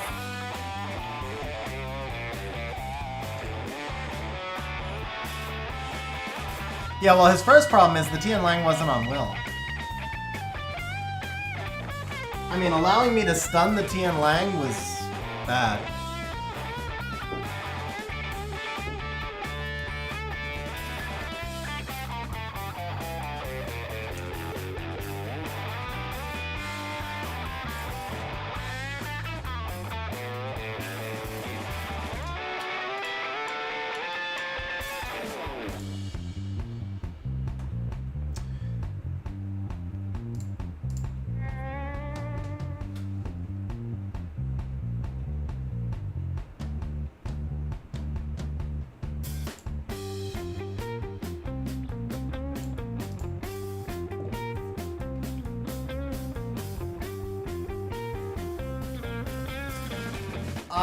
I'm not. No, and I'm on Mumu right now.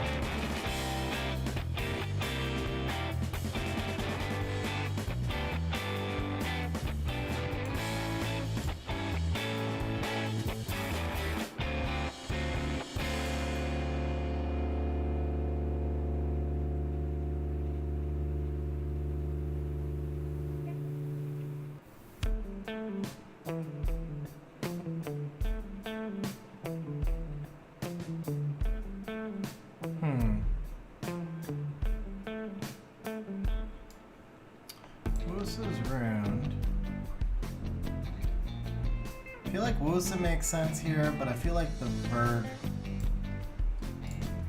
Yeah, let's go Verd Ban Yogan.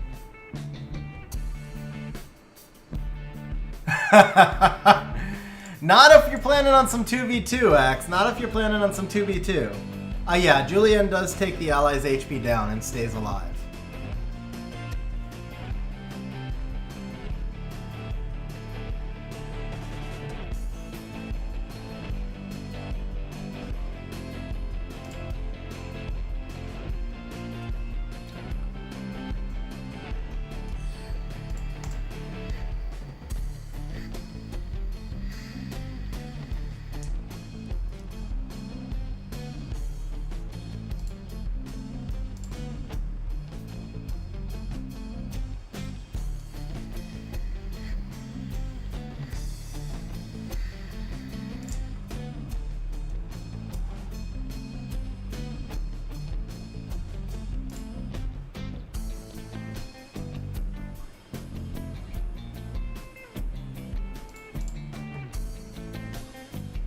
Oh, really? Nothing?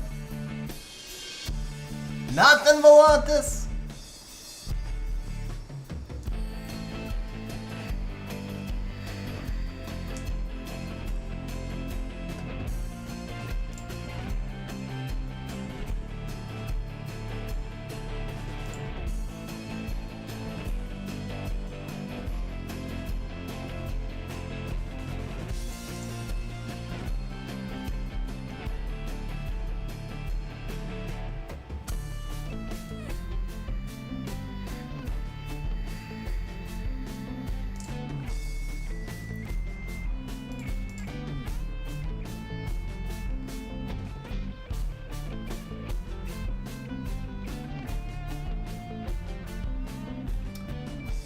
He dies now, right? Yeah, he dies.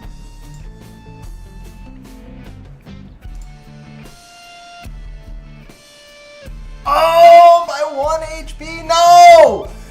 No! Oh, that's a rip.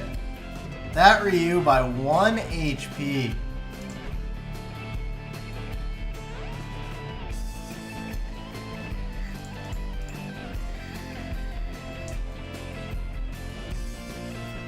Yeah, Volantis needed to land something there.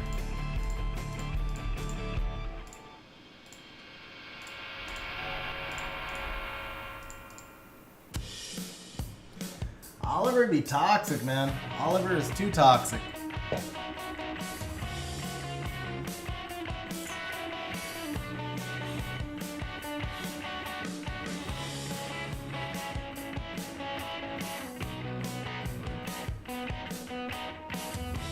No, I didn't get luck sacked. He survived. I mean, no, I won't call that one a luck sack at all.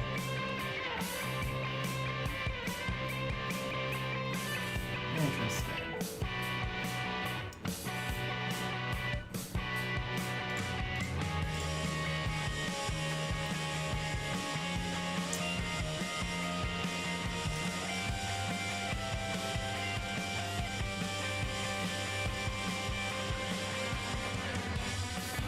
I have no cleansers ruined, and I took Chow's runes, didn't I? Chow's still... Is Chow a force ban here? Maybe not. Maybe not.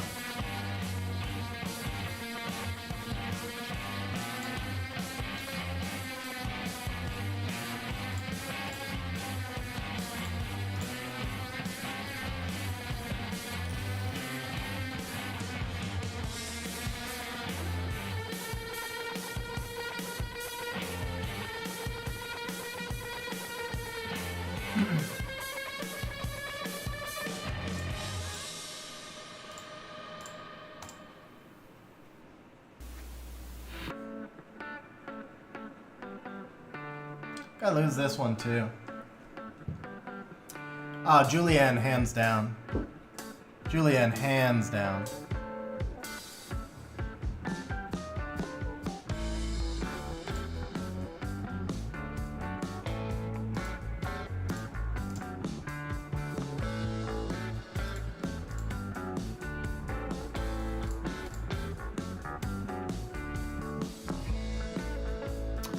That was unfortunate.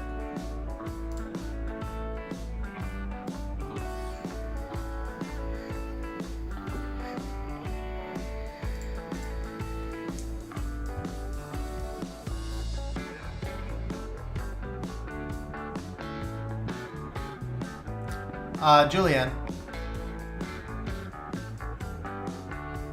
Yeah, I'll show him to you, Michael. Also, the vlog will post after stream.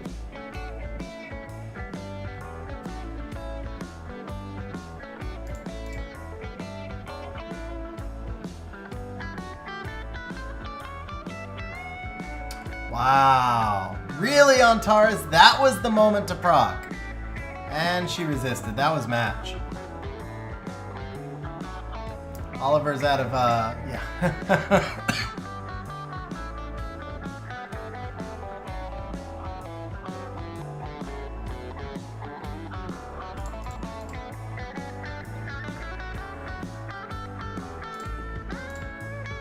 Alright, not looking so good here. Not looking so good here. I'm losing to people at like C1 level or something. I'm losing to people in the 1500s. That's a really bad sign. Obviously, I'm still missing a ton of builds.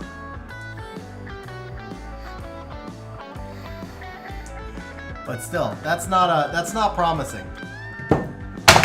Oop. That is not promising.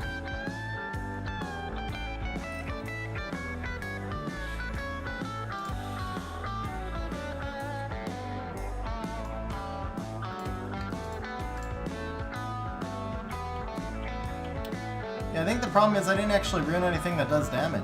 Now that I'm looking at it, I have nothing ruined that does damage. That's a problem.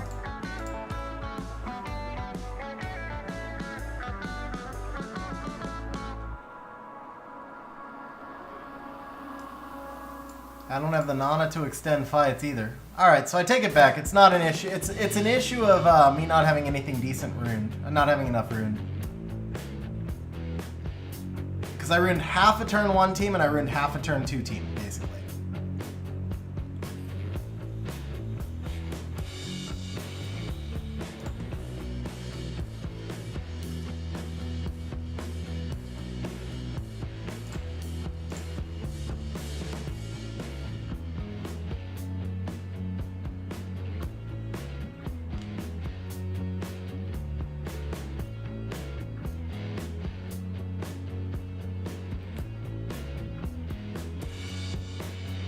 That tells me he's banning Wusa. I'm taking turn 1 either way, right? As long as I do this, I take turn 1.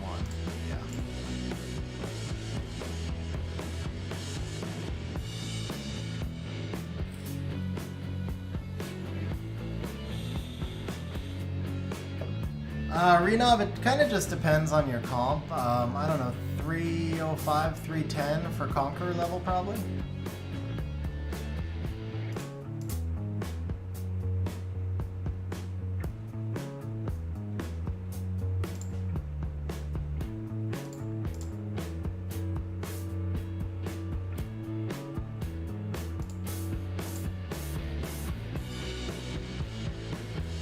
Yeah, this team makes no sense. I just had nothing ruined. Why would you scroll trap him when you have Tessarian on the field? That's actually a mistake on his part.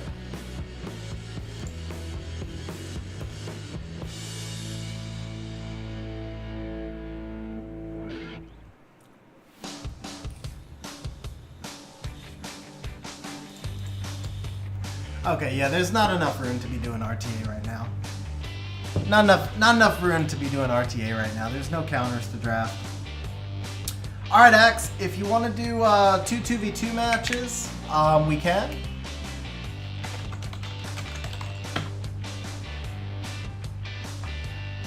And if you don't want to do it, considering that I don't have Team Rune, I wouldn't blame you.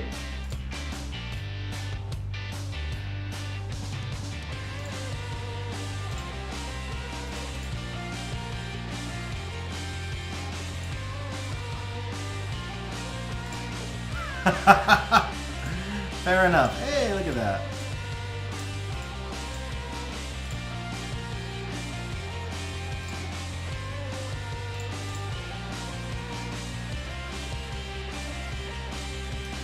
Oh, I didn't run out of usable runes, Renov. It's just that stream was already running long. I'll finish runing the rest tomorrow.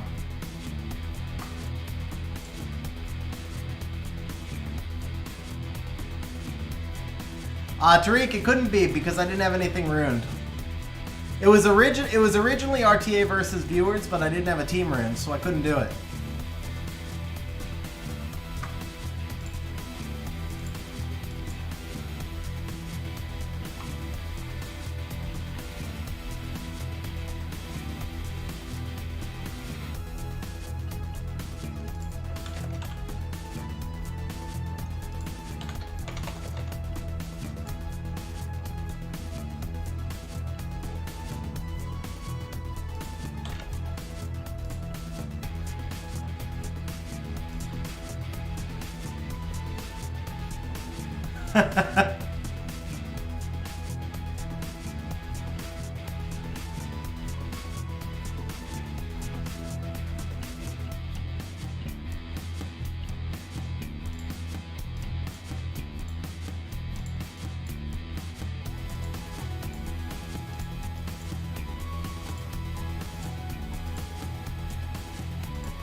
All right, the big question of the day is, are we going to queue?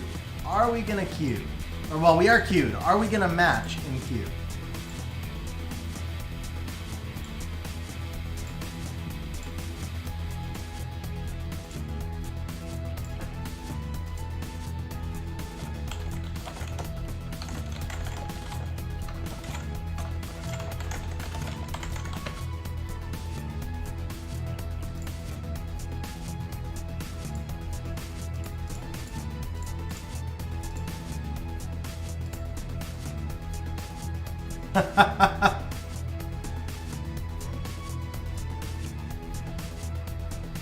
Yeah, see that's the thing. I really do enjoy 2v2. It's just too hard to queue, man. It's just too hard to queue.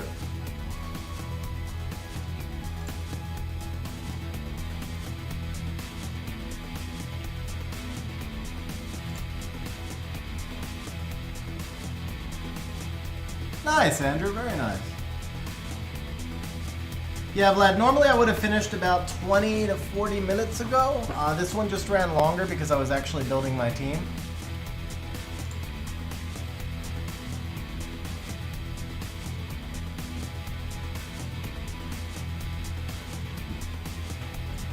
Yeah, 30 minutes is just kind of insane.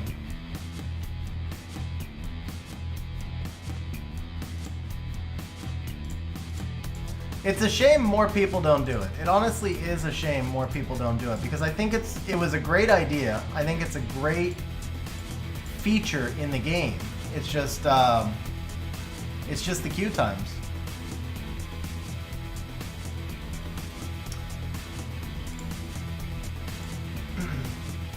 New monsters came in, and I mean, Savannah is mostly just a niche 5th pick. The buffs to the Art Masters really impacted her a lot because she was just more... the Art Masters are just more effective, basically.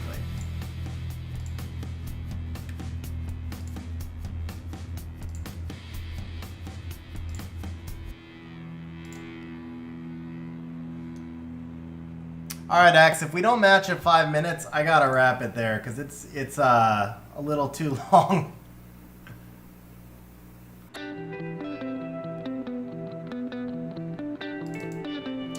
Well, here's what we're gonna do, guys. Here's what we're gonna do while we're waiting for a queue.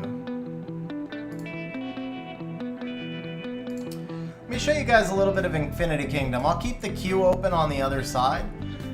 For those of you who saw the videos, because this started off as promoted content, this is not promoted content, guys. So my agreement with them is over. This is not promoted content. I still really enjoy Infinity Kingdom. So I think this is probably a good chance to just kind of show another game on stream. Right now we have kind of a cool thing going on. It's just, well, I'll show you guys. So we just finished it. Let me take this back a step, and we're waiting for Q on the other side, guys. So here, let me see if I can do this. Let's do it like this, so you guys can see the Q. We'll put that right there. We'll put that right there, so you guys can see the Q. Let me put that kind of out of the way. Okay. Alright, so Infinity Kingdom, it's basically just kind of like a war-style game. What it reminded me of when I first saw it years ago, I played a game called Evony, E-V-O-N-Y. I don't know if any of you guys have ever played it. It was big for a minute, and then it was less big. But you basically build your city. You know, it's like a city building game. You build your city, and then from there, you go out into the world and you attack people. So you have your entire world map here. It's really this game is really nicely done. So you have your entire world map. There's 3 factions that are competing to take over the world. I'm part of the blue faction. I'm part of the main. Oh, there we go. We got a match. Okay. Oh no. Come on. Unlock Moo. Unlock Moo. Moo. Okay, we can't pick Oliver. Let's go. Let's do Ryu.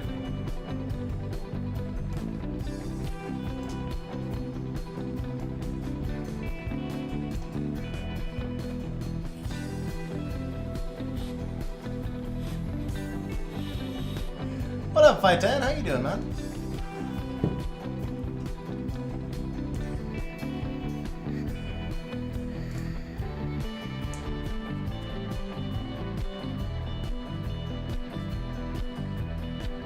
Did he really need to take the full 30 seconds to lock that in?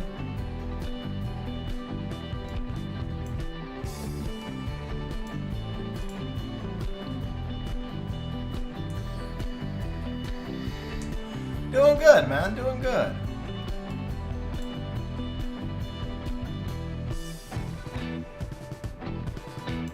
You're putting the pressure on me, man. I have to take the Antares. Now I gotta take a Volantis as well?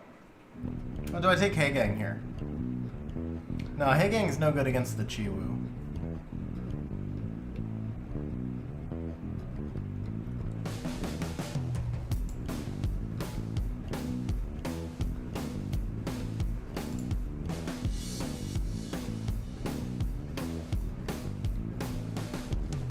Ooh.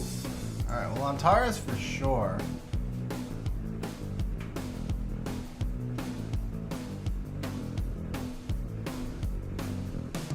Alright, we can hold on the Antares. They're not going to draft it.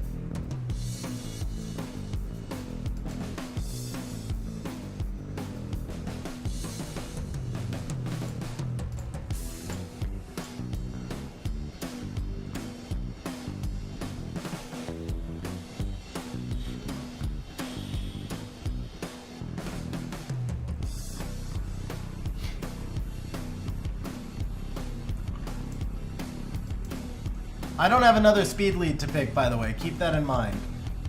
Ryu's the only speed lead that's... Ryu and Oliver, the only two speed leads that are Rune so far.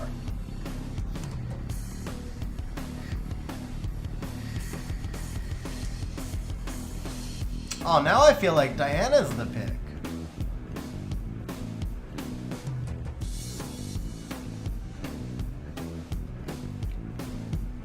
So you've got Light Monkey, they have no immunity.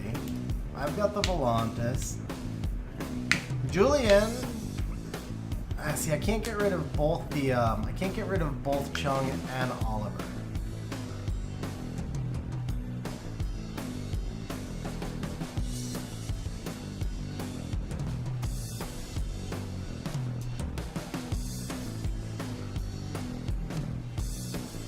I could go Vertihile. I could go on Taurus. Well, now I go Vertihile, right? Yeah. You ban the Sagar. Savannah's gonna have a little trouble on both sides. Hey, it's gotta be Oliver, right? Oliver is always the biggest issue, but they've only got 2 strippers. Yeah, we might be able to control the Oliver.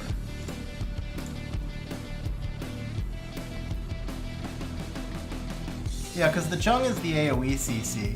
Chung also sets up the Savannah and the Nikki too well. I don't have resistance on any of my units. HP is probably better against that Savannah, but I don't know how yours are built.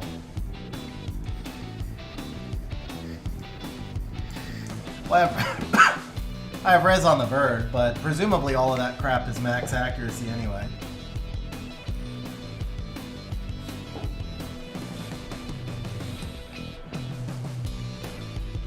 Yeah, then HP is the way to go.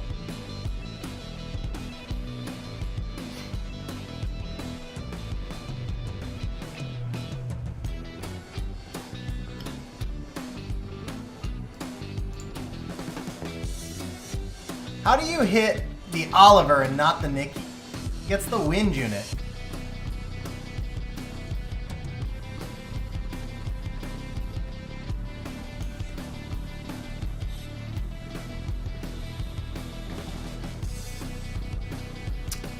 Oh man, okay. Well, I guess we're going for the Cornell. And we're gonna get resisted. Wow.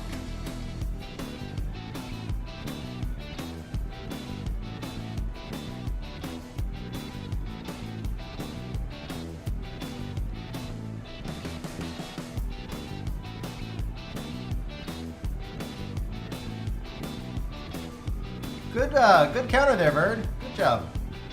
Appreciate you countering, Bird.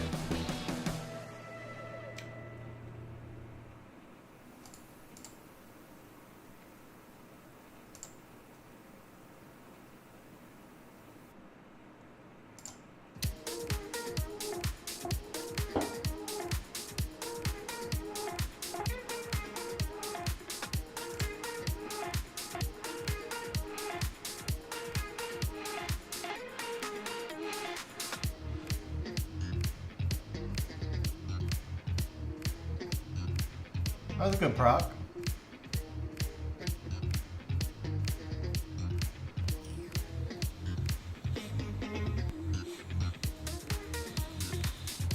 That was a bad proc, but it was fair.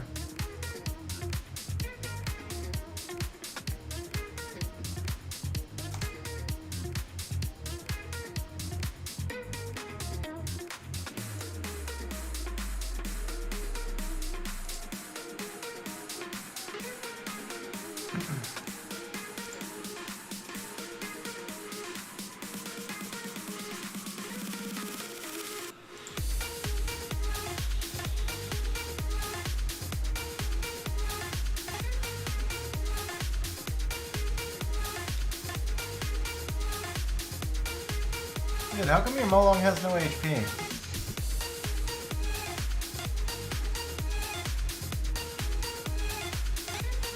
Counter! There it is. Stun? Good boy.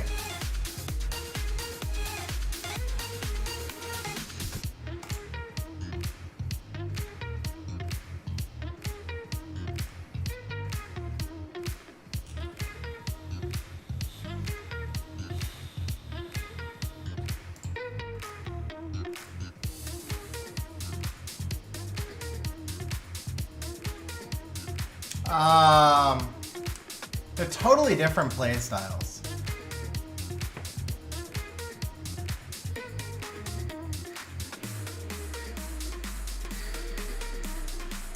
Right now, Volantis is probably better.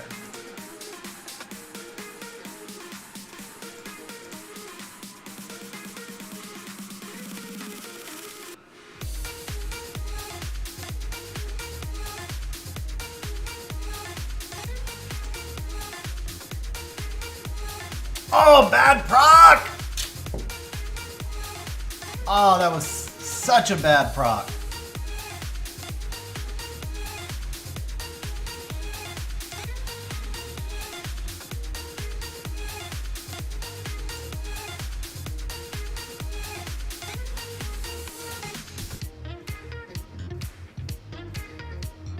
Good resist.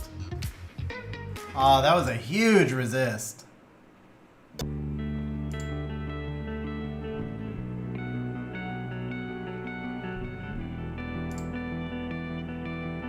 Should be good now.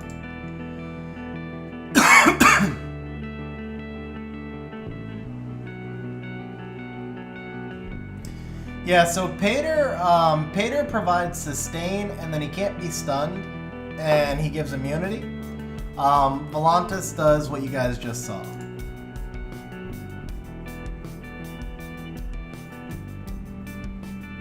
What up, Ace? How you doing, man?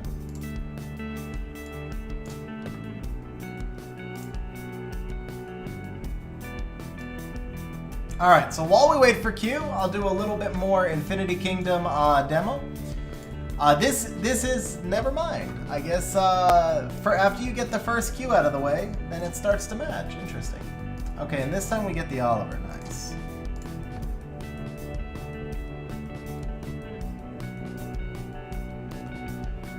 Yeah, the Beast Rider skins are not good. That was the Legend one though. The Legend one's not bad. The Legend one's not bad. Kind of like the animations on the Legend one.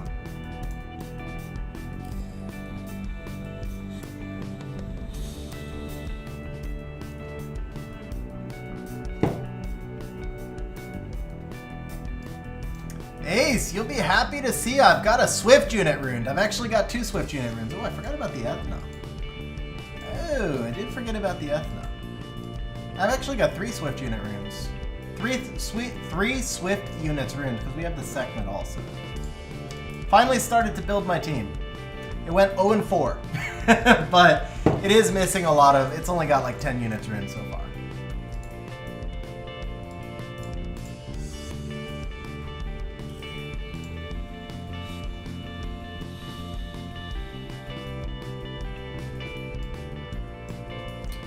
Got 1 strip.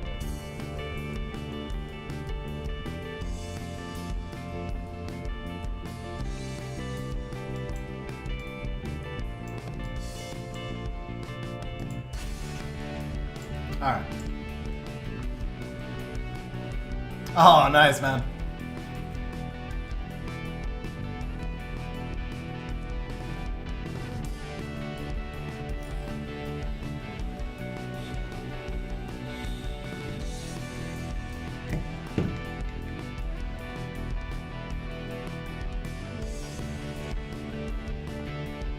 Now, does Bulwark gain stacks against the Riley? Since the Riley's not across me, the Bulwark doesn't gain stacks, does it? Oh, man. Okay.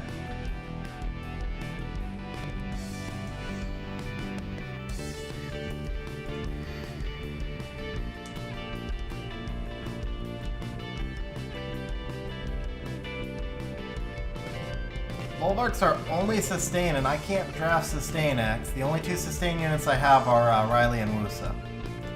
Fang, I guess.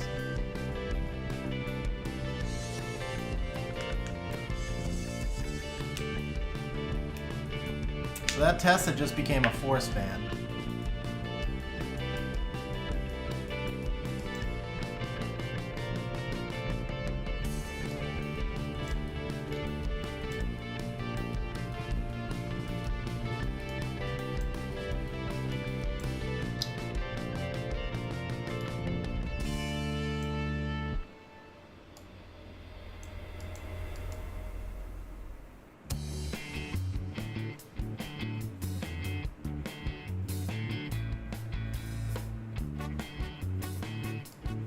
I don't even have a water damage dealer.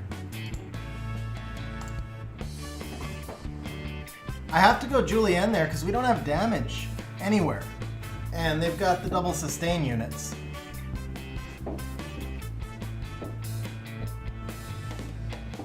He's not ruined. 3/4 of this box is not ruined, Rune. Here's the Julienne.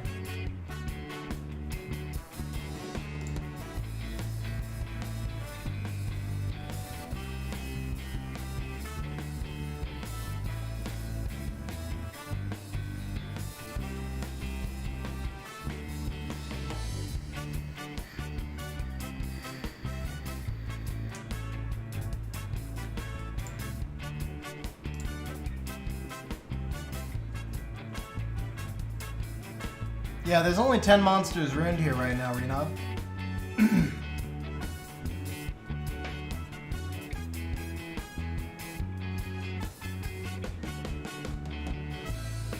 Alright.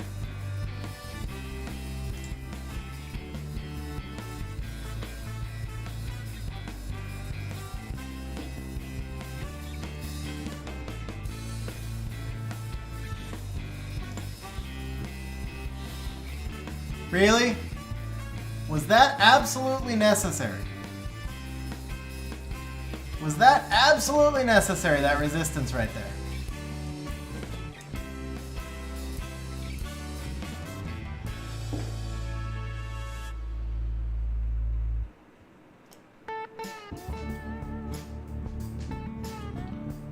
On the Juno side, interesting. Another resistance. Oh, come on.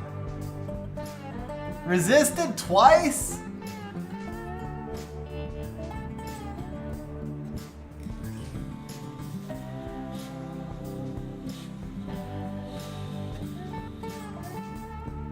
I knew he was going to reset the Oliver. I should have. That was a bad play. I should have hit the Okeanos for the attack break.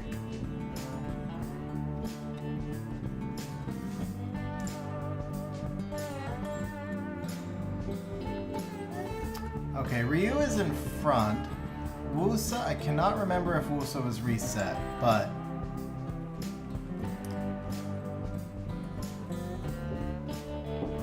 Wusa should have been reset with the first Oliver go.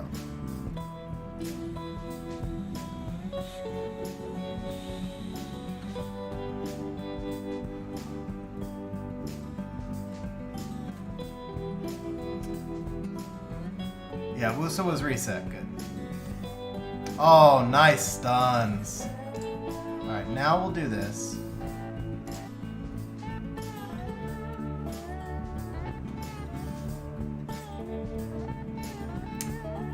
It doesn't hurt, but no, they're not the focus at all. I mean, if the builds are the same and I can get some crit rate, awesome. But that's it.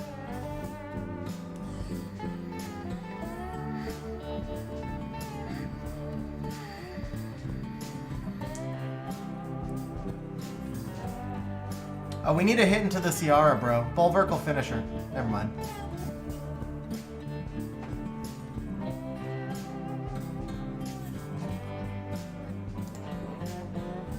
Ciara was like 60%, so if you put the Ciara to like 1 HP, and then the Bulwark would have drained her, the dot would have killed her.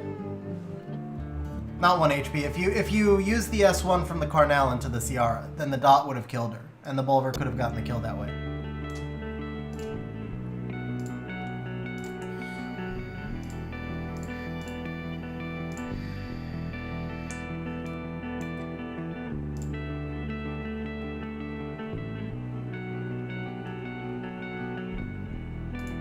Alright, third time's the charm.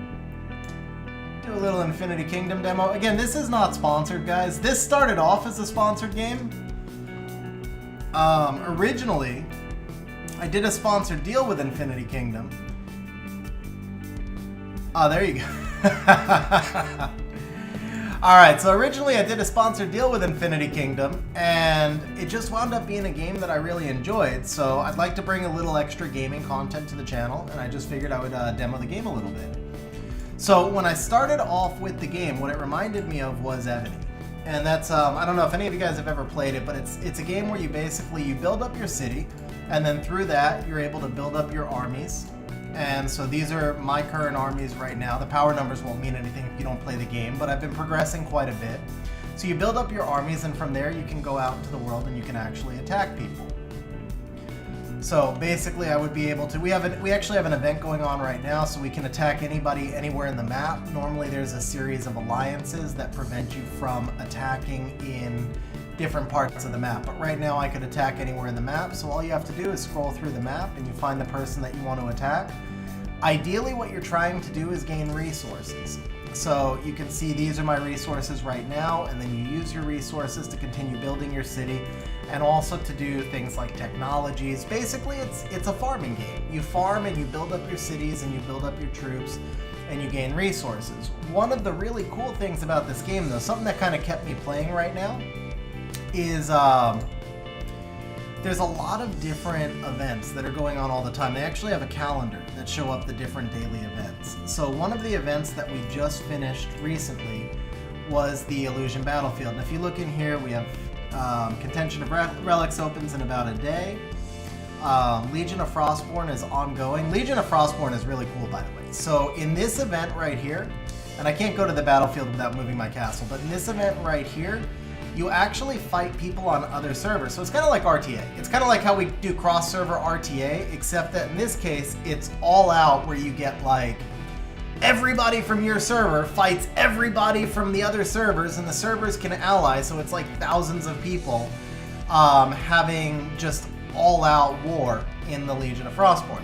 Now, one of the ones that just finished is the Illusion Battlefield. So this used to be, I guess, like before my time, this was like kind of a one-off event. And what it's turned into now is a full-on season-long event. You can see our alliance right now is ranked 268. It's another cross-server event. And if we go in here, just to give you an idea, kind of the replays.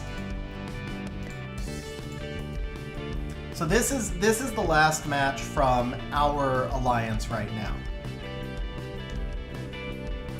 And the goal here is obviously, like much of the rest of the game, it's to take over the central tower and to take over different parts of the map. Let's see, I believe we can do, yeah, we can speed this up a little bit. Clear that off. And you can see the different parts of the map. We can move around the different parts of the map. You can see what people are, this is called Infinity Kingdom, Samuel. So it's Infinity Kingdom. I'll type it into chat. So because I did a promoted deal with this game, and again, this is not promoted content. I'm still playing the game. I haven't been promoted with them for a month. Because I did a promoted deal with them, you can actually use a promo code, just my name, and then you get like free summons. They're called Philosopher's Stones, but it's actually just type in my name when you go into the game. So it looks like we can't fully zoom out, but you get an idea of the different alliances that are going to move through and take over different parts of the map right here. Do you agree with me when I say they should let us minimize 2v2? Oh yeah, bro. If 2v2 could be minimized, it would be a huge, huge difference. Okay, so now we see some of the attacks that are starting to come in right now. Let's see here. And these are the different armies, so you can see the different castles have moved up to siege. So ultimately in this game, what you would do is you would siege. And again, keep in mind, this is, you know, it is a, it's a kingdom building game, right? So, or it's a city building game, or however you want to phrase it. So your castle has walls, and you have defenses, you have spike traps, and you have all these different things that are going to prevent people from sieging you. And then of course you can put your own troops into your castle to defend your castle. I'll show that in a second. But then we have these larger cities that are spread throughout the map. So in the main map that I just showed, there are all the different territories, and each territory has a capital city. And the way you take over a territory is by capturing the capital city. And the capital cities obviously have an insane amount of wall durability and defenses, and so your entire guild gets together. I wish I could show you guys right now what a hive looks like, but your entire guild gets together. You might have 40 or 50 people that are synchronizing a single attack in order to siege the city. So it's kind of like what this looks like right now, but with about 25 more castles just sitting around it in a giant hive, and everybody synchronized to take it down. It's really cool because you get to work as a group, and because you are able to, you know, again, it's a farming game. It's like what we're all used to, but it implements a lot of different things. So you kind of get the idea of the illusion battlefield right here. But let me show you guys a couple of other things in here as well while we're waiting for the queue. Oh, there we go. We got the queue. We'll go back to that in a minute.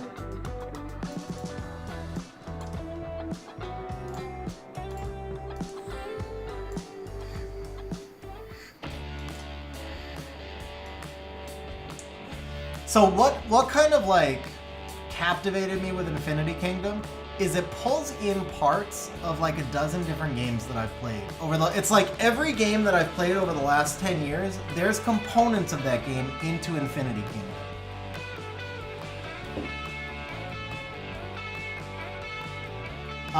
So obviously we have the summons from Summoner's War, we have the city building from AoE, Ages of Empires, and Ebony. I'll show you guys a few other things as well. Ooh, okay. Okay, so we got Parnell here. You open Wusa Chung. I feel like we probably still want the Swift Ryu. I feel like we probably want the Volantis here as well, but I don't want to show the Volantis yet. Julienne, probably just to get some extra damage, but if I show the Julienne, they can bring the Tessa. Yeah, let's do the Volantis. We'll hold the Julienne.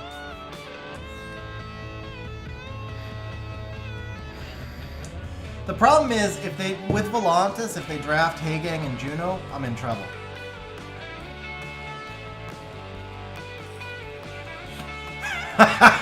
Screw you, Axe. Screw you, man. I think we need a Tessa here.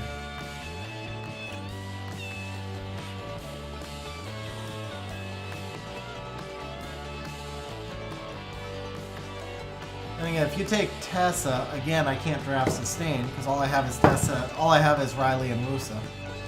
Oh, well, there you go. Monkey works there.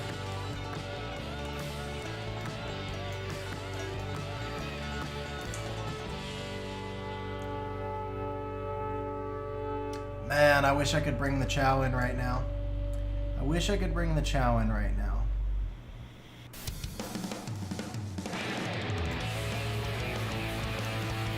Taurus, Julienne. Chow's missing a rune. It's on Taurus or Julienne. That's all I have runes here. The Julienne's not great against the Rika. Let's bring me on Taurus.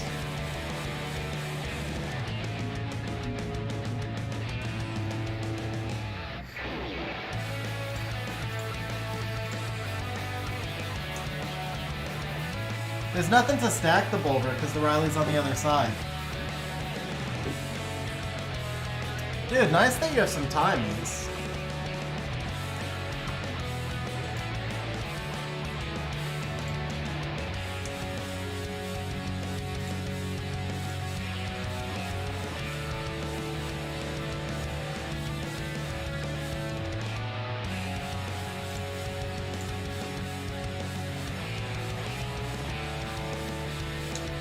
Eleanor, Erika. Oh, Eleanor. Sorry, Axe. I saw that late. But yeah, the Eleanor Cardinal combination there would be dirty.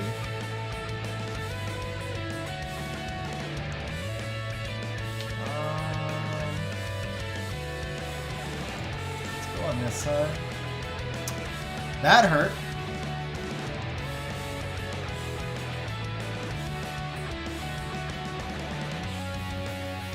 That kind of hurt as well. Come on! Wow! Wow, that's just brutal.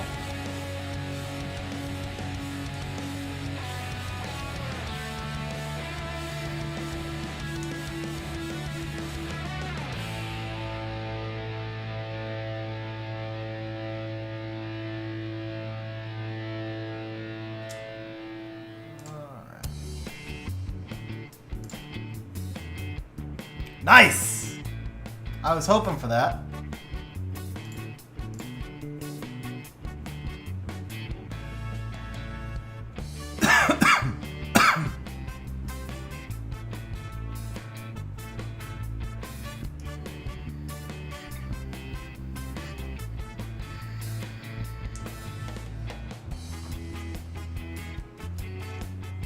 True, but him knowing that the Bulwark's over there, he just has to avoid buffing that team.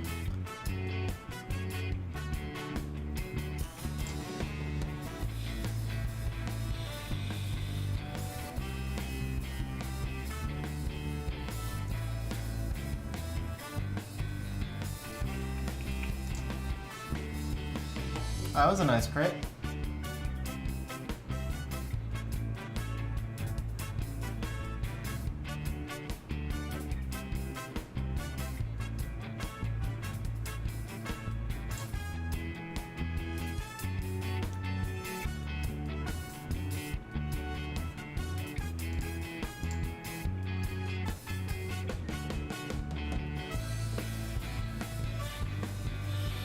Is he gonna YOLO the Diana? Good play.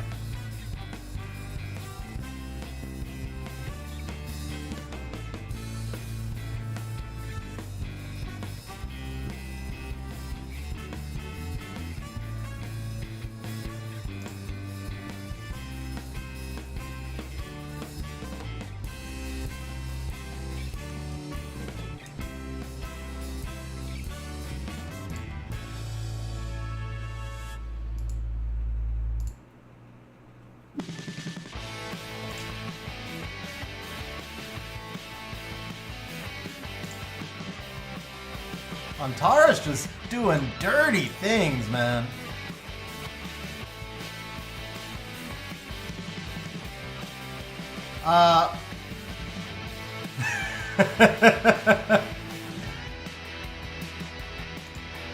Yeah, Antara's doing some dirty things there.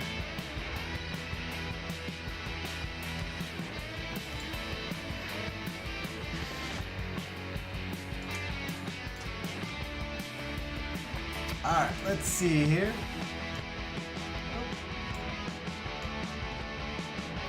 Coming back to Infinity Kingdom a little bit.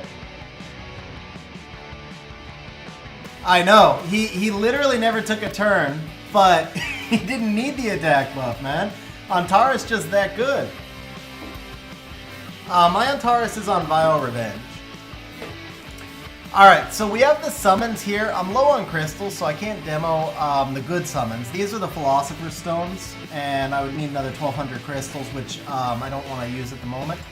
But you basically do your summons exactly like Summoner's War, right? But the nice thing here, one thing that I enjoy about this game, is if you get bad summons, for example, nothing new or nothing exciting, you can actually change these out for soul fragments, which you do over here in the alchemy lab.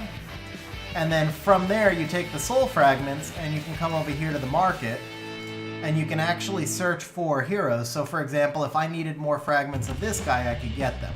And then you skill up your, like basically, here it's called, whoops. Here it's actually called, what's the term of this game? Develop. So you develop your immortals. They're actually immortals. Each immortal is based off of like a historical figure. So you have King Arthur, which King Arthur's always been one of my all-time favorite just mythological figures, which is why he's the one that's been invested in the most in my account. You have Yoshitsune, you have Leonidas, Merlin, of course. And then you put them together into troops. You have your normal attribute stuff. So, for example, you come into your troop and you can see right here, this troop is 3 water units for me, and then I have 1 wind unit and 1 earth unit. These are the different elements. So there's 7 elements in this game instead of 5. Light and dark are a little bit different and kind of the same. They're also OP, but in this case, the 5 elements counter each other instead of the 3.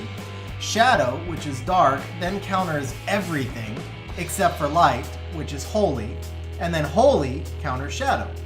So you have the same element interplay as you would in... See that? Oliver is literally first pick in every RTA match in every meta. It's just crazy.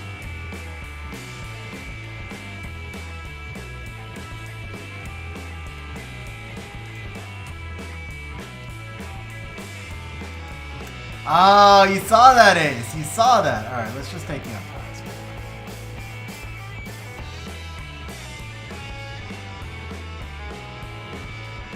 Renov, if you actually wanted to know, I can put you in touch with a broker. Yeah, here's the Antares build. Here's the Antares build, by the way.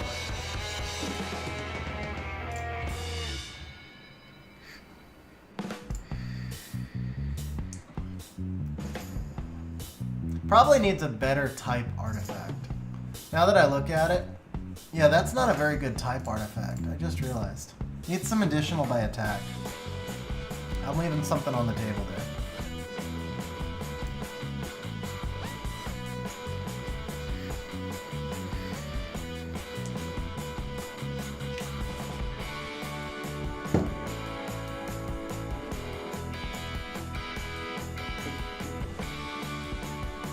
I'll give you the bad news though. As a general rule, Renov, if your account is not Guardian, and if you don't have crazy LD5s, then there's very little value. If you have some crazy LD5s, then you can get some value even if it's not Guardian. But for the most part, people only want LD5 and Guardian accounts. Oliver Bird,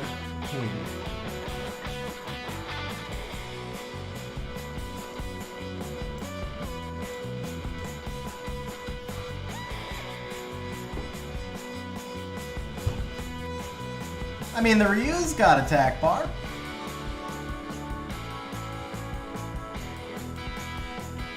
I can also be like a tourney level siege account, but even then, like I know of a tourney level siege account with Tian Lang that went for, you know, a couple thousand.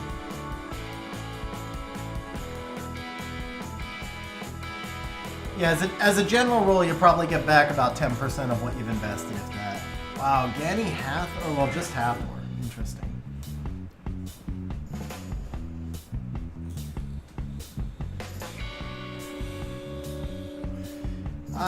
Probably 3,000x. Maybe a little more. Maybe a little more considering the LD5s you have. If you finish G3, the value would go way up.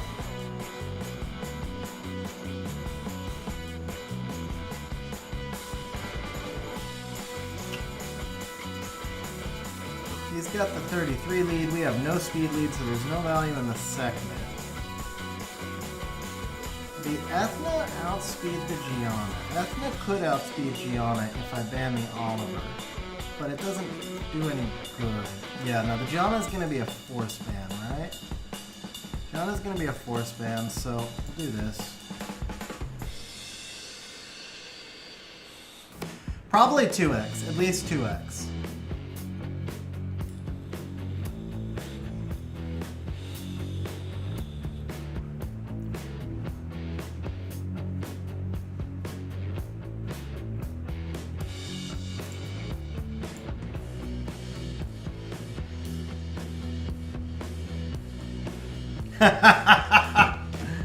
There you go, Ace.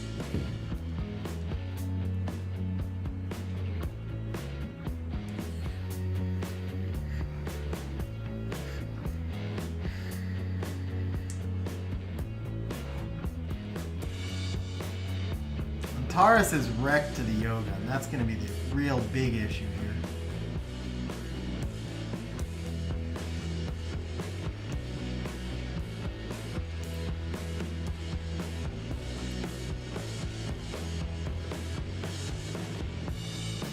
Are you kidding me? AoE stun?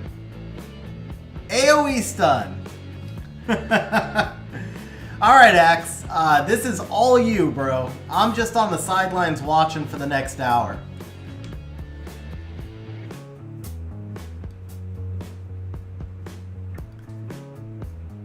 Yeah, I'll just chill back here for a while.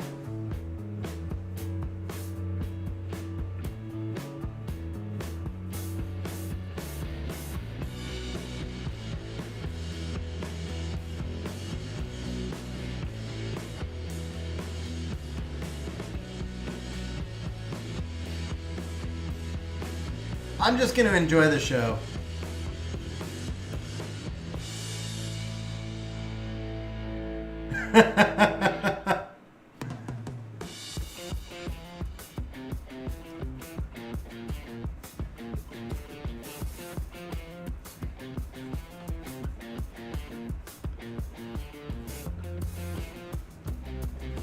Yeah, I know. I know. It's frustrating because you wait 6 minutes to queue.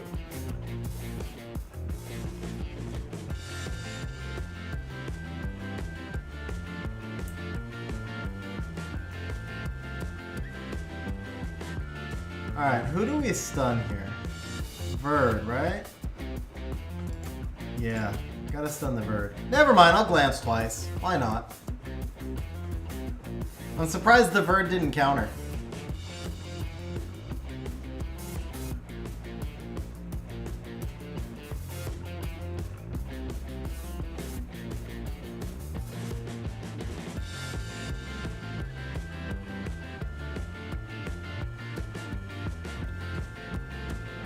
Alright, can you proc, Carnal? We need a proc. We need a proc. We did not get the proc. Antares, feel free to take a turn anytime, bro. Anytime. You don't have to watch the match. You can actively participate.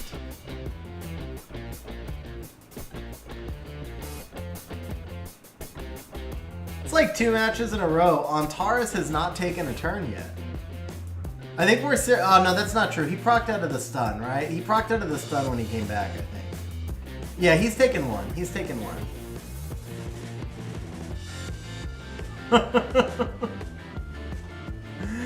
Oh, bro, and then he just gets the spare stun. Hey, he took a turn! Wow, Antares took a turn. Very nice, bro. Very nice job. You can do it. Okay.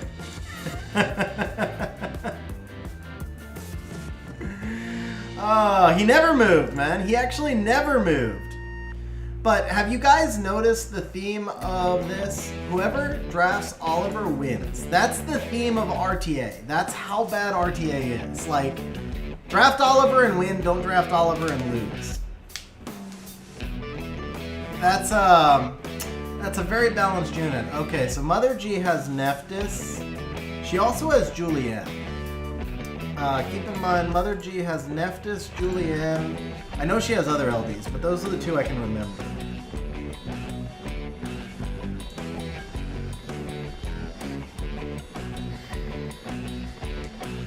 Molong or Carnal from the 8-year event. That's tough, Bryce. That's really tough. If RTA is a focus, Carnal may give you a little bit more, but...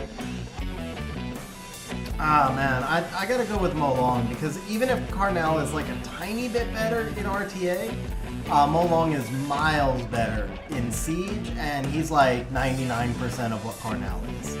So yeah, I would definitely go Molong.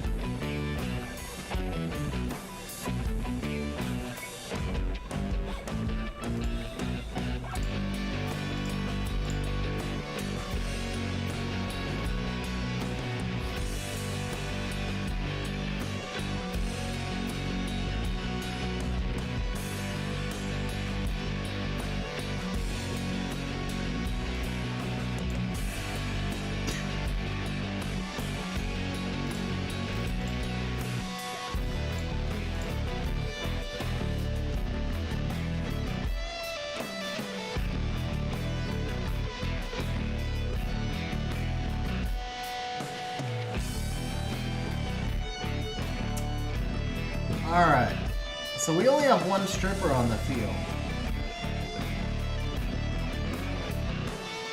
We only have one stripper on the field. I can't draft immunity, so Mother G's last pick will be Nephthys. If I bring the Bulwark and ban the Nephthys...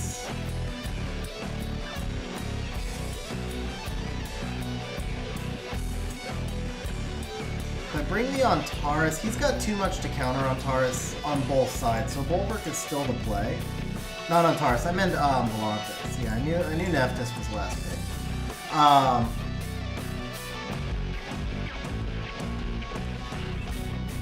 But yeah, I couldn't bring the Volantis there because Kinky, Douglas, and Diana all counter him.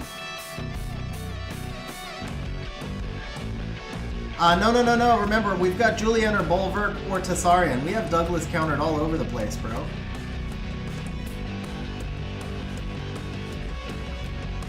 You have the Wusa too? Yeah, so I've got the Julian. The Julian will handle Douglas just fine.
Nice proc.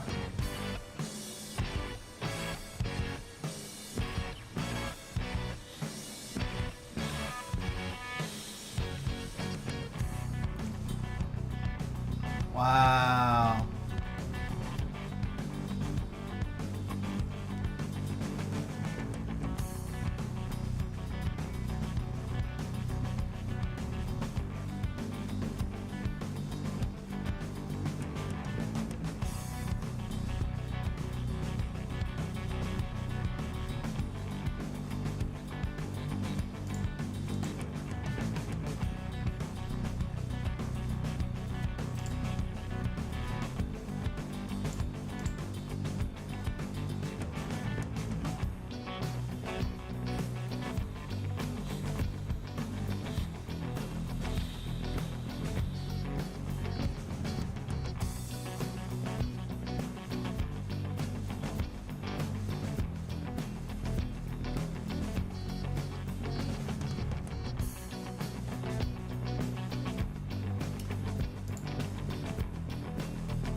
Oh, come on. Well, he's reset at least. He's reset, so.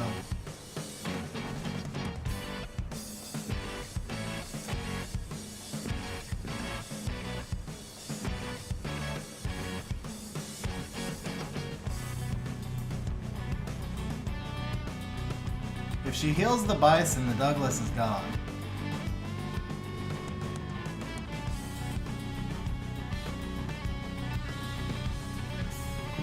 Or do we kill the Bison, though? I can deal with the Douglas later. Yeah, the Bison's the kill, actually.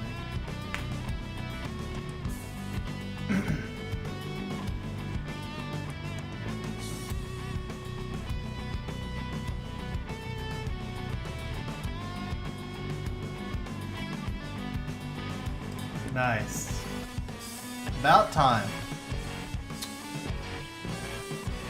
Alright, well that's fine.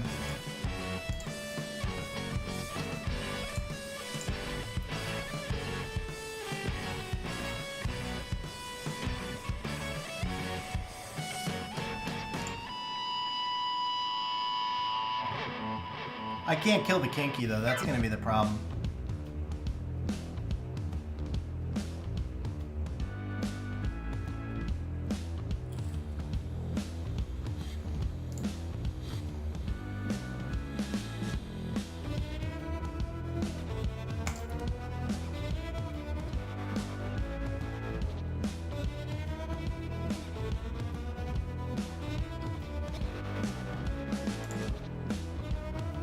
Good resistance there too.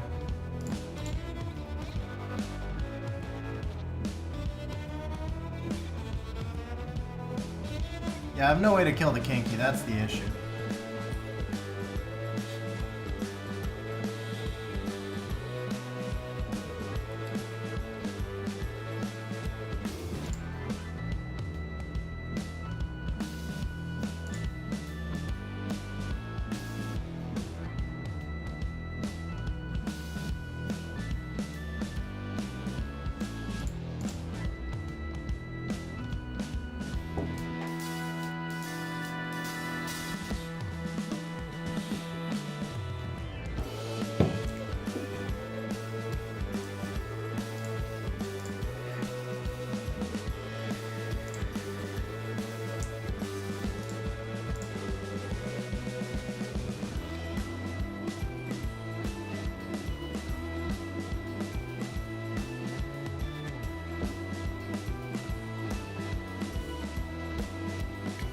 As soon as he lands a defense break, it's over.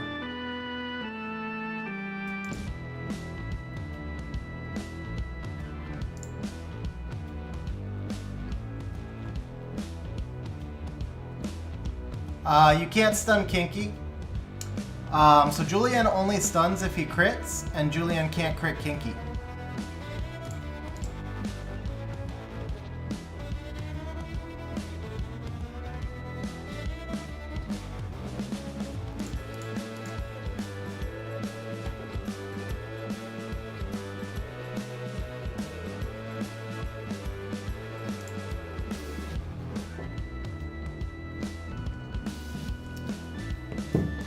Yeah, that was pretty rough RNG. Okay, I just saw the time. We're gonna wrap up the RTA right there. I'm gonna finish a little bit more on Infinity Kingdom, but wow, it's 11:45. So 2v2 is fun. It's just time consuming.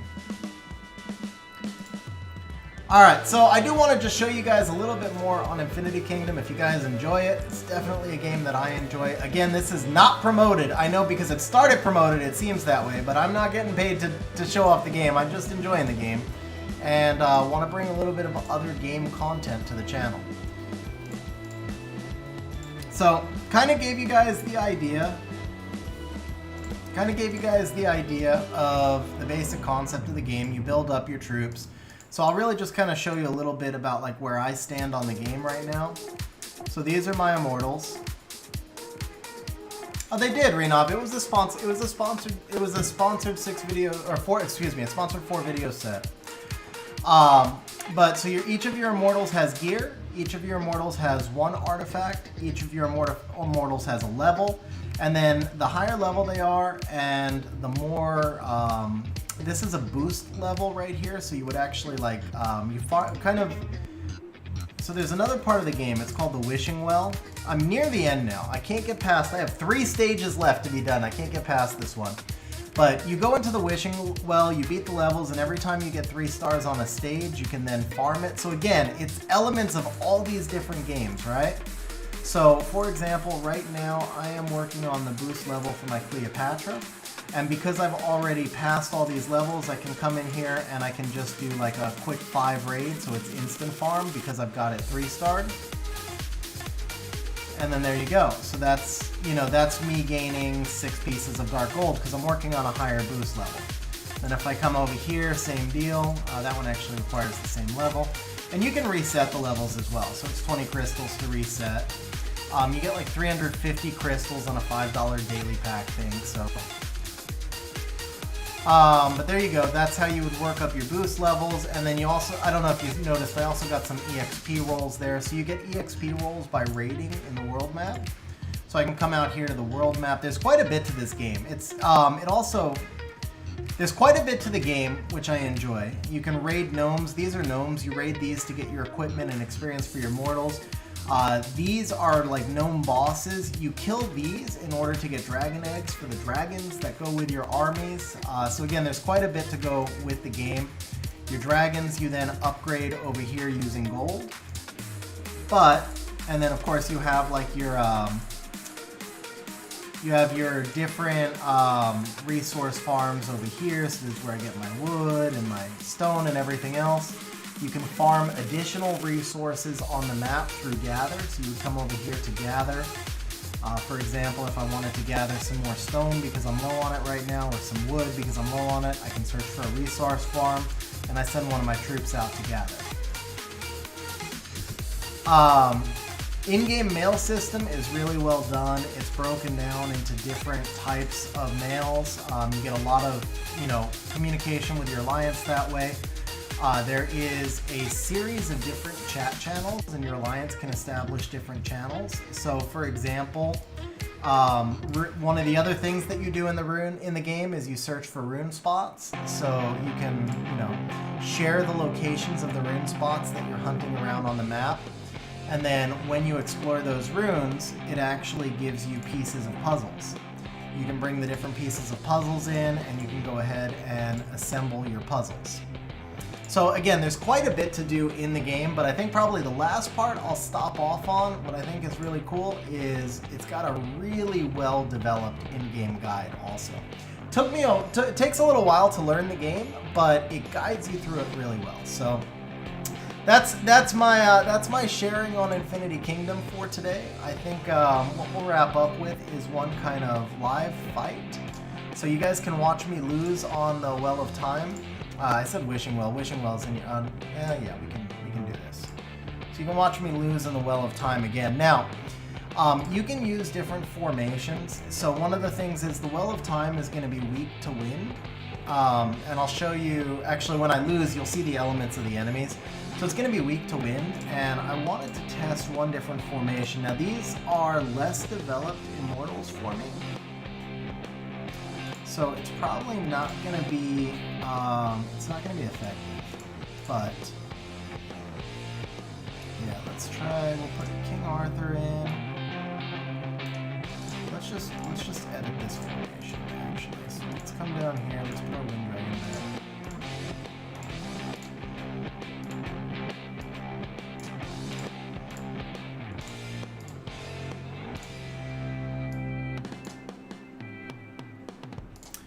You also get a bonus. You get a bonus if you use multiples of the same element. So if you come up here, you'll see deploy 3 units of the same element, your troop gets buffs, 4 units, and your troop gets more buffs, and then 5 units, and your troop gets more buffs. The problem is my Wind Immortals just are not well developed. And this is probably the best I can do for this. Water is going to be neutral on this stage. We'll give this a shot. Never did play Lords Mobile, no. You can see up here, there's going to be 2 waves. The first wave is lightning. Lightning with fire and no dragon.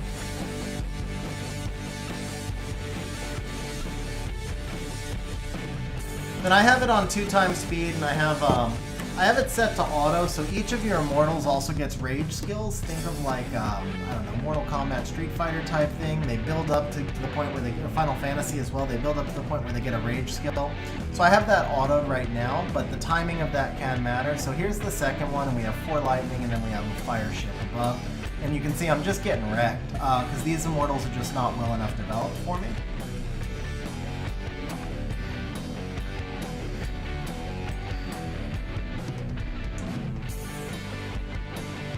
The code's just Xennial. just Xennial, Xennial. They drop new codes every week also. There's probably a couple of others that are active, so like if you jump into their Discord, you can grab 3 or 4 codes and get like a nice start on the game. And then obviously like all these types of games give you a ton of free stuff when you're starting. So the first night that I played, I think I played for 6 hours, never ran out of resources, got totally engaged, and it was, you know, it was a lot. You can play this game for a long time before you actually have to start managing resources. Lowercase. So you come up here. You come up here and you go to settings, and then you go to redeem, and you just type in Xennial like that. All right, it is late, way later than I intended, so we're gonna wrap up stream there. Guys, as always, I appreciate you hanging out on stream. Hope you all have a great night, and I will catch you on the next stream. Have a good one, guys. Rune, let me know what you think of the game. And Lewis, by the way, Lewis, what's up, man? Sorry I didn't give you a shout out, but yeah, you did catch the end of the stream, unfortunately. Next stream is Sunday, and Sunday is slightly more EU friendly. Have a good night, guys. See you later.